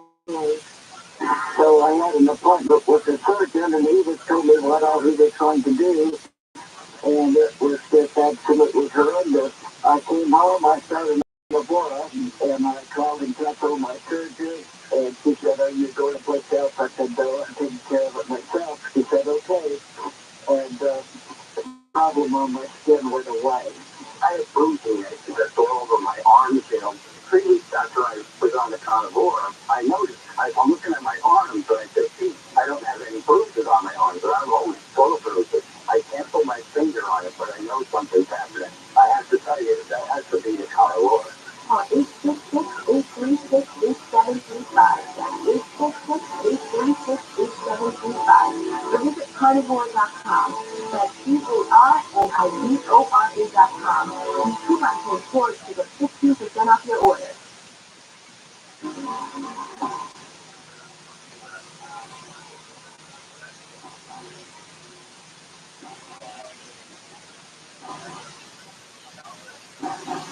While we're still lining up the calls, let me just remind people that it's always good to step aside if you're a regular caller on Coast to Coast and let the young ones behind you learn from your example and practice their skills on Coast to Coast. And so it's always taking a fresh voice. We typically did all last night for open lines.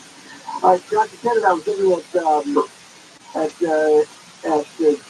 Dr. Feelgood, Max Jacobson, and he was one of the two doctors who was invited to the inauguration. He was up there with Dr. Janet Travell, and it seems like there was like I was going to say good cop, bad cop, but maybe it's sort of like a good cop, useless cop thing going on, and that the quote-unquote vitamin injections that JFK was being given by Max Jacobson were, as they were with many other celebrities at the time, controversial and secretive. What do you know about the injections that were being given to JFK to treat his pain?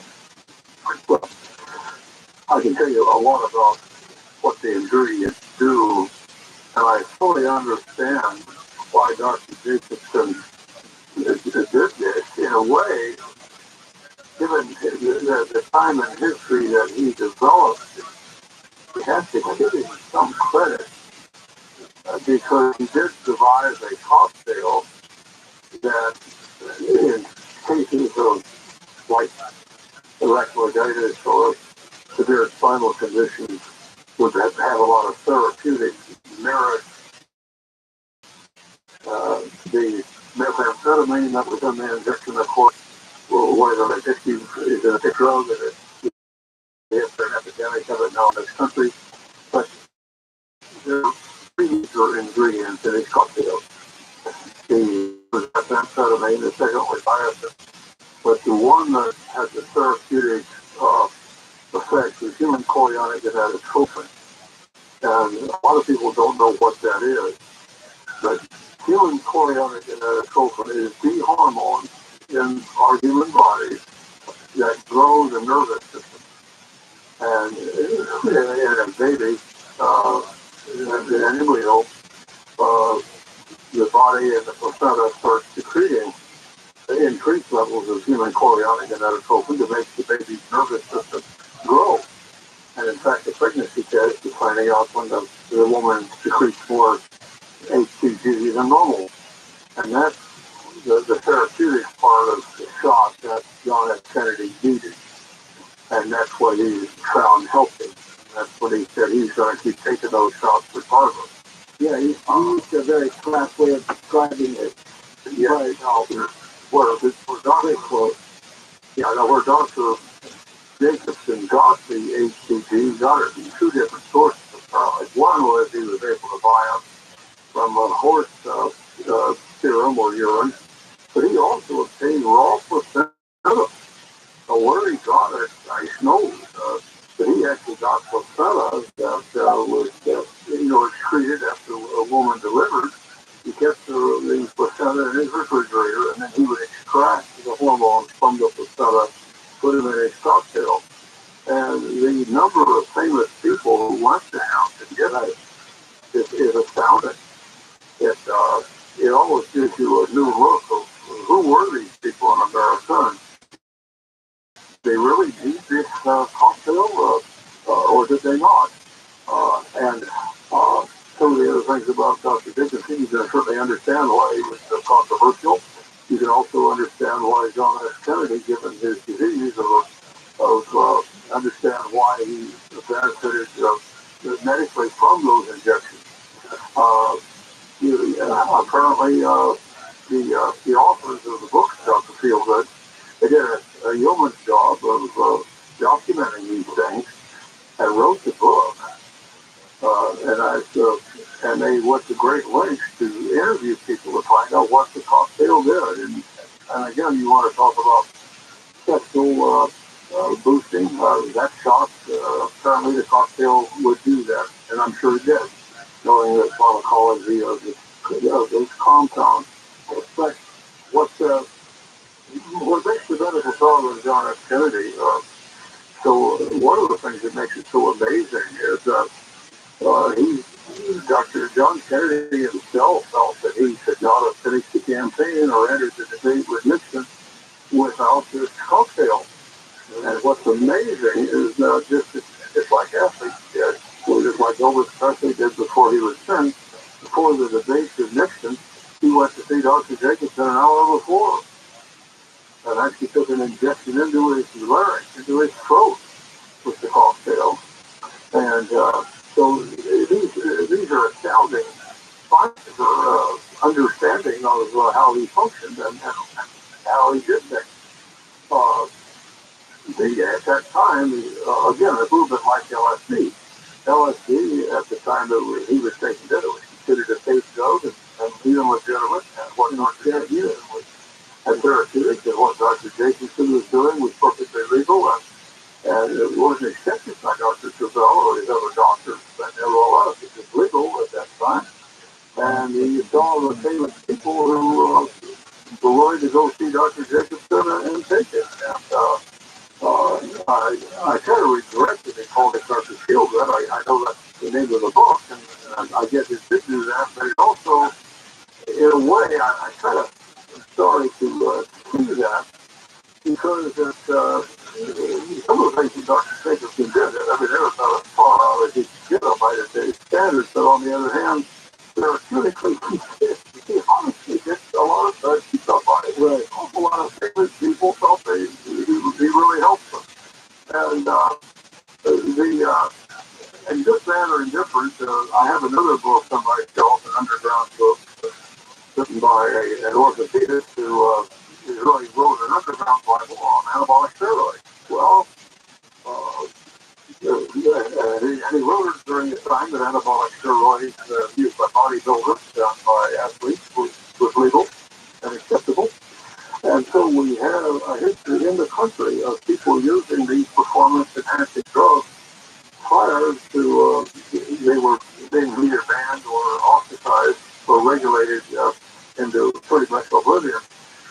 But the part of the song, having Dr. Jacobson,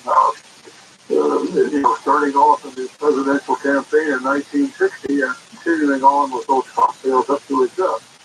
So these are the facts of the matter.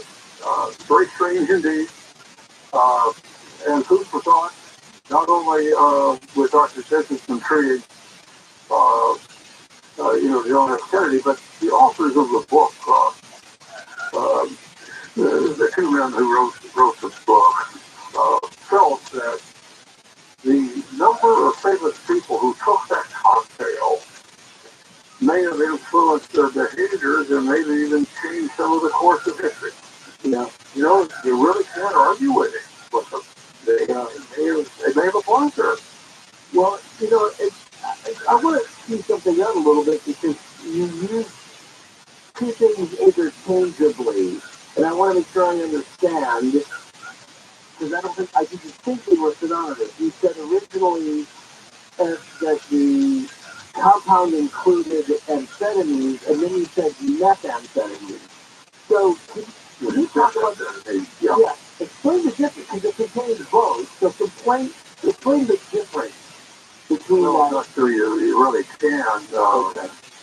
We don't know exactly what it was. Apparently, it was methamphetamine, according to the book that was written by okay.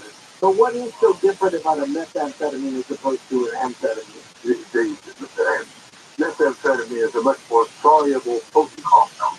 Okay, that's why. In other words, on a scale of 1 to 10, methamphetamine is a 10, amphetamine is a 4. Okay, and that's why it had, this injection had methamphetamine, animal hormones, a human placenta extract, painkillers, steroids, and some sort of multivitamin. Yes. Okay. And it worked, and enough that but it also had all other side effects, which we can't measure because we didn't observe, and a good doctor would never. I mean, there's only so much you can say without actually observing the patient. Yes. Right. Yeah. Okay. Fair enough. I didn't want to dominate, but I want to be clear. So thank you for that. I think it's fascinating. We Dr. Forrest Kenneth, the strange medical saga of John F. Kennedy. Let's start with Mike in Seattle on Coast to Coast. Mike? Thank you very much, Peter. Now, you touched on Dr. Dixon very thoroughly, and Mr. Mark Goldberg, who has researched with Mr. Mann, who did the Kennedy film. Now, he said that the thing is not that well documented. I just want to ask you about the case where Robert Kennedy had withdrawn these drugs, and JFK asked Mr. Jacobson for a double dose. He became completely high, and I was speaking in a hotel lobby. Do you know anything about that? No, I don't. I don't. I've never heard that thing in 60s. So they say. All right, I wish I could tell you more about that, Mike. Douglas is east of the Rockies on Coast to Coast for Dr. Forrest Kenneth. Go ahead, Douglas. Hello. Am I on the air? Yep. Yes, I can hear you. I'd like to talk about the one symptom of Addison's disease that you never talked about, which is a hyperpigmentation, what I like to call a built-in tan. But I wonder how much that helps. JFK maybe with his vaccine and everything. Well, that didn't. Oh, might help. I don't think he failed to tell you about it on the air, but go ahead, Dr. Terry, you want to address that? Really, that's a fascinating question, because there are several passages in reading about John F. Kennedy that he always had a tan and looked so handsome. And I met John F. Kennedy once, and I must confess, he was handsome, good-looking, tan, and I'm going to guess that Addison tan helped him. Yeah. That would be my guess, because if you've ever seen an Addison tan, it is handsome. I mean, there's no two ways about it. It's kind of a bronze, and you really think that it actually beautifies the individual, both men and women. I've seen it many times, and every time I've seen it, I say, it's too bad that represents a terrible disease to make life. But you do mention in the book how he had often, at other times he looked kind of jaundiced and bluish, right? That's right. In other words, that bronze can, switch right on over to being pretty yellow too, if it's too bad. So the coloration can be a good or bad situation, but I think it is interesting that he got elected to Congress at age 29, and so there's passages that he looked jaundiced for jaundice, but like I say, I think it may help. I think it has. When it got it under control, that's the way to think of it. That when the Addisons was like running rampant, that would be one thing. But later on, when they were able to control a little bit, it seemed like it breaks into that category of that panic bronze as opposed to yellow or blue. Yeah.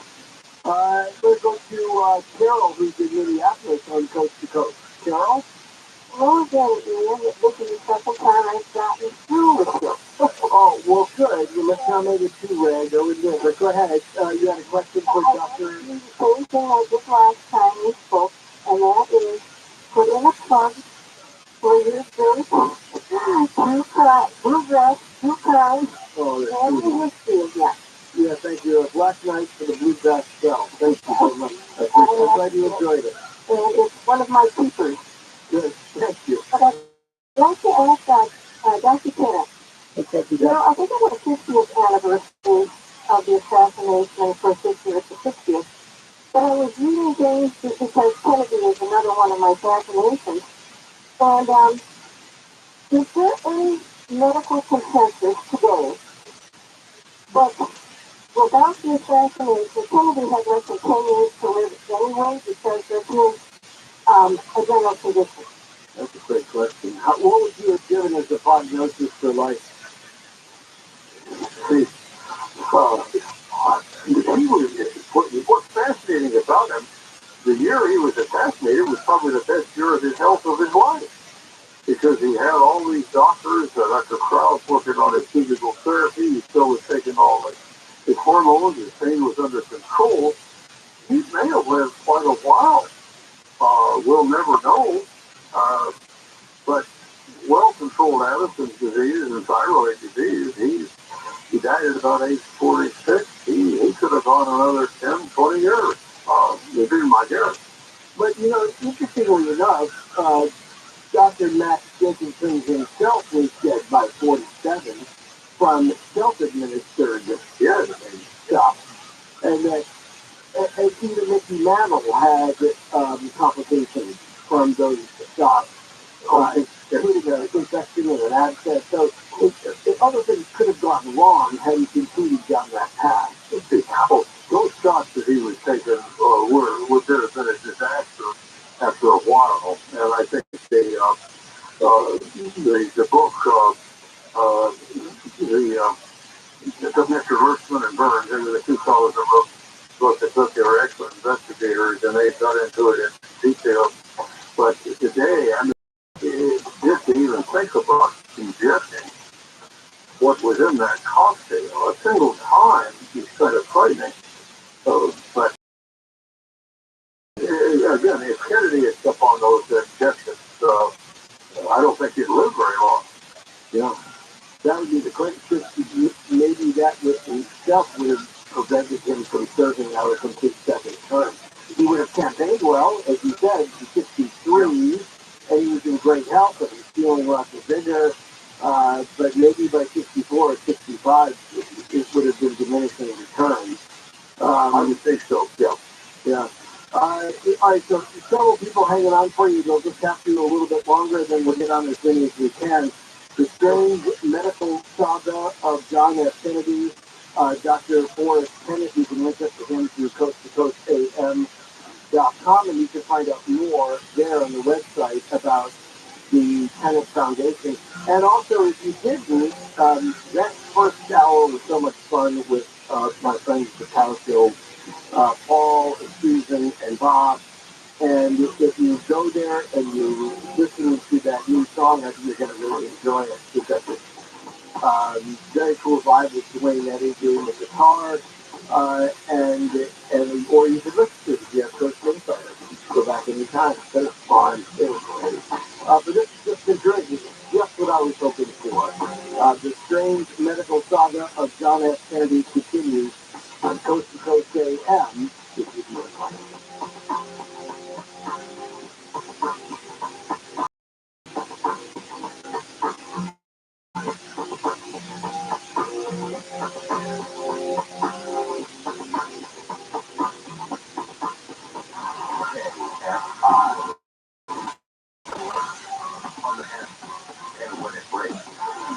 LA's big pothole problem.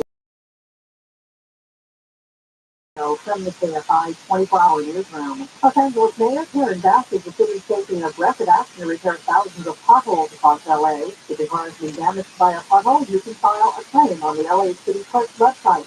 The LA Sheriff's Department's warning about scammers impersonating deputies, and college people demand payment of fines for failing to respond to jury duty summons or outstanding warrants.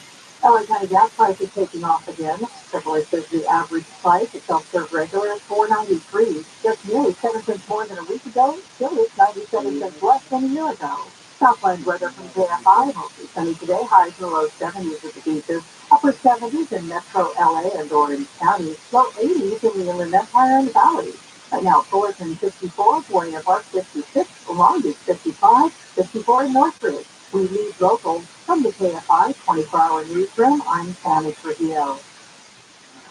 Continues to do the news.com traffic center. I'm John Gamble. We took a very good line for you this morning on the 15 northbound coming away from the 215 into the Collins House. Really not seeing any slowing at all. Southbound side of the 15 looking actually free right now from the Hartsville area all the way down towards the 395 as you make your way towards the Collins House. Coming to the news.com traffic center. I'm John Gamble. The How to Money podcast helps you live a richer life by teaching you how to handle the money you have in a more thoughtful, purposeful way. Join host Joel and Matt for personal finance nuggets that actually make a difference in your life. Well, the number one rule of cheap travel is to let the deal drive the destination. Bali, it might not be on your radar, but if the price is right, it should be. Right, where you take a tactic that allows you to travel more because you're doing it for someone else's money. Listen to How to Money on the iHeartRadio app or wherever you get your podcasts. Welcome to the future, Dickerson. All your trophy 6 years. Are you fantastic? I was plus before anybody could do the thing. I've been plus for more than a year. Nobody gave me a fucking beer.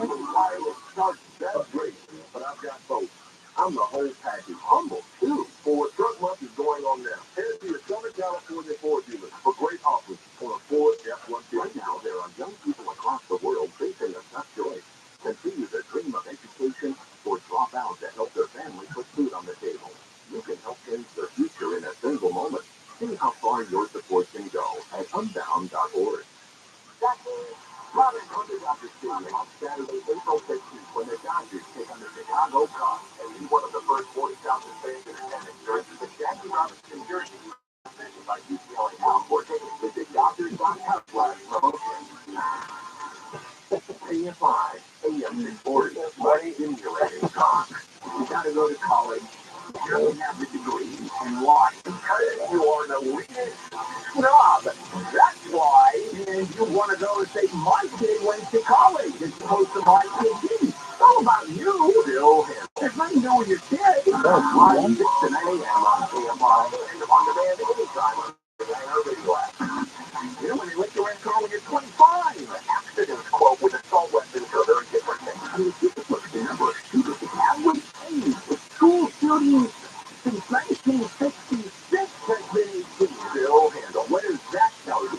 Live 6 to 9 a.m. on KFI and on demand anytime on the iHeartRadio app. KFI, AM 640, more stimulating talk.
To talk to Ethan Potter, call the wildcard line at 818-501-4109. The first-time caller line is 818-501-4721. To talk toll-free from east of the Rockies, call 800-825-5033. From west of the Rockies, toll-free, call 800-618-8255. This is Coast to Coast AM with Ian Potter. Well, David REM team. So, what a night it has been, and it will continue for the next half hour. You can grab one of those lines and get in on the conversation with Dr. Forrest Kennett, the strange medical saga of John F. Kennedy. In sum, let me bring you up to date. He was a medical miracle at every stage of his life. Could have died in infancy, in childhood, as a teenager, as a young adult, serving in the military, at any time. The fact that he survived to become president of the United States almost makes a pretty good argument for fate. Like, that he was willed to be there because he was supposed to be president. I'm not trying to assert that, it's fascinating. And of course, he never would have survived any of this period had he not had a lot of family money that provided for these experimental treatments, some of which were better than others.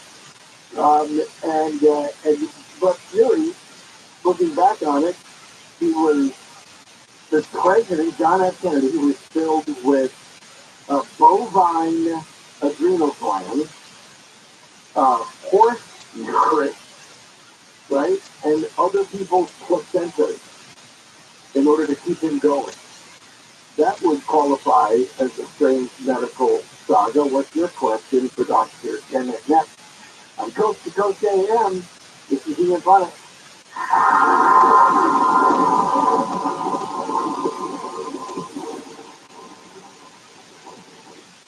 Having repairs done in your apartment should never come with strings attached, like being harassed and constantly pressured for sexual favors. My leaky faucet turned into the maintenance man asking, when are we going to get to know each other better? I needed my air conditioner fixed, but my building manager repeatedly kept coming into my apartment unannounced and without permission. My landlord told me my rent would be free if I gave him something in exchange.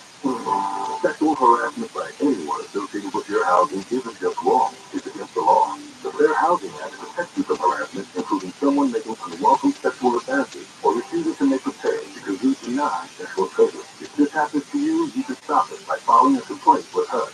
So I called HUD and filed a complaint against my building manager. No strings attached. Fair Housing. The law is on your side. To learn more, visit HUD.gov/fairhousing. That's HUD.gov/fairhousing. If you fear for your safety, call 911. A public service message from HUD in partnership with the National Fair Housing Alliance. Maxwell can just practice and losing some hair. My bet, he said, oh, he must be allergic to just another vat that keeps the brain. Third vat, it says it's the weather. Then somebody said, he took the weed, and the dog stopped licking, the hair stopped falling out. The dynamite is part of Maxwell's diet. Having the dog will be Fun and Adventure has returned comics and graphic novels from Marvelous Entertainment, based on the thrilling sci-fi masterpieces by Marvin Sundrum. Acclaimed comic creator Andy Fitz and team are bringing that sense of wonder and thrill in straight-out action adventures like those great old comic book stories you remember in their line of time. I Wagon, Haunted Planet, Space Ranger, codename Atom Bomb, Tales of Singularity, and the kid-oriented Waggett Genius. Join them at iWaggit.com. That's iWaggit.com.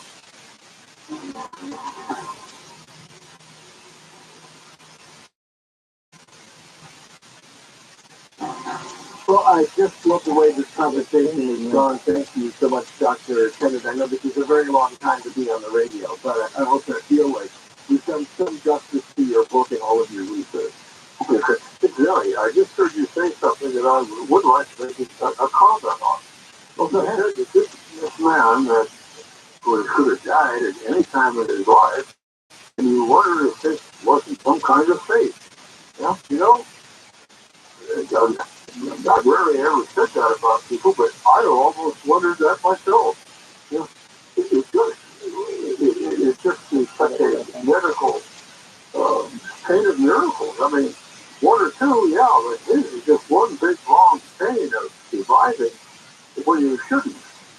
And so one has to do wonder if there's some other power out there that was pulling him along or something. So I just wanted to comment that I think it's fair. Let's play with that for just a second before we go back to the phone. Yep. I think here's what I have a degree in theology, right? So I think about this sort of stuff all the time. But I am not one who believes that everything happens for a reason. And I think that especially as somebody who served as a chaplain in hospitals, as a chaplain intern, in hospitals and done a couple of rotations for months at a time, I'm disinclined to say, well, there must have been a reason that person was hit by that drunk driver coming along the corner. I don't believe it. I believe that the drunk driver shouldn't have been there. That person was not an agent of God to go kill some child who just happened to be crossing the street at the wrong time, right? So part of me looks at that and I go, wow, that's like, it totally seems like, as you say, it's almost like an effect, like some sort of divine wind was carrying him, into the White House and surviving all of these things. But you'd hate to think that all of that happened just so that he would be assassinated before the first term was over and die a horrible death after all. Well, that's the part that seems like that just doesn't. I can't reconcile those two things. Yeah, it doesn't add up, does it? No. But I mean, I forget that. I'm tempted to say that, but then I get to the part where he's shot in the head. It's like, well, what an awful way to go after all of that other stuff that he's done to survive to be assassinated. Isn't that something? Yeah. Yeah. How did you meet him? How did you meet him? I was a student at Hutchinson, Kansas Junior College in 1960. And we came there with Hubert Humphrey to debate. They were running for president, and they came to Hutchinson to make a stop. And I was part of a group of students who had a chance to meet him and talk with him. And of course, we were thrilled. He was, like I say, personable, just a kind gentleman. Obviously enjoyed being there. We students loved him. But that was I actually met him briefly, and and even though I wasn't a doctor at the time or anything, and just in looking back, we thought he was just as good as a fiddle. No one would have ever suspected that he was wearing a big corset at the time and half dead. So that was my one experience with it. That's a great one, though. Appreciate that. Let me get to Blair, who's in Arizona on Coast to Coast for Dr. Forrest Tennessee's strange medical saga of John F. Kennedy. Go ahead, Blair. Thank you, Ian, and Dr. Tennant. I, too, have the opportunity to see you here in person. John F. Kennedy back in 1962 when he spoke at my dad's alma mater. Aren't you, Rob? Good. Saturday, March 23rd, 1962, he spoke about peaceful exploration of space with Russia and the importance of a college education for the successful maintenance of a democratic republic. It was one of the greatest moments of my life, sir. Listen, I'm going to change my question here because it was already partially answered at the bottom of the hour to John F. Kennedy and marijuana. Anecdotes about his use of marijuana. Well, as I said, there was these rumors about the use of LSD, and if you read not in any medical documents, which is what I really focused on, there are those rumors that he used the marijuana here and there. I had no reason to doubt it or to believe it either one. And Becky, speaking of sharing the story where, the quote-unquote, the war on drugs, hadn't started yet. There were things that were thought of. They really hadn't, the hit the summer of love hadn't happened yet. The hippie explosion hadn't happened yet. So some of this is sort of exotic behavior here, but it wouldn't have been totally out of the mainstream for somebody like that to have experimented with it. You didn't have to go to the dark side of town or something like that to do that. So I do think that your point on these drugs kind of, we have a way of looking back on them, and that we're sort of guilty of presentism when we think of them. But at the time, it was probably a different thing. So perhaps not as unusual. Let's go to Art in California on Coast to Coast AM for Dr. Forrest. Go ahead. Good evening, and thank you for taking my call. Hi, Dr. Janet. J.F.K. Truman must have been an extraordinary and a strong man. I have spinal injury since 1994, and I lived with the kind of pains where I could only sleep on the floor. And I said, you just help me when I got to turn from side to side. And thank you for writing this book. I don't want to go off topic, but never the person I can turn. I'm 54 now. They closed all the pain management clinics in California here that took Medi-Cal. And I've been dealing with this pain 18 months, and I want to call it quits. My dad's 89, and if you have a suggestion, I called my senator, I called my congresswoman. You know, they giggle when they hear you sleep on the floor, or you could get in your car only 3 times in a month. They feel like cry. I'm not going to cry in the engine with a... No, I get that. Where else can I turn to get help? It's physical pain. Emotionally, I'm very strong. That's why I said, Sandy, you must have been an extraordinarily strong person doing what you did. Because I know the same thing. So, my name wasn't John F. Kennedy, but I will say this, the story you're telling is all too common these days. And we have too many people who have been deprived of treatment that's worked for them for some time, and they can't get it at this time. Exactly what to do would take longer than what we have here.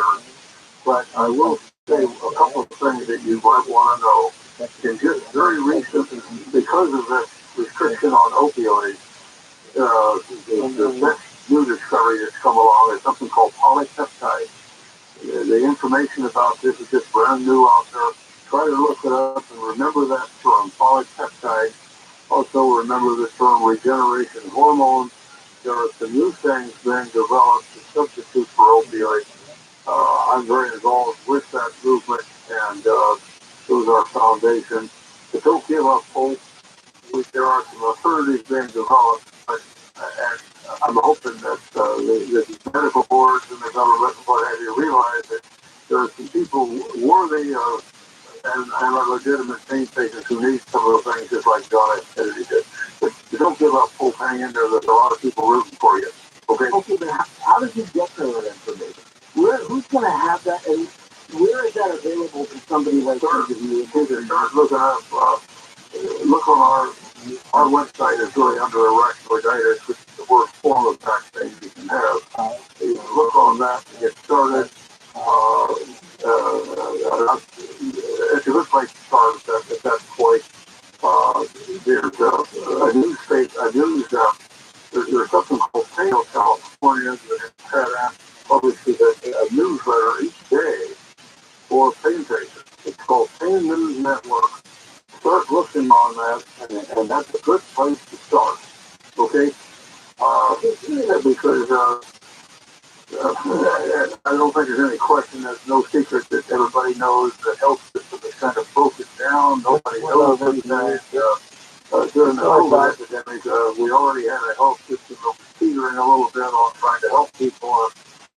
The good part of the health system is kind of falling apart because of it. But if you're a pain patient, start with Pain News Network on your internet. Look up the Rack for the Tennis Foundation. We've got some stuff on there. But you've got some friends out there, a lot of supporters you're not aware of yet. But, and some new things, a lot of new things are being developed. Okay, and a lot of them don't need prescriptions. A lot of things to help yourself. Just don't give up hope, and nobody rooting for you. Okay? All right, does that help? And also, I did complete a 5-year accounting degree. It took me 12 years accounting Northwood, so nobody give up hope either. There you go. Great. Great to hear. You can't do that. I appreciate that. Thank you again. No, thank you. Again, from my end of that conversation, as when I'd be working in the role of hospital chaplain, I think one of the things that we forget is that even friends and family get tired of hearing about the problem, and they give up wanting to be able to be a conversation partner or to be a cheerleader. So it's really important what you said, and to be in a support group. I think that's one of the things that if your organization offers that or you can refer that, I think to be around other people who are going through what he's going through as opposed to other people who aren't. And the other people who aren't may mean well when they go, oh, yeah, something like that.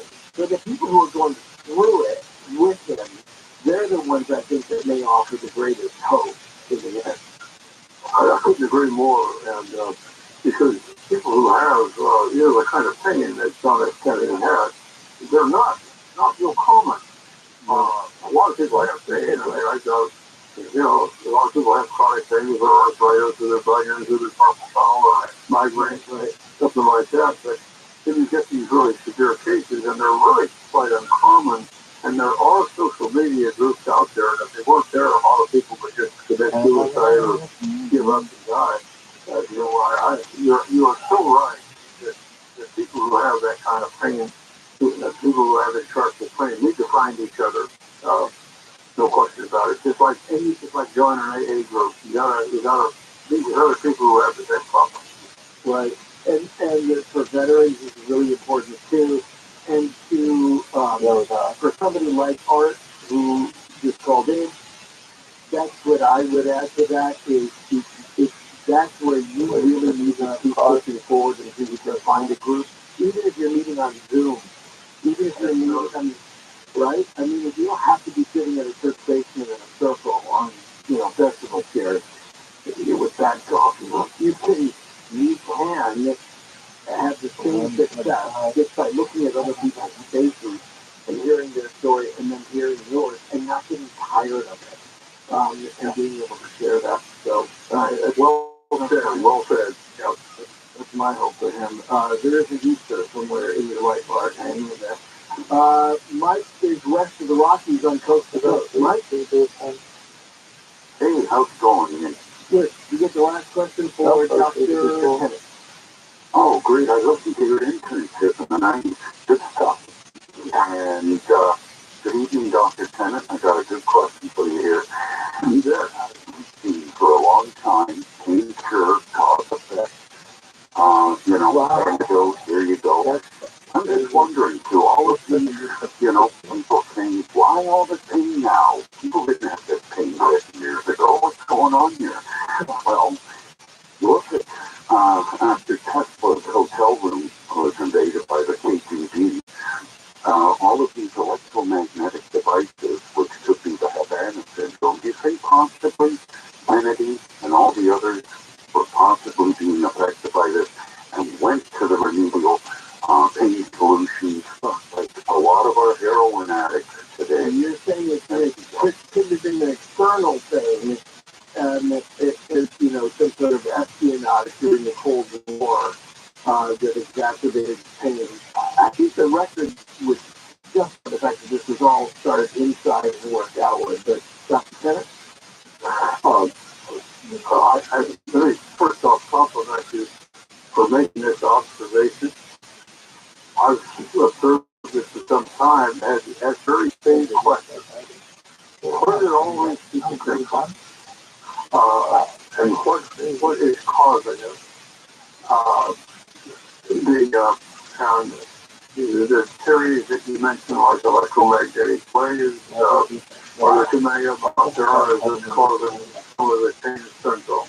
I can tell you one thing that's a bit of research, though, that has come forward, and that is we now know that these latent viruses that we humans are carrying are activating and severe and stressful pain in many people. So I'm not 100% certain why we seem to have an awful lot of people in pain today that weren't there, let's say 30 or 40 years ago.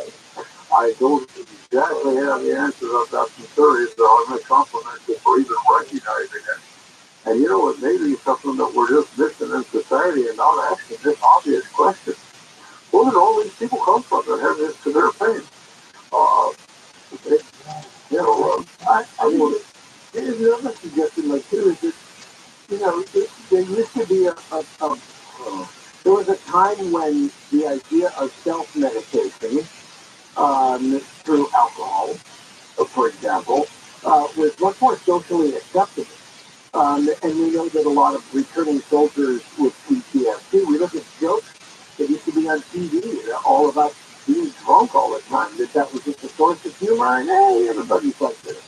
And that's so maybe some of the pain is just that people finally dealing with the cause and not just glossing over it with, you know, some other type of treatment. Well, I hope you're right.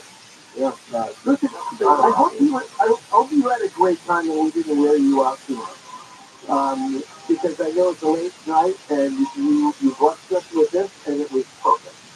So thank you so much for the effort and for the book. The Strange Medical Saga of John F. Kennedy, Dr. Forrest Tennant. You can link up to him and his foundation, the front page of coast-to-coast-am.com, above the fold. Long is the cycle of birth and death to the fool who does not know the path. That's what the Buddha said. Spring is a time for renewal, but it has to start within you. So, with death there is always rebirth, and true change is the rebirth of when you learn. So make this year your best year yet.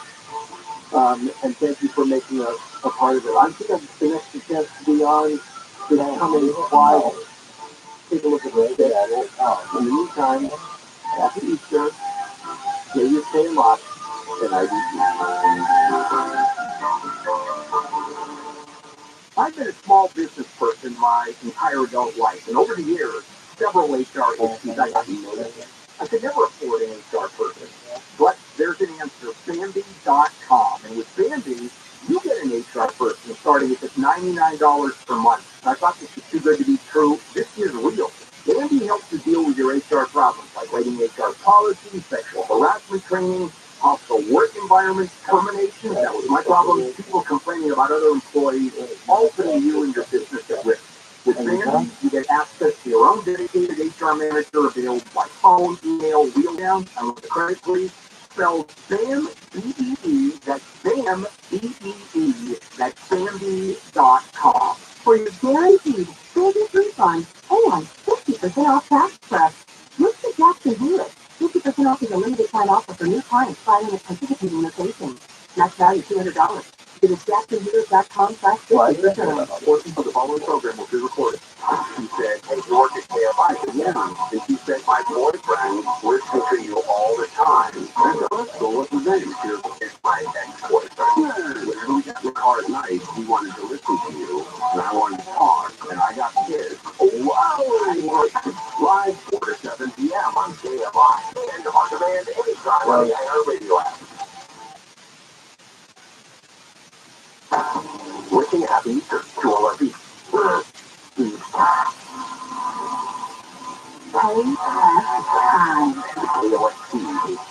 Los Angeles, Orange County. Live everywhere on the iHeartRadio app. It's Easter Sunday. I'm Lady Mohammed, live from the KFI 24-hour newsroom. Hope friends that you're celebrating Easter with attitude. They'll put other The atmosphere was electric in the Southeast on the pump earlier today. Why wouldn't you put in this? It was a very warm welcome and a very enthusiastic welcome, and it's only employees who want to friends because that kind of experience. The 80 Patrol Public Force to sit some Holy Week ceremony yesterday on Dr. Orders following the in the hospital where he had been treated for bronchitis. Easter in LA County will include sunrise services at beaches. Our Lady of Guadalupe Church will celebrate a sunrise mass on the beach on the stand at 11th Street south of St. Hermosa Beach. Here that starts right now. And as you're planning to attend, you're en route, make sure you bring a beach chair or a blanket to your guys to do so. Thousands of workers in LA School District have approved a new contract with the district. Union officials say more than 99% of the SEIU Local 99 members voted in favor of video. The bill will be brought to the Board of Education April 18th for approval. Some restaurant owners in Lake Arrowhead say there is a dine and dash couple on the loose. Jeff Sam Perry with Stone Creek Bistro says the couple had a scam all worked out. You know, girlfriend to do a restaurant when he asked for another glass of wine and a creme brulee. They're going to go outside and have a cigarette and come back in. And then we all kind of collectively wondered where table 29 was. Perry says the couple bailed on Friday night and the tab was around $160. He says it's bad enough for restaurants to receive COVID and the recent snowstorm.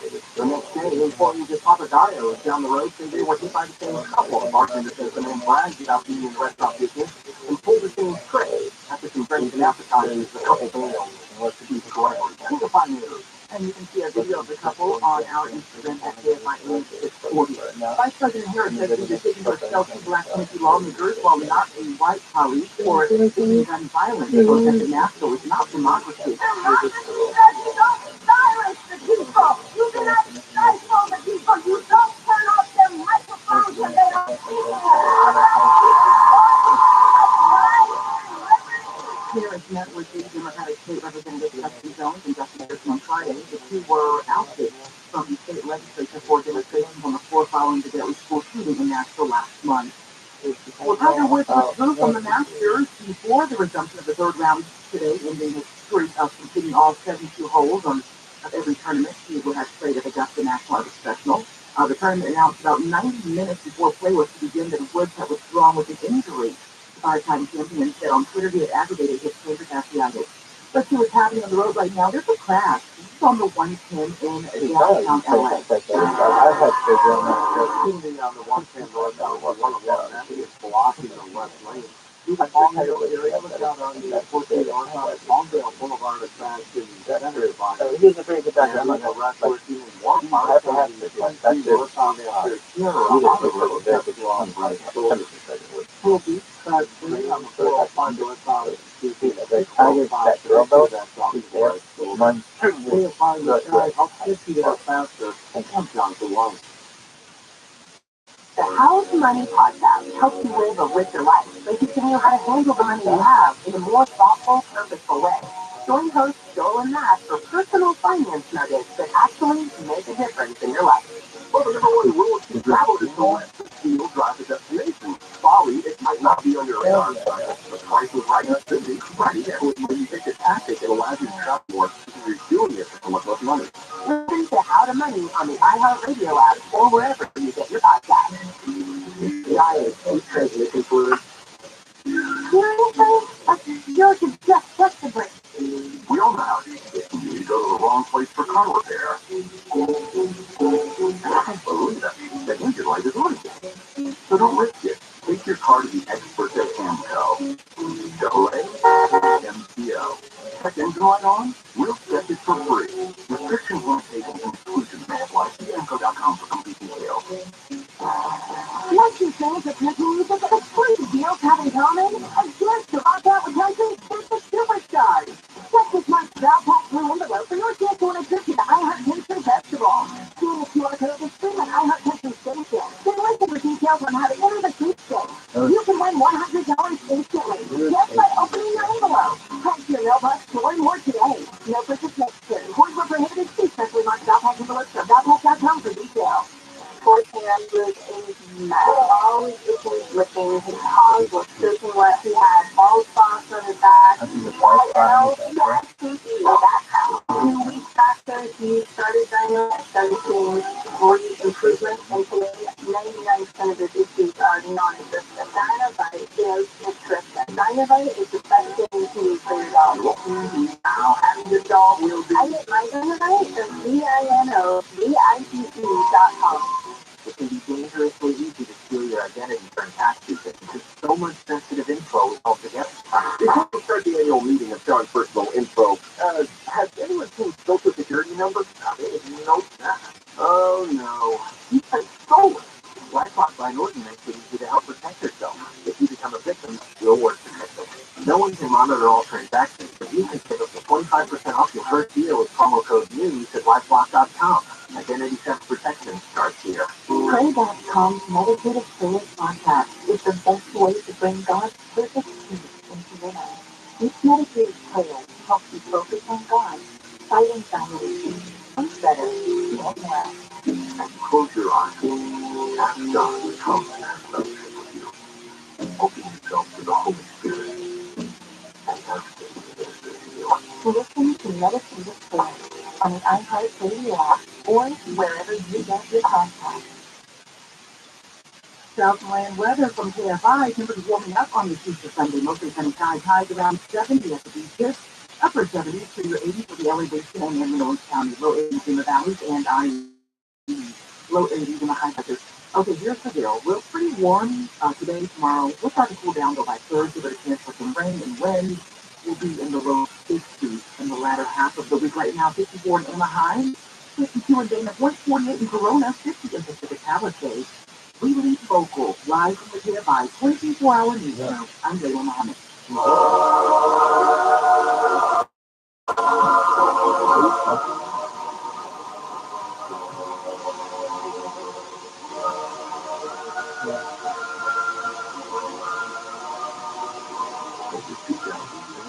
I walked with her.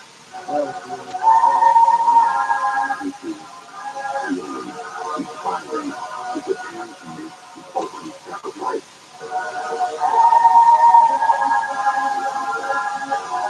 It's a world of the world. For the good, only begotten Son. That whoever believes in him shall not perish, but have eternal life. What if, today, you and I could talk, voice to voice, and you could ask me anything? You are listening to the Jesus Christ Show.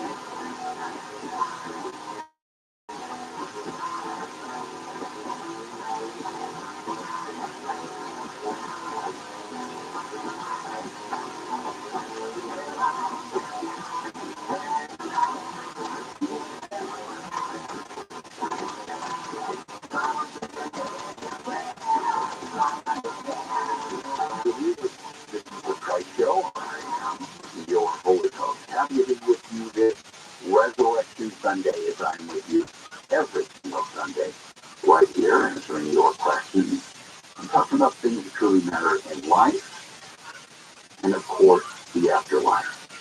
I encourage you, as always, to be bold and brave and go to the phone with your theology question or life situation question anywhere in the U.S. today. Dial 800-520-1534. That's 800-520-1534. Well, there's been a lot going on the past 3 years or so with the pandemic and everything else. But there's been some change now for Resurrection Sunday 2023. There's a lot to look back on. Much has changed, unfortunately.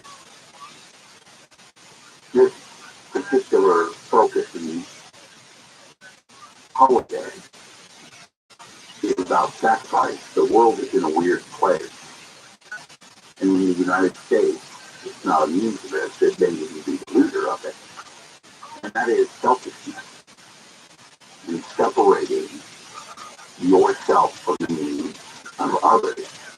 Making you the star of your own movie. And separating yourself from everyone else on the planet to deal with. And selfishness is at the opposite end of sacrifice, which of course, in this season, resurrection is the focus of paying for your sin.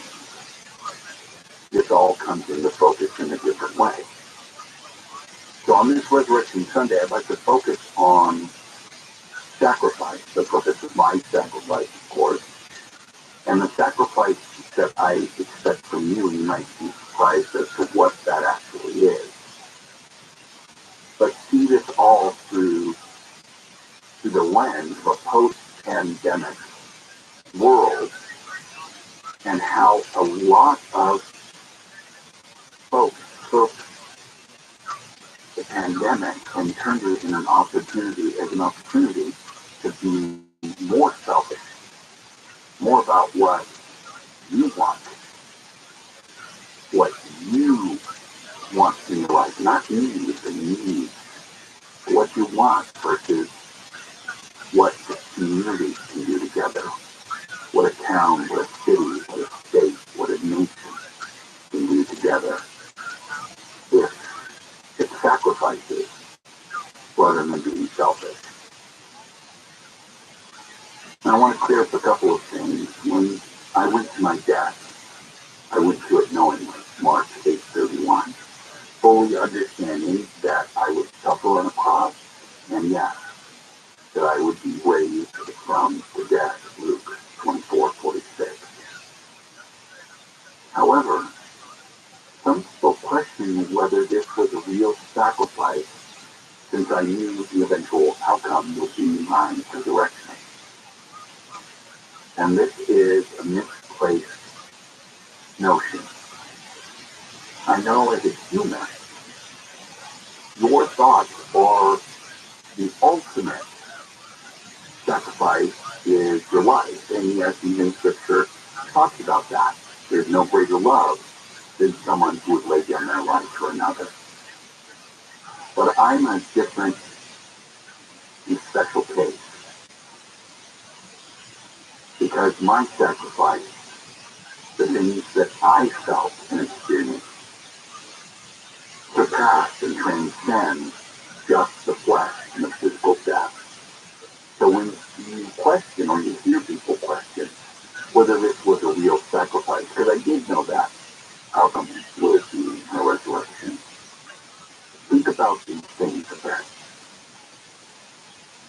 My death on the cross was not just about ending the life of my physical human body. I suffered many things. I suffered emotionally and physically. And in view of God, I was tortured and humiliated by my own creation. That transcends at the end just losing life. Just ending a beating heart, just ending the breath. It's different to take those things on. My sacrifice is less significant by the fact that I knew I would be raised from the dead. Physical restoration does not make prior events, the things that I went through, any less sacrificial or traumatic in any way. A sacrifice is not less valid because it has a good outcome. That's not the way it works. In John 16:20 through 22, I use the analogy of a woman in childbirth to illustrate the anguish my disciples would experience upon my death. I reassured them over and over that their sorrow, their pain, their suffering would be turned to joy. And that the ultimate outcome was worth suffering for. However, the joy of childbirth, and you can ask any woman this, does not disaffirm, does not take away, does not abolish the pain and suffering involved in the birth itself. That is true of the thing. The mother's agony was real. The pain was real, and that reality exists even for mothers who are entirely confident that the birthing process will end in joy and the health of a child. Even with that focus, even knowing all of that, doesn't change in any way, shape, or form the pain that's before someone, the pain that is experienced. There's a lot of pain that comes with growth, a lot of sacrifice that comes with growth.